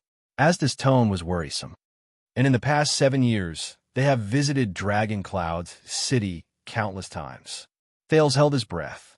During these 7 years, I had to put in a lot of effort and use every method I could think of to make them look away from you. Fortunately, you are very special. Fortunately, all the mystics believe that the person who knocks on the door definitely has a name of origin, and a brat definitely doesn't have this ability. Thales' heart sank. Fortunately, the air mystic's attitude softened. That was not the only thing that happened in the world that night. Thales looked up. What do you mean? The mystic shook his head. Swampy land, the sea of eradication, the great desert, Sunset Forest, Raridan, Chelan City. That night, many places were not peaceful. Dragon Cloud City and Giza were just 2 of the suspected targets. Thales was puzzled. What? Asda nodded. That's right. So sometimes I even suspect that you were not the only mystic who appeared that day. Not the only one. Thales was deep in thought. Asda snorted coldly. Of course, if there really is one, I hope he is not like you, stubborn and reckless. Thales could only show a polite smile. But you're now back in Eternal Star City. Asda spoke faster and faster, making people's hearts race. This is the center of politics that attracts the attention of the world, and you are the heir to the kingdom. Every move you make will attract attention. If you have another accident here, whether it is evolving or knocking on the door, if you attract unnecessary attention. Thales recalled the scene at the royal banquet and could not help but clench his fists. Asda warned, don't worry. For the sake of your safety, reconsider my suggestion. When that time comes, it will be too late for you to leave with me. Thales was silent for a long time. For the sake of my safety. Safety, but, Thales remembered the covenant he made with the king in Ballard Room and could not help but clench his teeth. Asda quietly waited for his response. After a few seconds, Thales took a deep breath and looked up at his guide. Thank you for the reminder. I admit that it may be safer and more convenient for a beginner to go with you. Thales paused, but I still have a question. Asda nodded. Very well. At least we have a pretty good consensus. Who is Fruland? The air mystic's words came to a halt. Fruland. Thales stared at him, but Asda did not react. He was expressionless and did not move. But Thales knew that a mystic's reaction could not be measured with common sense. I should change the question. Thales leaned against the desk and narrowed his eyes. You and the sensory mystic, or should I say the former Queen Fiosa, why and how did you work together? The silence lasted for a long time. The blue light in Asda's eyes flickered back and forth. Thales was unmoved. He gradually increased the stakes. And how did the former Three Disasters Alliance infiltrate Constellation's court and bewitch the former king? Asda still did not say a word. Until the next question. Just for a legendary anti-mystic equipment that could threaten the two empresses? At that moment, Asda's eyes shone with a dazzling blue light. Thales had to raise his hand to block it. A few seconds later, the blue light dimmed. You, like a statue. Asda regained his vitality. Where did you hear that name? Damn it. Thales put down his arm and exhaled. Don't forget, I'm not just your student. I'm also a Jade Star. I have the crown in my left hand and mystic energy in my right. The prince shrugged and spread his arms. I'm in such a high position, but it's not just because I'm reluctant to leave and greedy for power. Thales' smile froze. Mr. Sakern? The blue light in Asda's eyes flowed rapidly. It's been a while. You've learned a lot of new things. Thales curled his lips. Not as much as you've hidden from me, Mr. Sakern. The atmosphere in Jackal's study room suddenly became tense. The Duke of Star Lake and the mystic looked at each other in silence. But Thales was not afraid. In Ballard Room, after experiencing the difficult game with the Iron Hand King, Thales felt that he had grown. At least, he was getting better at seizing the initiative and leading the situation. Even when facing a mystic, this was the true meaning of having the crown in his left hand and mystic energy in his right hand. The sin of Hell's river surged and flowed through his body in agreement. But the teenager's gratification only lasted for 3 seconds. No, Asda snorted coldly. If you really learned of this name from someone in a high position, Thales, why do you need to ask me? It's precisely because you know nothing that you're here to sound me out and try to learn more. Thales' expression froze. The air mystic curled his lips and mocked. From this, it can be seen that you can't touch the crown with your left hand, and you can't use mystic energy with your right hand. You can't do anything with either hand. He said bluntly, a prince who has lost his power without mystic energy. In the old and dilapidated study room, Thales sat on a broken chair with a corner missing. He was silent. Actually, he did not have to be so harsh. A few seconds later, Thales sighed. All right, you're right. But the teenager's expression changed. But at least, you should know why I'm not willing to go with you, right? The mystic fell silent again. You're rebelling. I'm not telling you precisely because you're not willing to go with me. Asda opened his mouth again. There was a hint of difficulty in his words. If I can teach you all these things from the past. Thales smiled. He shook his head and leaned back. The wobbling chair let out a painful groan. So, you won't tell me the answer, will you? No. Can I ask why no? But no. At least no. Asda rejected Thales' questions one after another. He raised his head and did not waver. No matter what the reason is, if you're not willing to give up your worldly ties, I won't tell you more about mystics. Thales immediately felt bored, but at least he achieved his goal. Fruland's news had diverted his attention. The mystic no longer insisted on taking him with him. But you know, child, you always have that choice. The mystic leaned forward. His words were bewitching. I'll always be here with an open embrace. Forever. As he listened to this familiar tone, Thales snickered. He suddenly thought of quick rope and Asda. Could they be a pair of golden salesmen? The former would deliver a carrot with flowery words, while the latter would wield a stick with a ferocious expression. All right, then let's each take a step back. Thales proposed a solution and set the tone for this conversation that was heading towards an unpleasant one. I want to ask you who Froland is, and don't force me to go with you. Asda did not speak, but based on Thales' understanding of him, a certain someone was obviously not very satisfied. Thales snorted and stood up. By the way, speaking of this, I still have something to ask you. Thales walked straight to the window before turning around to look at the mystic. Asda snorted softly. Under the moonlight, the prince smiled faintly and raised his hand gently. Asterisk thud. Asterisk the chair behind the desk suddenly trembled and a corner bent. But Asda did not pay attention to the chair. At some point in time, he had already stood up. The mystic's glowing blue eyes were fixed on Thales' hand. Between the teenager's fingers was a folded sky blue cardboard ball. Thales smiled and waved his hand at the mystic. In the next second, the blue light in Asda's eyes suddenly intensified. Thales only felt a light breeze. He could not hold the paper ball anymore, and it flew out of his hand. The sky blue piece of paper flew over as if it had a life of its own and stopped in front of Asda. It unfolded in the air, flattened out, and resumed the appearance of an invitation card, revealing the beautiful writing on it. Turn around. This is Asda's eyes were obscured by the blue light. It was as if he could see through the invitation card in front of him and look at the air. No change, no trajectory, no momentum, not even. His words were emotionless, but they were filled with a strange echo. Thales revealed a mysterious smile. He bowed and spread his arms, as if he was thanking someone after a performance. The crumpled invitation card floated to the ground. The mystic turned his head and stared at Thales' right hand. Again, there was an unusual fluctuation in Asda's words. Whatever it is, do it again. Now, the blue light in his eyes no longer flowed, and it was always bright. Of course, I will. In the face of Asda's rare eagerness, the teenager was a little overwhelmed. But before that, the Duke of Star Lake crossed his arms and smiled coldly. Who is Froland? Thank you for your support. I have been working hard on my writing. End of this chapter.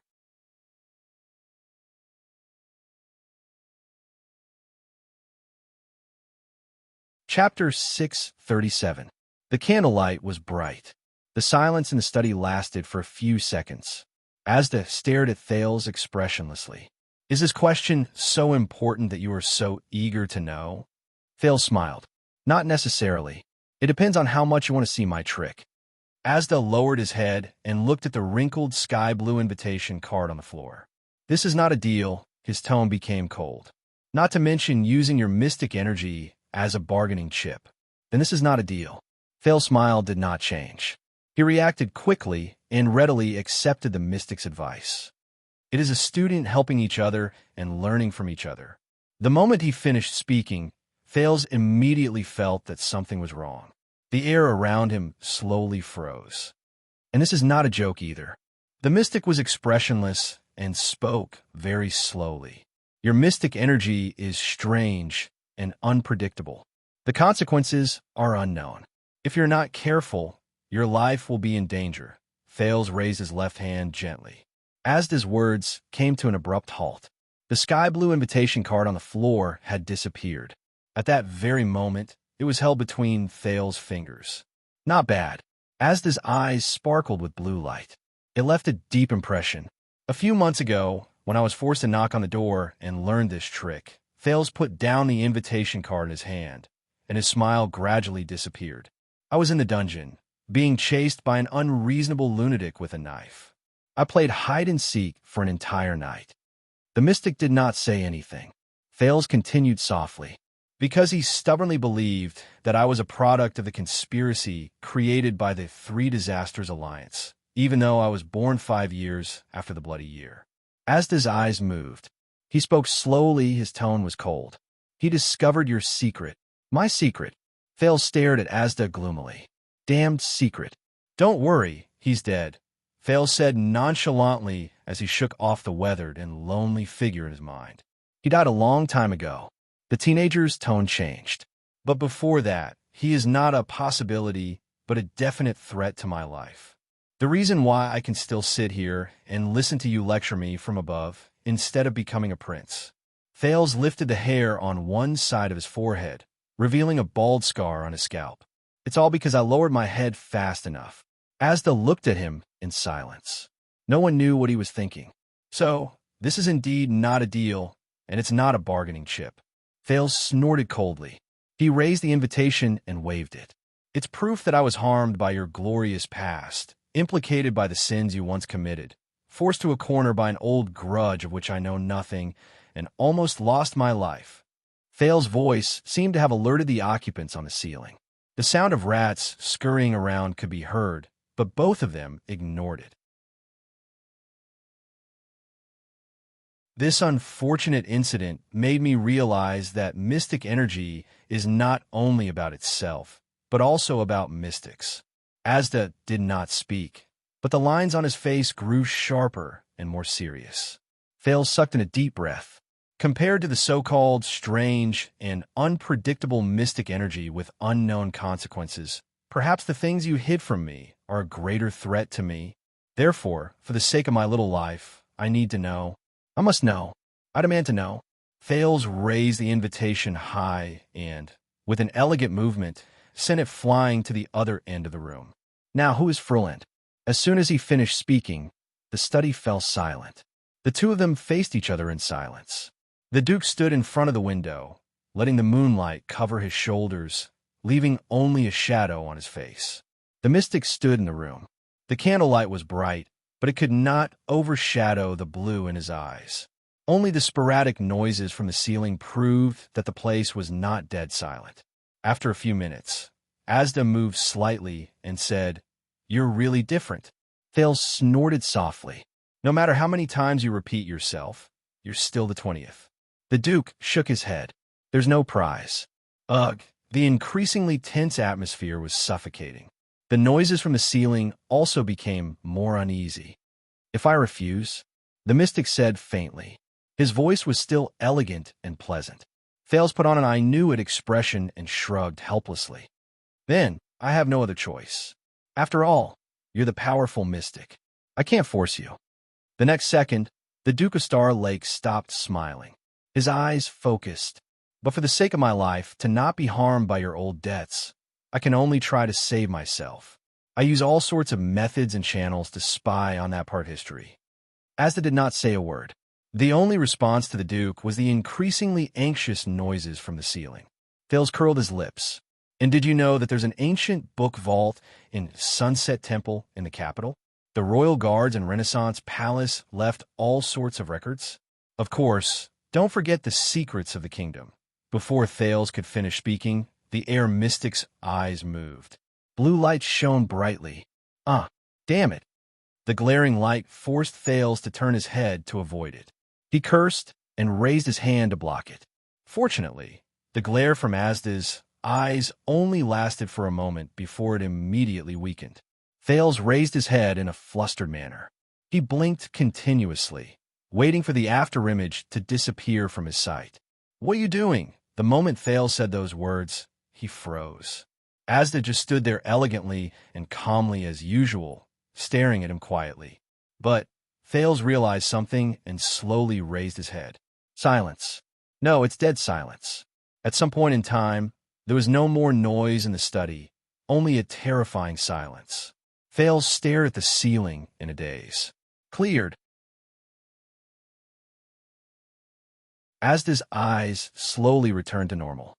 His tone was ethereal. "Including those in the nest and those who passed by, there were a total of 14 rats. No need to thank me." Decleared. Thales took a few seconds to understand the sentence. He could not help but gulp. Damn it. How am I going to explain this to everyone? A new stray cat in Star Lake Castle? The one that catches rats? If you want to be more thorough than the rat nest around the castle and in the fields, I can. The considerate Asda continued. Wow, thanks. Thales quickly stopped him. You don't have to be so thorough. I had to let my subordinates have something to do. Asda nodded cheerfully. Please forgive me. I was distracted by this matter. And what were you talking about just now? Thales clapped his hands. Oh, that just now? Anyway, what I meant was Honorable Sir Securn. The Duke, who had a high status and power, was all smiles. His attitude was amiable. We are teacher and student, guide and apprentice. We are companions on a long journey of mystic energy. Hence, there is a need for us to strengthen our communication and trust each other. Thales looked at his guide, whom he respected and admired from the bottom of his heart. His eyes were filled with anticipation. What do you think? The room fell into dead silence again. A few minutes later, the mystic spoke softly. Your Highness, are you saying that you wanted to use yourself to threaten me just now in exchange for my compromise? Thales coughed, and his smile faded. I'm sorry. I only realized it recently. Thales exhaled and tried his best to be as sincere as possible. Using yourself as a bargaining chip is quite effective. Thales weighed the covenant in his pocket and thought sarcastically. After all, everyone loved Thales. Asda's gaze shifted and he stared at Thales. But a few seconds later, he suddenly laughed. You should really look in the mirror and look at yourself right now. The mystic smile, which felt like a puppet whose mouth had been carved into an arc, made Thales panic. The mirror in the bedroom is broken. I don't know when I'll replace it. Thales forced a smile to match the mystic smile. It depended on Scholar Julio's account book. Wait, apart from killing rats, don't tell me that you also know how to repair mirrors. In the next second, before Thales' smile faded, Asda's eyes flashed with blue light again. Thales felt a great force surge towards him. Caught off guard, he was lifted in the air and fell heavily. Damn it! Looking at the rapidly approaching ground, Thales raised his hands to protect his head and face in exasperation. I knew this grandson was petty. Asterisk thud. Asterisk, there was a muffled sound. Thales opened his eyes and snapped out of his daze. He landed on his feet and hung in the air with his face up. He was sitting in the air in a pathetic manner. Asda had already sat beside him and was leisurely admiring the night outside the window. Then, let's talk, the mystic said calmly. As usual, no notes. Talk. Thales came back to his senses. He frowned and touched the air chair under his butt. He calmed his pounding heart and stared in disbelief at Asda, who had suddenly become easy to talk to. All right, looks like he's not that. Petty? Very well. Thinking of this, the teenager's lips twitched. But before you invite me to sit, perhaps you should first ask. Asterisk thud. Asterisk Thales fell heavily on the ground. He touched his buttocks and grimaced in pain. Oh, pain, F asterisk CK? Then, may I ask, Your Highness, would you like to sit? Asda looked at him calmly. A blue light appeared on his left and outlined the outline of a chair. Your Highness, would you like to sit? Thales covered his butt and gritted his teeth as he climbed up.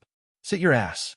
But just as the word no reached his lips, he caught a glimpse of the mottled and faded old, crooked chair that belonged to the Duke behind the study table from the corner of his eye. The noble and dignified Duke of Star Lake could only smack his lips in annoyance. Sulking, he sat on the chair that Asda had prepared for him. Damn it. Petty. Frillin Sanchez. In the room, Asda stared at the small patch of night sky that was locked by the window. His gaze was unfocused. This is her name, at least the part that I know. Frillin Sanchez. Thales muttered the name in his heart. She was born very early. It is said that she witnessed the Empire during its heyday. I guess even among fellow mystics, there are very few who can surpass her in terms of experience. Asda's tone became tense. Before becoming a mystic, she was a magic apprentice at the Alchemy Tower. After becoming a mystic, her line of origin was named Senses. Alchemy Tower, I know. Thales raised his hand excitedly. Toward omniscience, right? But Asda did not give him a positive answer. What did you say? Alchemy Tower, their motto, Thales recalled and repeated, towards omniscience. It's under the symbol of the strange eye. Asda narrowed his eyes and looked at him strangely. Seeing this, Thales had no choice but to stretch out his hand and draw a sentence in the ancient language of the Empire in the air. Towards omniscience? The mystic was silent for a long time. They taught you the language of the Empire, right?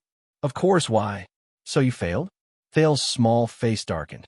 Why don't you try taking lessons 8 days a week? What? You're asking where the extra days came from? Of course it's squeezed out from sleeping time. Fails was puzzled. What's wrong? Or is it better to translate omniscience into omnipotence? The languages in this world do not correspond to each other, Asda said coldly. If that's the case, why don't we just learn nouns one by one? And when it's time to use them, we only need to say, "You learn grammar class, idiot." Fails shrank back into his chair and crossed his arms in a daze. You actually really don't have to be so mean. And if you could be a little more generous and magnanimous, noble, studious, knowledgeable, and progressive, Your Highness, Asda said faintly, release a little of your touching feelings of being diligent in government affairs, worrying about the country, and caring about the welfare of the people. Squeeze out a little of the time you stand in front of the window and sigh at the majesty of the kingdom's vast rivers and mountains, or a little of your heroic courage to bargain with me in the face of death, and then generously and mercifully give them to some boring grammar lessons that you think are insignificant. Then you may be lucky, coincidentally, unexpectedly, touching, and miraculously notice an insignificant point in an inconspicuous corner. In the language of the ancient empire, your so-called path is a concise combination of a noun and a verb. Thales felt dizzy as he listened. It took him a lot of effort to digest this long paragraph. Only then did the corners of his mouth twitch. That you only need to say the last sentence. That's enough. Asda ignored him. So, the Alchemy Tower's motto in the language of the ancient empire was not literally path to omniscience. For the sake of his academic dignity, Thales had to pull himself together and began to draw in the air again. Then, path is a noun, so is not path, but path, or even simpler, road. And the verb, road, leads to omniscience. Thales looked at his guide expectantly. Asda did not even look at him. He said indifferently, "Look at the verb for omniscience." Thales scratched his head and continued to draw. "All right, let me see, oh." Thales came to a realization. So, path to omniscience is a modification of road. Path to omniscience. Asda snorted coldly. "Look at the verb for road." Thales frowned. "Look again? But there are only a few of them." "Oh." The teenager's expression changed again. "I get it, road is a passive object. It has a corresponding subject-predicate." But Thales was immediately confused. "But this sentence does not have a subject-predicate," Asda snorted again. This time, Thales did not need to be reminded. He had an idea. "I remember now. In the poems and proverbs of the ancient empire, according to the context and logic, certain elements would be omitted, such as I and I am." Thales slapped his thigh and said excitedly, "So the Alchemy Tower said, 'I am on the road, and the road leads to omniscience.'" Asda was expressionless. "Do you usually speak like this?" Thales coughed and adjusted his words. "I am on the road to omniscience, not simply heading to omniscience, right?" This time, Asda did not say anything. "Towards omniscience. I am on the road to omniscience." Thales silently recited these two sentences. He remembered the symbol of the strange eye on the Alchemy Tower and felt something in his heart. They are different. "A very big difference," Asda suddenly said. Thales thought for a moment and nodded. "I get it. Towards omniscience is like the door plate on a door. You just have to open it. Behind the door is omniscience." Asda did not comment. "But I am on the road to omniscience. This is more like a signpost on a long road." Thales' eyes brightened. "You walk past it, you know you're not there yet, but you know the direction is right, and then you continue forward." The former was a complacent master who guarded the door. The latter was a traveler who carried a heavy burden and had a long journey. They are different. Thales was a little lost in thought. Musclemen may be rigid and stubborn. Asda looked at the moonlight outside the window and said faintly, "But they are also wizards." Thales came back to his senses. "Musclemen?" The mystic tilted his head. "Soul Tower uses a derogatory term to mock them." "I understand. What do they call you?" "Thinkers." "Thinkers?" Thales raised his eyebrows. Why not bookworms? Because it is ironic. Thales narrowed his eyes. Asda snorted coldly. We use the most direct and simplest derogatory term that they will not misunderstand no matter what. And what they use to insult us is an ironic term that can only be understood by connecting the context, history, and reality. Thales was in high spirits. Interesting. Even though they use derogatory terms against each other, the logic used by Soul Tower and Alchemy Tower is completely different. Am I right, thinkers? Once he finished speaking, Asda looked at him expressionlessly. The air around him became heavy. Thales reacted and had to cough vigorously. Ahem, back to the topic at hand. The Duke's expression became stern. So, Mr. Sakern Furland, she is an extremely experienced mystic, sensory mystic. Don't what? The mystic's tone instantly became cold. Don't call her that. You can either call her by her mortal name or use her full name, sensory mystic. You can even inadvertently mention sensory mystic in a sentence. The blue light in Asda's eyes was extremely sharp. But the only thing you should not do is call a mystic by her name of origin in such a pure, simple, and crude way when you know who you are calling. Don't call her by her name of origin? Thales was puzzled. What? The air mystic was silent for a while, as if he was thinking about something. But he still spoke in the end. Because we do not know Furland's current situation.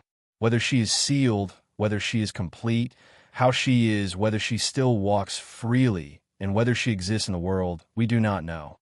If you call a mystic's name of origin wholeheartedly when you know who you are referring to, and if the other party is normal, you will sense it. Thales' expression froze. If I call her name of origin seriously, alone, and intentionally, the other party will sense it. That means once or twice might not be a big deal, but if it happens too many times, trust me, no matter how soft it is, no one wants to be knocked on the window for no reason. Asda ended his sentence with a warning tone. Thales had a brainwave. It's that amazing? Then let me try yours air. At that moment, the air around him was compressed with the force of an avalanche. No. Thales had difficulty breathing. His face flushed, and he waved his hands randomly. In the next second, Asda put down his finger. Thales only then regained his breathing and panted in pain. F***CK. He's definitely doing it on purpose. First of all, this is not a friendly move. Asda snorted coldly. Secondly, remember, the magic empresses stand at the pinnacle of the path of mystic energy. I strongly suspect that they can use some unimaginable method to sense and monitor known names of origin. Once a mystic reacts due to being called too much, the B** cheese will notice that something is wrong. Magic Empress, monitoring names of origin? Thales tugged at his collar and said unhappily, so strange? The mystic did not answer. He only stared at him coldly. Thales could only continue asking. So, a name of origin is like a website. I mean an address? Once you call it, it's like throwing a stone at someone's window. And the two empresses live in the tallest villa. They're hunters with sniper rifles and crossbows who stand at the highest point. If someone's window rings, they pull the trigger and kill them in one shot. Hearing this, Asda heaved a long, deep sigh. He seemed dissatisfied. Metaphors, analogies are always like this. But he only paused for a few seconds before his eyes glowed with blue light. No, in a sense, a name of origin is more like a gate with a sign hanging on it.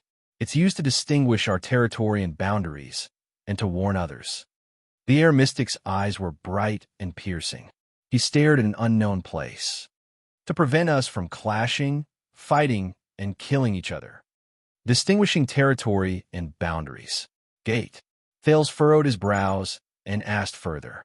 But if the other party can sense it by directly calling a name of origin, then it's like a gate deliberately erected to attract people to knock on it. Asda turned his head.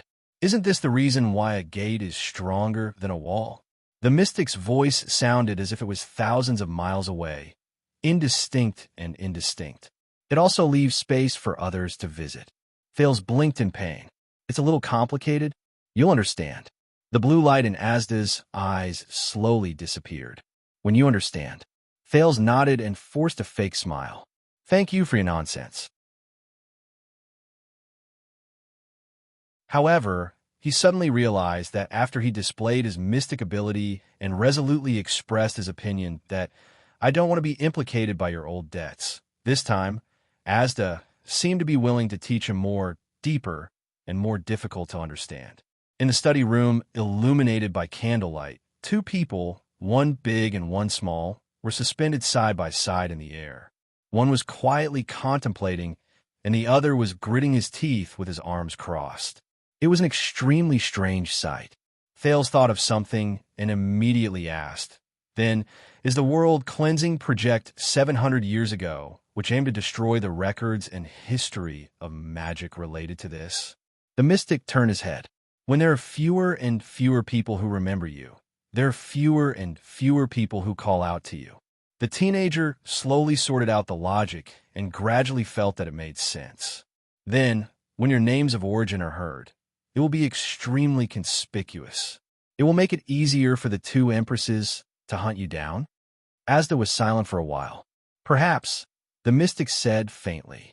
But it's not just that. Thales was about to ask, but Asda had already spoken. Whether it's when demons bewitch people, asking the victims to call out their taboo names loudly, or when religions spread their beliefs, asking the believers to repeat the admonition of the gods, or when the emperor rules over the world, asking millions of people to shout, "Long live the empire," over and over again. The mystic seemed to be immersed in his own world again. Summoning symbols is always the most direct way to strengthen connections, establish habits, and build authority. Mystic abilities are the same, and even more so. Thales was puzzled by what he heard. I actually, don't quite understand. Asda raised his head and was extremely certain. You will understand, sooner or later. Thales could only hug his arms tightly and chuckle. Thank you. Another nonsense.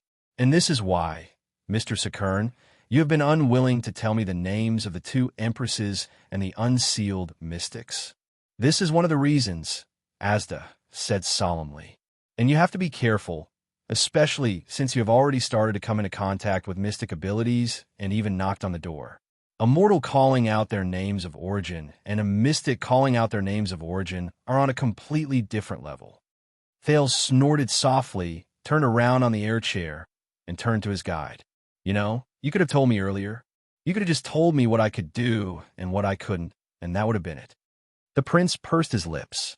This has nothing to do with mystic abilities. The mystic was silent for a while. Trust me, Thales. Asda spoke faintly, but it made Thales a little nervous. Everything that happens in this world, everything is all related to mystic abilities.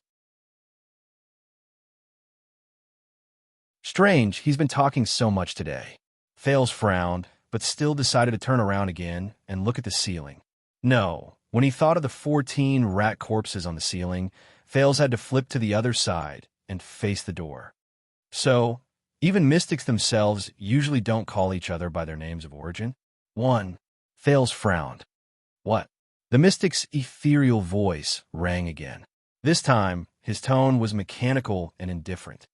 As far as I know, since the birth of mystic abilities, there's only been one and only mystic. From the beginning to the end, he did not have any scruples. He was used to calling his peers by their names of origin, and he even believed in it, as if that was our only name, as if that was his creed in this world. For some reason, when he heard this sentence, Thales shuddered. He subconsciously turned around and looked at Asda. And every time he called out my name of origin, the air mystic was lying in the air. His blue eyes flickered as he stared at the ceiling. But it did not seem like he was staring at the ceiling. Instead, it was something above and beyond it. Thales had rarely seen Asda like this. Who is he? The teenager could not help but ask. Asda did not move. But in the next moment, there was a flash of blue light. The air mystic's gaze, which was filled with blue light, locked onto Thales. This gave Thales a shock. It was like a comic strip flipping on a book. In the blink of an eye, it changed to the next page. Fortunately, he and his brother had been confirmed to be sealed. The blue light in the mystic's eyes flowed out of his eye sockets and climbed up his face like cracks. Before they destroyed the world, The two rays of blue light made Thales extremely uncomfortable. He subconsciously turned his head to avoid them.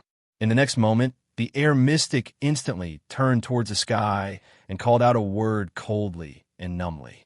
Exist, exist, exist, exist, exist, exist. This word seemed to have some kind of power. Under Asda's call, it seemed to echo faintly. In the next moment, Thales felt as if he was hallucinating. All the sounds and colors in the world disappeared at the same time. Even his thoughts had come to a halt. Everything was over. After an unknown amount of time, he felt a movement somewhere. Soon, the ceiling, the ground, the walls, the door, everything in front of him and beside his ears gradually returned to him. In the next second, the teenager took a deep breath and sat up. Thales came back to his senses and realized that he was drenched in cold sweat. Asda sat beside him. Just like before, he looked at him calmly, elegantly, and indifferently. Thales panted rapidly and blinked his eyes frantically. Everything is normal. Normal? The only extra thing, or rather, what was left behind, it's an omnipresent feeling from the inside out. Deep palpitation.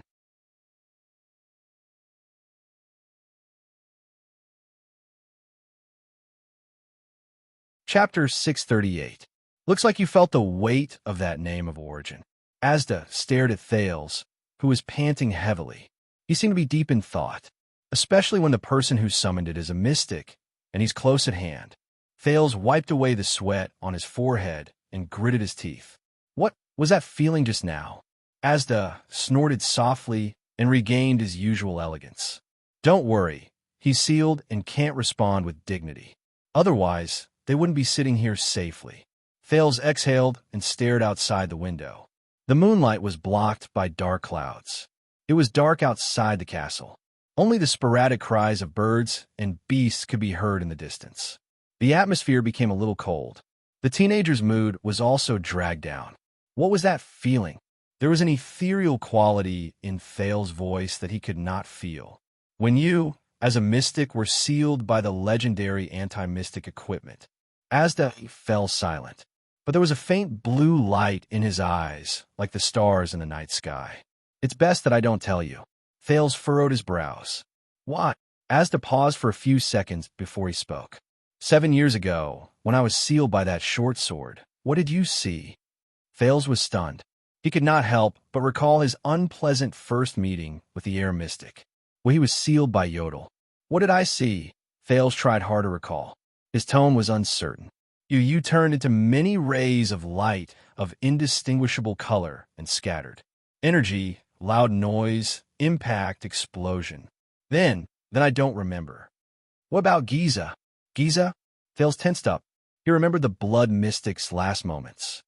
Be careful of Asda. She withered, hardened, turned black, became brittle, then cracked, shattered, and turned into ashes that filled the sky. Thales recounted the past. He remembered the moment he used the blade of purification to seal Giza. For some reason, there was an indescribable sorrow in his heart. Like the embers of a burning fire, they scattered with the wind. The mystic nodded. He looked at the darkness outside the window. This is what you saw, but it already explains a lot. Asda's tone suddenly became tense. 700 years ago, as the first target of the mystics, Ban was sealed in a very straightforward and swift manner. He disappeared without a trace, and even if we knocked on the door, entered our original forms, and used the crudest method to call out his name of origin, we did not get any response or feedback. It was as if he had fallen asleep and would never wake up again. There were many witnesses when Eric was besieged. His indignant roar in his original form startled almost all the mystics, so much so that we always had the illusion that he still existed, but there was only dead silence left. He was ignorant, unconscious, thoughtless, and emotionless. As time passed, we gradually realized that he was not coming back. We don't know how many times Solovsky was hunted, but after he knocked on the door abruptly and awkwardly, his state was permanently abnormal. His response to us was incoherent, confusing, and contradictory. The only thing he conveyed was coldness, desperation, and stillness. In the end, it became countless meaningless fragments. Ben, Eric, Solovsky, when these familiar names appeared from Asda's mouth, Thales's expression changed slightly. Lebla was hunted by 3 legendary anti-mystic equipment. Each time, he was restricted and weakened a little. In the end, he fell to the 4th one. But after he was sealed, he did not disappear immediately. Instead, he lingered in our senses for 3 months before gradually weakening, becoming silent, and returning to stillness. Thanks to him, we knew that the seal was not death and destruction, but another incomprehensible state. We also knew that Helen and Bloodspike were already existences of another level, the supreme empress of all magic. Elseal was the strangest and most mysterious. As the scariest mystic aside from B, even though we don't have any news about him, we all know and feel that he still exists in the world. But at a certain moment, you turned around and realized in shock that he had disappeared a long, long time ago. You just inexplicably forgot about him. And Kirai, a mystic as valiant and iron-blooded as he was, who was so proud and sharp that he dared to fight against 2 mystic brothers at the same time. The last time he knocked on the door, he conveyed a bottomless pain, anger, disgust, and even despair. As for Giza, in 700 years, she encountered no less than 2 calamity hunters and no less than 6 legendary anti-mystic equipment one after another. She fought back and forth. Although it was inevitable that she would end up in a pathetic state, most of her life was spared until you placed the last straw on her, and she turned into innumerable dead things and ashes. We said this. Asda's tone changed, and finally Thales's expression tensed. When he was sealed, even though he was thousands of miles away, Asda's voice was ethereal. The shock and waves that tore everything apart and destroyed everything made me think that the world was about to end. Hence, every mystic's performance and effects are different when they are sealed, and we suspect that this is because every mystic energy. Thales took over the conversation. The teenager's expression was solemn. So you can't tell me because of the mystic energy first covenant. Asda pondered for a while and nodded. Every mystic's mystic energy is unique. This might decide how they're sealed, as well as the state and feeling of being sealed. Thales was silent for a long time. His expression was solemn. Then, as someone with experience, do you have any suggestions? The teenager looked at the guide. When we face legendary anti-mystic equipment. The air mystic was also silent for a long time. No, every legendary anti-mystic equipment can weaken mystic energy or even render it completely ineffective. We can't even get close to it, let alone touch it. Even if the same equipment is in different times, in different hands, and when faced with different enemies, it might have completely different effects and functions. You might not even be able to prepare for it in advance. This answer caused the atmosphere to become heavy. Thales furrowed his brows. Then, why do I still want to become a mystic? At the very least, I can still touch them now, but after I take that step, I will have a fatal weakness, and any legendary anti-mystic equipment can kill me. If you don't take that step, you'll be full of fatal weaknesses. Asda shook his head with slight disdain. Even if you don't use the legendary anti-mystic equipment, any weapon, even a small nail, can kill you. Thales choked. All right, let's get back to the topic at hand. The Duke waved his hand. So you're wondering, Frilland's current situation is unknown? Which camp does she belong to? How did you guys end up together? Frilland. This name made the blue light in Asda's eyes flash. It branched out and seeped into his face. But he did not answer. Instead, he looked at Thales coldly. Tonight, I have already told you a lot of things. And what is your reward? Reward. Thales paused for a moment before he realized what the man was talking about. But you just said that this is not a deal. That's right. Asda tidied up his clothes, which were actually not messed up at all, in a calm and composed manner. So, I call this teacher and student helping each other and learning from each other. Thales immediately choked. A few seconds later, the teenager gave him the middle finger gloomily. F***CKU. What does this mean? The middle finger? the Northlander's new trend of swearing on the street. Then, Asda's expression was indifferent. I can only tell you about Frolan next time. All right, all right. Thales had no choice but to raise his hands and surrender. He stood up in annoyance and pointed at the blue invitation card on the ground. Then, don't blink. The next second, the invitation card reappeared in Thales' hands. The teenager narrowed his eyes, sneered, and waved the invitation card at the mystic. But Asda did not have time to pay attention to Thales' expression. So beautiful. The guide stared at Thales' fingers. His words were profound. Charming, beautiful, and indescribable. Hearing the string of adjectives, Thales felt a little embarrassed. He coughed. All right, this ability, how should I put it, is a little awkward. Asda's attention returned to Thales' words. Awkward? Thales sighed and stuffed the invitation card into his pocket. Let me put it this way. If I were a charlatan who could perform magic tricks, my performances would definitely be full of people, and there would be loud cheers. If I were a thief who lived on the streets, my business would also be easy, and I would never leave empty-handed. Even if I were a mercenary who lived on the edge of a knife, I would still be able to catch my opponent by surprise during a battle, and it would still be very effective. The teenager's tone sank. But you're a prince, Asda calmly finished his sentence. The Honorable Duke of Star Lake. Thales' smile disappeared in an instant. Exactly. The teenager was a little dejected. If I wanted to watch a magic show, I could hire the best circus in the entire Western Peninsula. They could perform better than me without mystic energy. If I wanted to get something from afar, why don't I ask the guards and servants to get it directly instead of using mystic energy? It would save me a lot of effort. Thales mocked.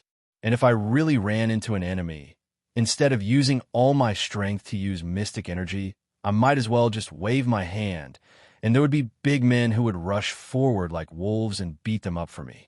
Asda listened to him in silence and did not express his opinion. Also, for an outstanding street beggar, if you want to steal something from someone's pocket without anyone noticing, you really don't need any mystic energy. Thales snapped his fingers, and the invitation card from his pocket magically appeared in his other hand. You really don't need any mystic energy. So, for now, its greatest use is to steal 2 forbidden tomes when I visit Sunset Temple to ask for advice and pray. Thales sighed and ended his lamentation. Fortunately, you are a prince. Asda looked at him quietly. Your identity is set in stone. You can't go out and embarrass yourself with these petty tricks and bring trouble upon yourself. Thales raised his eyebrows. Very good.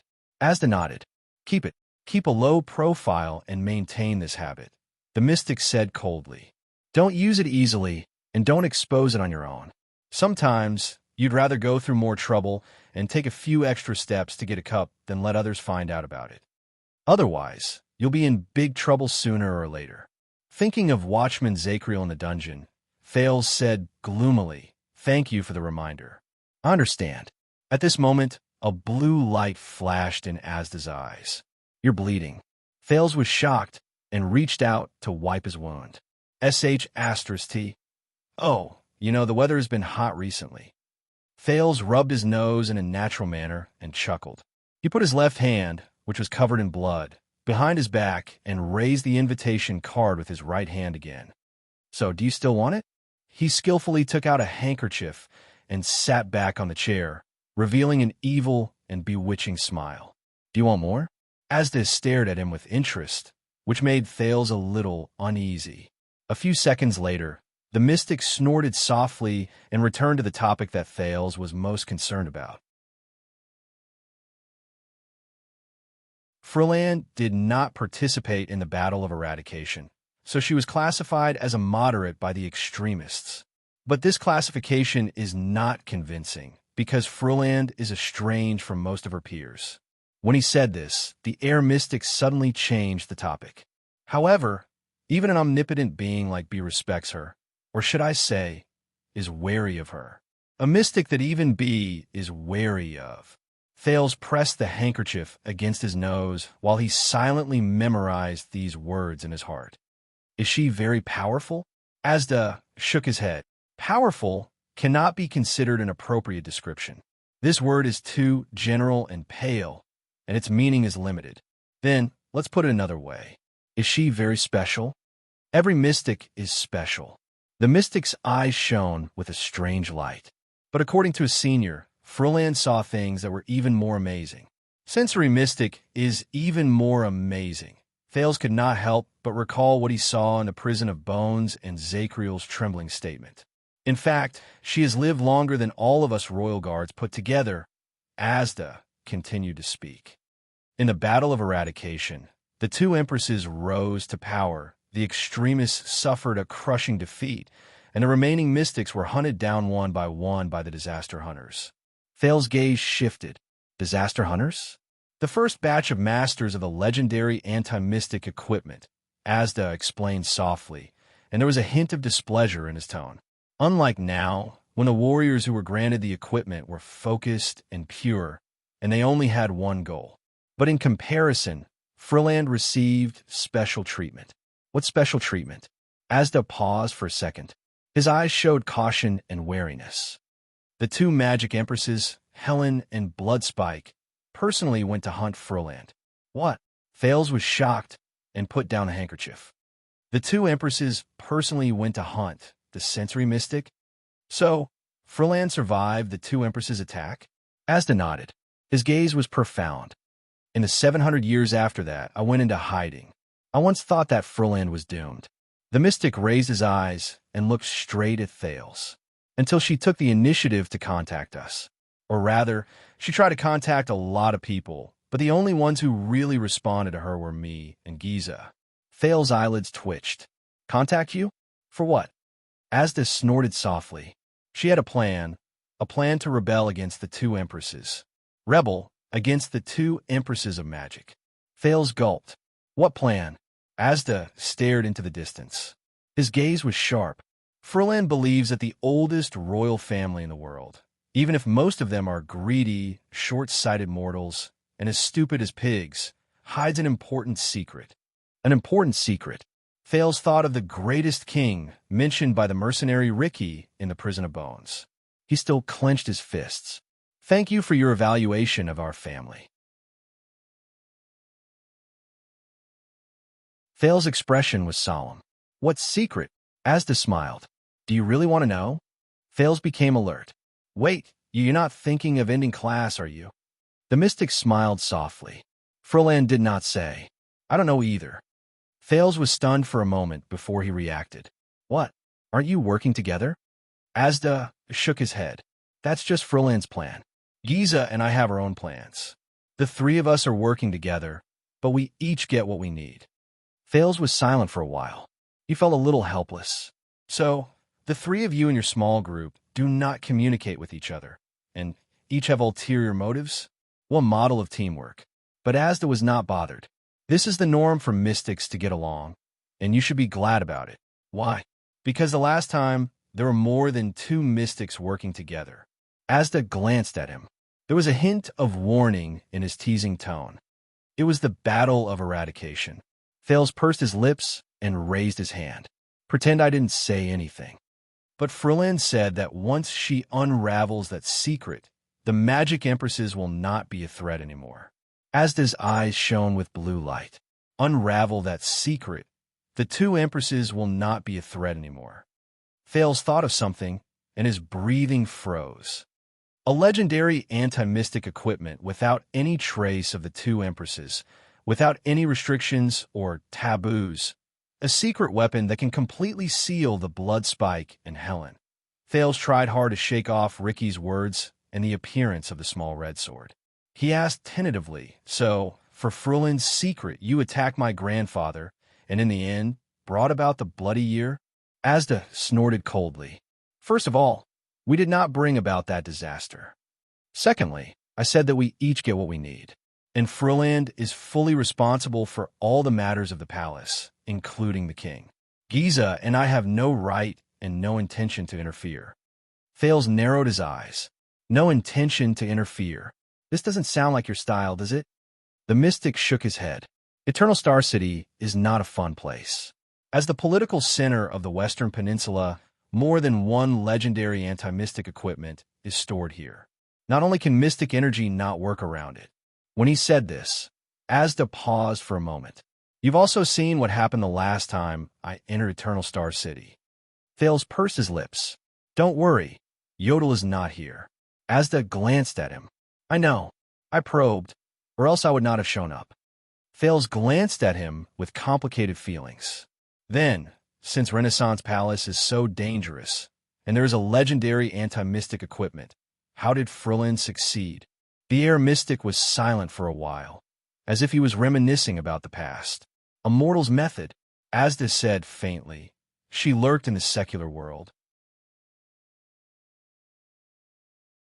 For several generations, she carefully and persistently observed, waited, and probed to find a way to infiltrate Constellation's court. And it was not easy. Thales nodded and was immediately shocked. Several generations. Wait, how long ago was this? Asda was silent for a while before he slowly said, When Frillin came to us, John the Red King had just ousted his own sister from the throne. John the Red King, John II, and his sister, Queen Erica, the conqueror of the North. Thales' expression changed. That was 200 years ago. The mystic snorted coldly. As I've said, to us, there's no such thing as a long wait. 200 years of planning. After the shock, Thales sighed.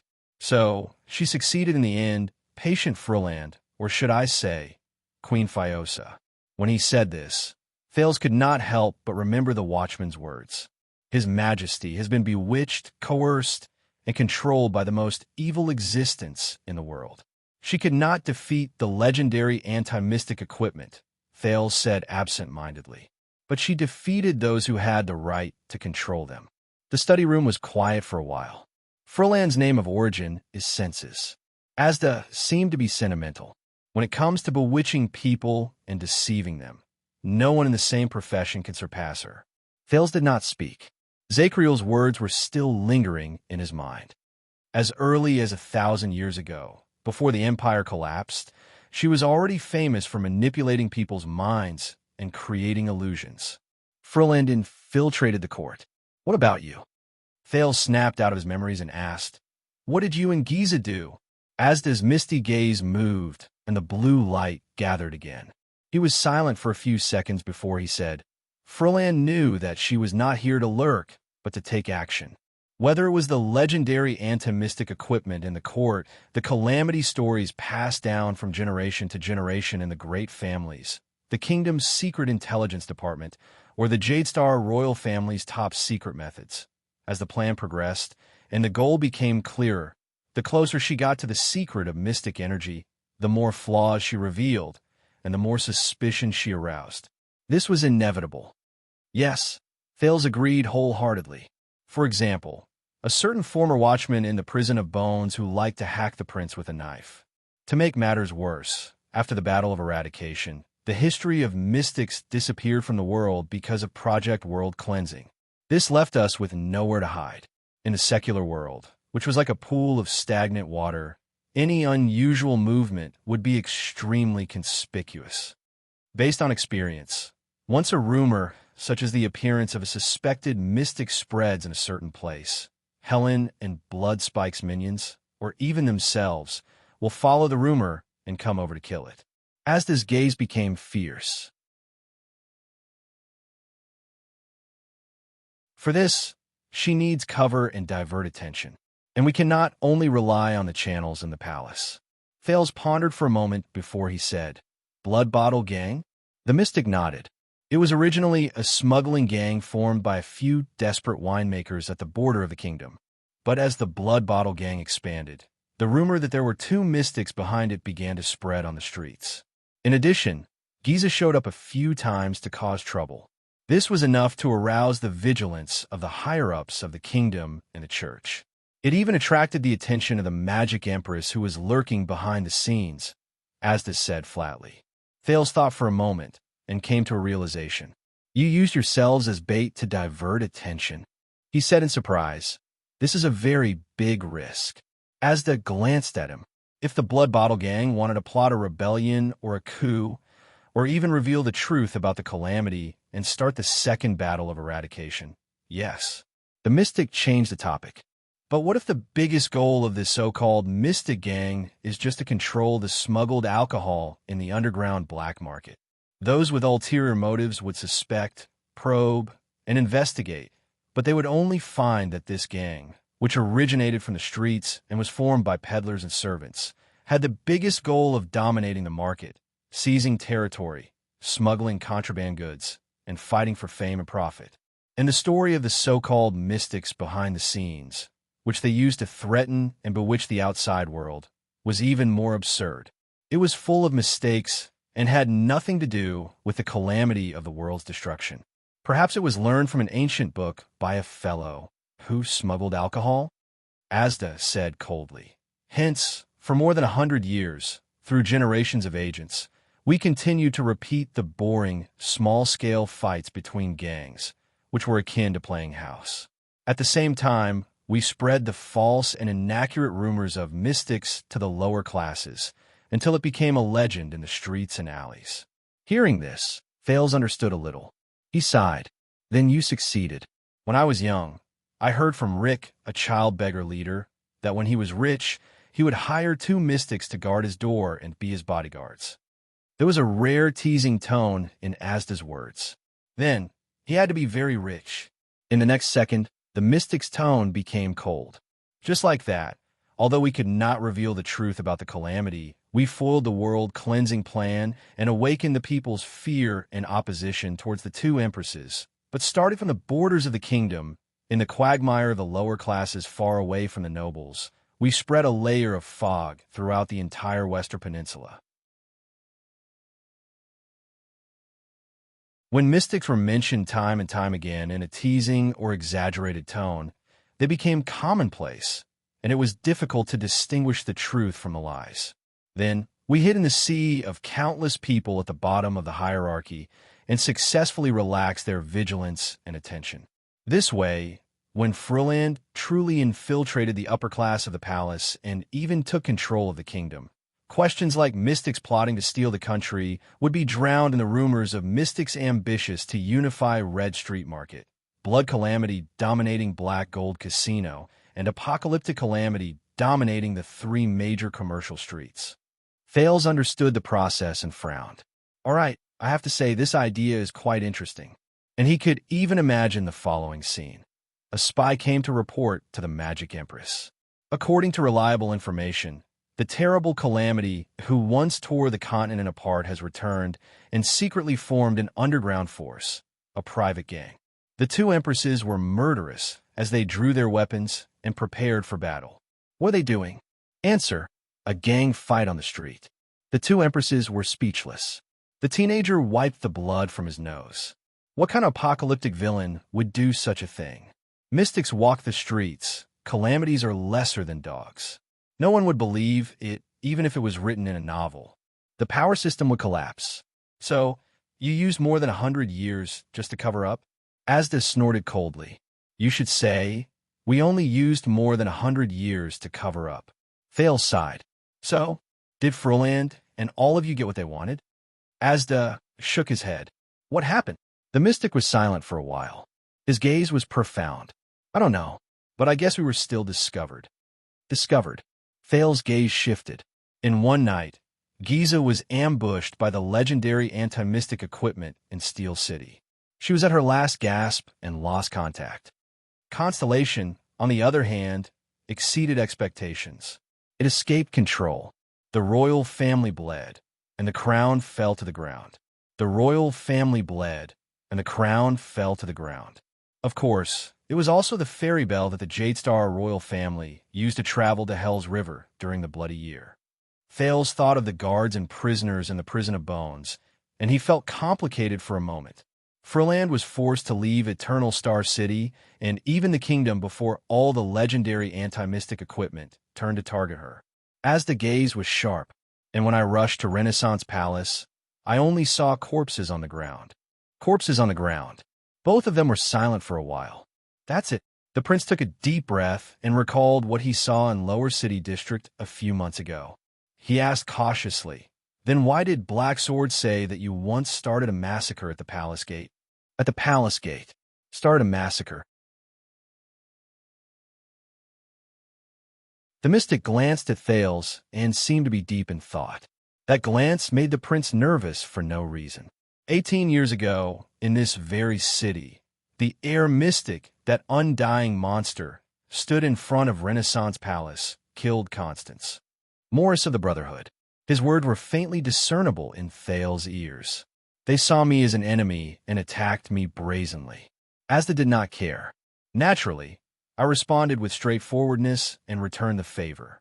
Thales sucked in a deep breath. Responded with straightforwardness.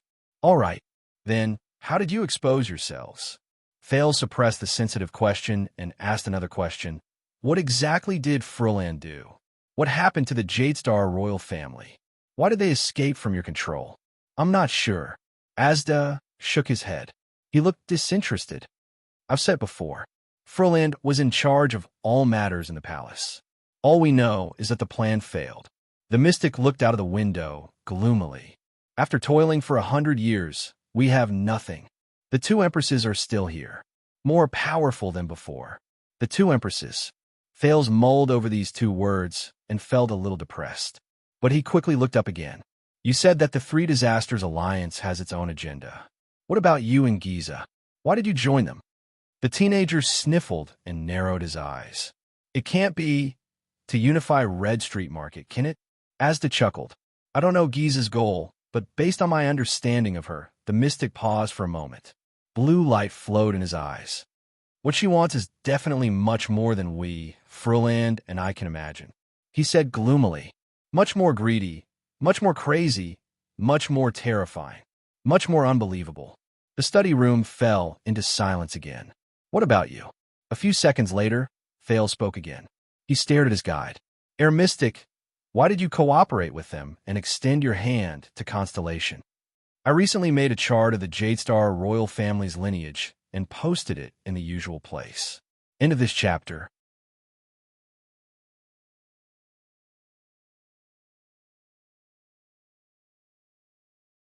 Chapter 639. Thales stood in the middle of the study and pointed at the invitation on the floor with a lifeless expression. Are you ready? Wait. Asda stopped him. The mystic looked at him quietly and slowly raised a finger. This time, try this. Thales was stunned. Try which? Before he could finish speaking, the sound of wind suddenly rose. The broken chair with a corner missing flew up from behind the study table and flew towards Thales. Thales immediately turned pale with fright. He subconsciously raised his hand. F***CK. What are you doing? Thud. The chair landed with a loud bang. In the next second, there was an urgent knocking on the door. Your Highness, Your Grace. What happened? Please answer me. We have to go in, move aside. No, let's go together. On the count of 3. 1, 2, 3. Bang. There was another loud noise. The two people on duty, second-class Vanguard official Leo Morgan and second-class protector Jose Custa, pushed open the door and rushed into the room. Then, they stopped at the same time and widened their eyes. Your Highness? Thales was seen with his back facing the two guards. He was sprawled on the chair in a strange posture. Leo, Jose, wow, it's you guys tonight. Thales turned his head with difficulty and forced a smile. It's okay. It's just that when I was training, there was a stinky rat messing around. Morgan and Custa turned around to check. The entire study was empty. Other than 2 candlesticks being extinguished, everything was normal. But, Your Highness, your nose. Protector Custis spoke with a thick accent from the land of thorns. He looked at Thales, who was sprawled on the chair with his butt up. Thales calmly took out a handkerchief and wiped the blood under his nose. It's okay. You know, puberty. He waved his hand. Go out. Morgan nodded. He walked to the candlestick and lit the candle again. But Custis still wanted to say something. Go out. The Duke of Star Lake gritted his teeth. Morgan pulled Custa and bowed to Thales. If you need help, Your Highness, we are at the door. Thales watched them leave before he closed the door. The young man heaved a sigh of relief. He looked at Asda, who had appeared out of nowhere, and said in exasperation, I thought you blocked the sound. I did indeed seal it. The mystic seemed to be deep in thought. But the interference and repulsion between the mystic abilities of different thresholds and mystics cannot be ignored. It is second only to the effect of legendary anti-mystic equipment on mystic energy. Thales felt a little dizzy from this string of terms. Coupled with the disheveled state he was in, he patted the chair under him and said unhappily, "All right, then I'll leave it to you. Next time you want to do something like this, can you send me an invitation in advance?" Asda stared at the chair and said nothing. This chair could have been used for another week, but now, Thales released his grip angrily. The poor chair split neatly into two halves and fell to either side. "Thank you so much. All right, how am I supposed to tell everyone?" His Excellency the Duke fell down from the broken chair and had a nosebleed. In a fit of anger, he mercilessly slashed the chair, leaving the poor chair without a complete corpse. But the air mystic only paced slowly to Thales' side and gestured for him to be quiet. "Now, I want to ask you some questions. You have to focus and speak carefully," Asda said softly, but he was extremely serious. "Speak slowly, word by word. If I ask you to stop, you have to shut up immediately. Not a single word is allowed." But Thales' anger had not subsided. "What if I talk too much? What then?" Asda glanced at him. His gaze was cold and murderous. Thales choked. He sniffed and smelled the scent of blood. He was unhappy. "All right," Asda observed the symmetrically separated chair. "This ability, what is it? Who knows? I don't know what it is, and I don't know how I learned it. It looks like Ralph's psionic ability or some street magician's trick," Thales said angrily. "But psionic abilities and tricks won't make me run for my life every day." "No." Asda stared at the chair in fascination, but shook his head to deny it. "Psionic abilities are the natural evolution of life, and tricks are deceptions with superficial appearances. But this..." The chair floated in front of the mystic, accompanied by his ethereal and pleasant voice. "This is beyond our understanding. It's completely different." Thales wiped his nosebleed. He was uninterested. "Whatever. What can you affect? Small objects." Thales was listless. The smaller the target, the better. The lighter, the better. The closer, the better. The simpler, the better. For example, paper, leaves, hair. And if the target is too big, heavy, far away, or even too complicated, I'll have a nosebleed and become dizzy. If I use it frequently, Asda narrowed his eyes. Will it hurt? Thales recalled the dangerous escape he had in the prison of bones. No, it's a little better than that. Thales twitched the corner of his mouth. He was expressionless. It will die. Asda thought for a while and nodded slowly. Interesting. Most of the time, it's like stretching out my hand to reach something that's far away. Thales picked up the half of the chair on the ground helplessly. He then walked up to the mystic without giving him any face. He grabbed the half that was floating in the air and pushed it to the corner. But there were a few times when I stretched out my hand, and it felt like I wasn't just reaching out. It was more like at this point, Asda suddenly turned his head. Stop! Thales was startled by the abrupt interruption. Asda closed his eyes. A few seconds later, he spoke. How long has it been? This thing? Thales cursed the little dummy in his heart as he adjusted himself. I've been practicing for about half a year. Every time, I'm tormented until my back hurts and I can't get out of bed. Now, I've finally found a way. Asda suddenly opened his eyes. Stop! Thales choked again. It was as if he had a fishbone stuck in his throat. It was extremely uncomfortable. F***ck again? Remember what I said. Be careful with your words. The mystic said carefully. You said you found a way. What way? Thales gulped. Let me put it this way. Once I got tired of practicing with a piece of paper and wanted to try changing it to a bridle. In the end, the thick and hard rope became, stop. The mystic's warning rang out just in time. F***ck. Thales pursed his lips and changed the topic. Anyway, I could only throw it into the sewers. Of course, under normal circumstances, it's not easy to lock onto a target. Asda acutely grasped the main point. Under normal circumstances? Thales shrugged. Yes. Obviously, when I knocked on the door, everything was very easy. It was as natural as breathing and drinking water. Asda raised his hand again. Stop. Thales sighed helplessly. Can't we talk properly? Asda fell silent and pondered on his own. I know. This feels weird, right? The prince, who was displeased because he was interrupted many times, sneered. You're very curious and want to understand and explore, but because of the mystic ability First Covenant, you have to desperately restrain your impulses and resist the temptation.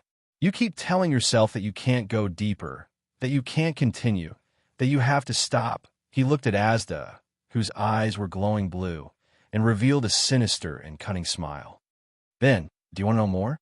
Do you want more? Hee, I can give you everything. A blue light flashed in Asda's eyes. Oh, air. I was wrong, teacher. The blue light flashed again. The Duke of Star Lake, who is second only to him and above tens of thousands of people, regained the right to breathe freely. He lay on the desk and panted pitifully. So the First Covenant of mystic ability fails turn around with his last breath.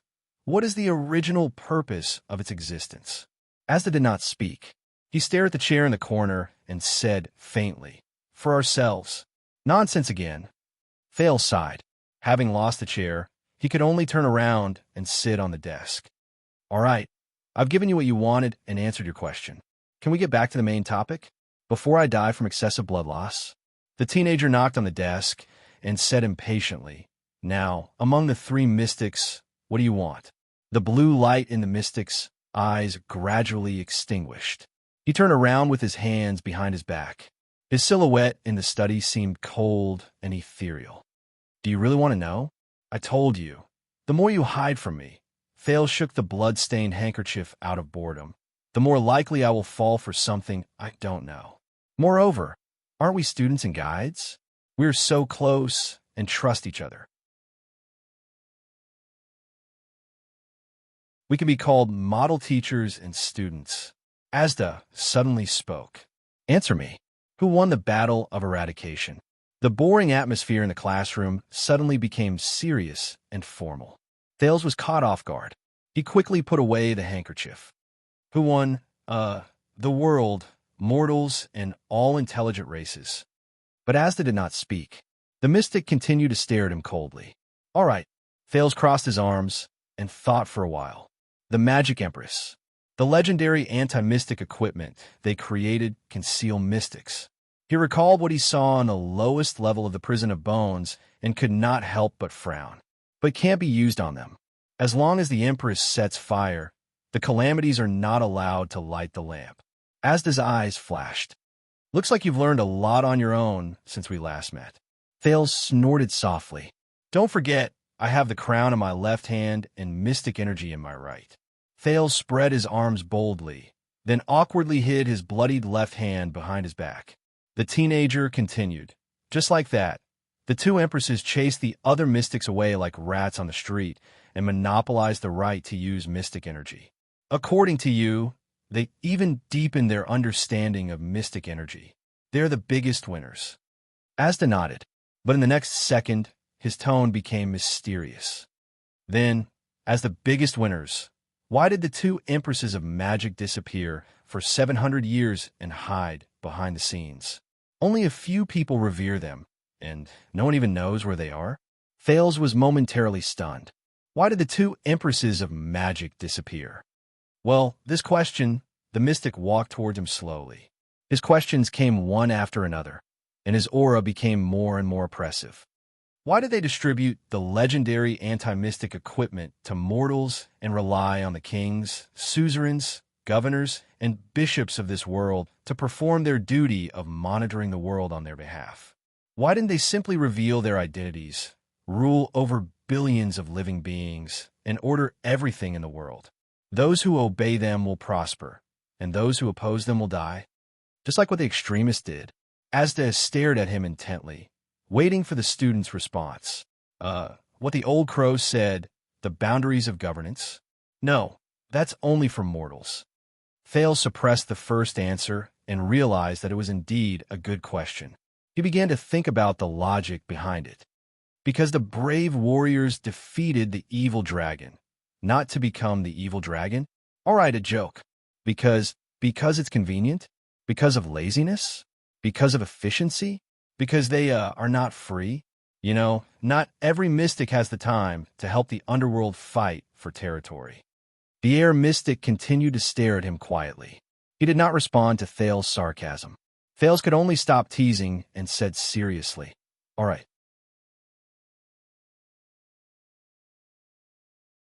To be honest, what I can think of is that since they used the world cleansing plan to erase the existence of mystics, it would be inconvenient for the two empresses to appear in front of the world to prevent the effect of sealing off information and covering up history.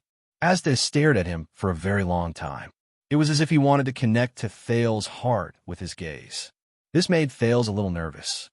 Wait, did I stray from the topic? What did I ask just now? Finally, the air mystic smiled coldly.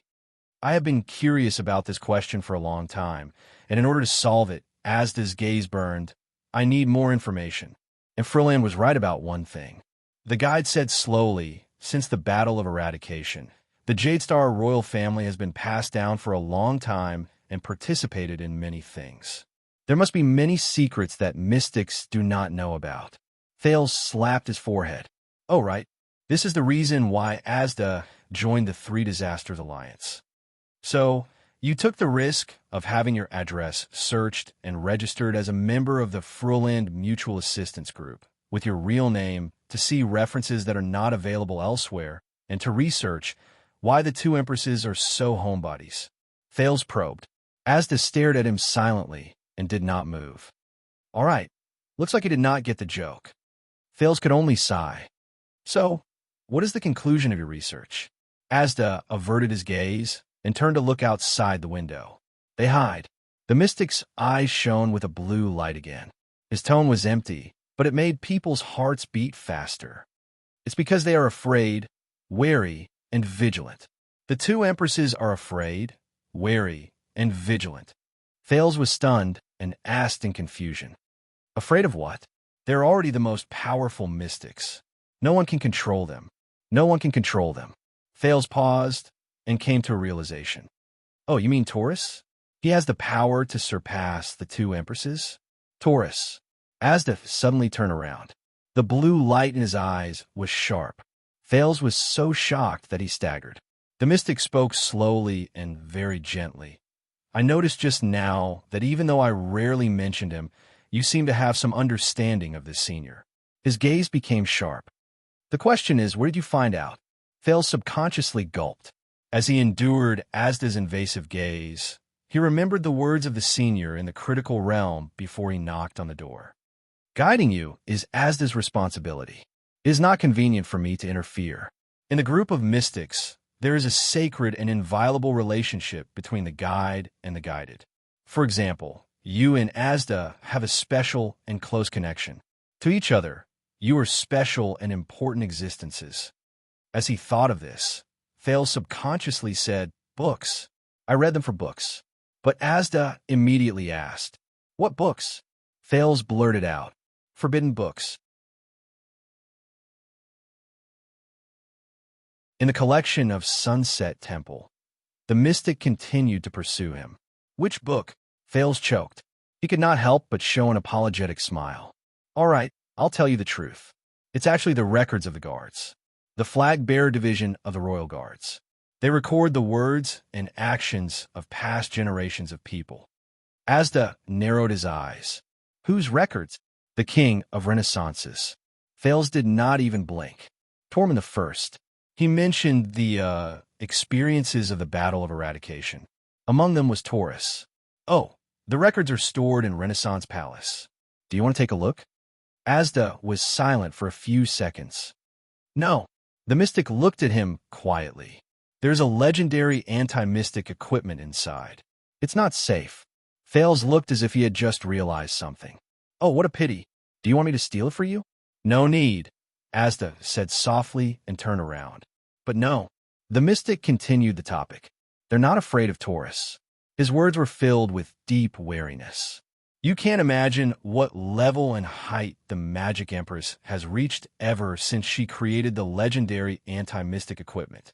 I think that even someone as experienced as Taurus can't fight against the two empresses, who no one can control. Even Taurus can't fight against the two empresses? Thales was slightly shocked at first. Then he asked doubtfully, "Then what else can they be afraid of?" Asda did not answer directly. "Think, Thales, think." The mystic stared at the lake of stars that reflected the stars in the sky. "Don't develop the bad habit of waiting for answers." Thales frowned. "The two empresses who no one can control." "No one, no." Thales' gaze shifted. "It's not no one. Not entirely. Both of them." Thales stared at the chair that had been split in half in the corner and said seriously, "Blood Spike and Helen, as the victors of the battle of eradication, as mystics who surpassed most of their peers," he looked up at the mystic. "The only people who can truly fight against the two empresses are each other." The teenager said solemnly, "They are wary of each other." Asda snorted softly. "Looks like you're not stupid after all." Thales' eyes brightened when he was acknowledged. So, without a common enemy, the two empresses became each other's greatest threat. After the war, they broke up and became enemies. And they hid behind the scenes to guard against each other's sneak attacks. This is a game where whoever finds the other first wins? In the face of the student's hopeful questioning, the mystic did not comment. He only said faintly, "As I said before, we're getting closer to the truth of the world." This is probably Asda's version of "you're awesome," Thales criticized in his heart. "All right, now that you know this, what now?" Thales returned to the main topic, preventing Asda from changing the topic. "Don't tell me your purpose in joining the Three Disasters Alliance is to use the power of one of the two empresses to attack the other." Asda was silent for a while, but when he spoke again, his tone was different. "Thales, are you sure you want to continue listening?" The mystic said faintly. Thales was stunned. "What?" The mystic turned around. His figure blocked the moonlight, giving Thales a sense of oppression for the first time. "You must know that the truth and secrets often carry heavy burdens." Asda spoke softly and meaningfully. "Are you really ready?" Looking at him, Thales frowned in confusion. "Why do you suddenly sound like you're telling a ghost story?" His teacher smiled coldly. "Because once you know, you can't turn back." "Can't turn back?" Thales curled his lips nonchalantly. "Even if I don't know, I can't turn back, right? What a joke. Do you really think that I, Thales Jadestar, the first person in Errol to turn misfortunes into blessings, was scared since I was young?" At this point, Thales suddenly became vigilant. He raised his finger and said fiercely, "And don't even think about ending the lesson now." Asda snorted indifferently. His emotions could not be discerned. But contrary to his usual behavior, he spoke rather straightforwardly. "During the time I worked with Fruland, through the Jadestar royal family, the kingdom's secret intelligence department, and even Blood Bottle Gang, I obtained some precious historical records." Thales narrowed his eyes. "About?" Asda flashed a smile, which was rare. The meaning behind it was strange and difficult to understand. "You already know that all legendary anti-mystic equipment was created by the two empresses, and none of them are effective against the two empresses, right?"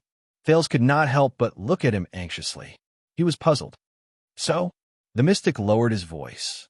"What if there's an exception? What if there is an equipment in this world that was not created by the two empresses?" Thales was stunned at first. Then he understood. Damn it.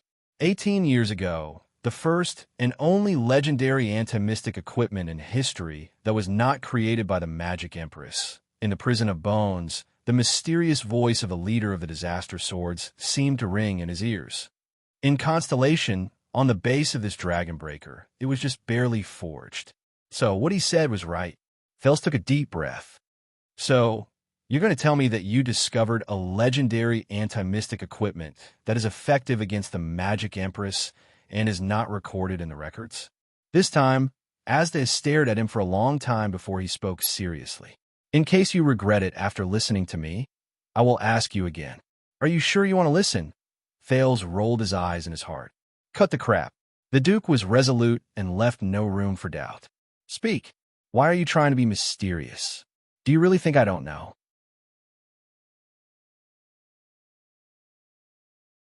The Dragon Breaker, the blade of purification, the greatest king's achievement, and also the only weapon that can possibly seal the two empresses, has been in his hands for a long time, and he has even used it before.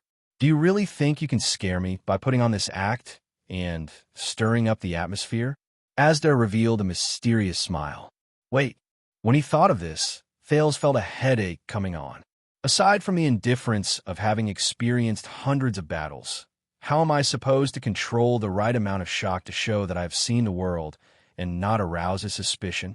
In the Battle of Eradication, every legendary anti-mystic equipment was created by the two empresses and then distributed to the chosen disaster hunters so that they could use their power to hunt down mystics.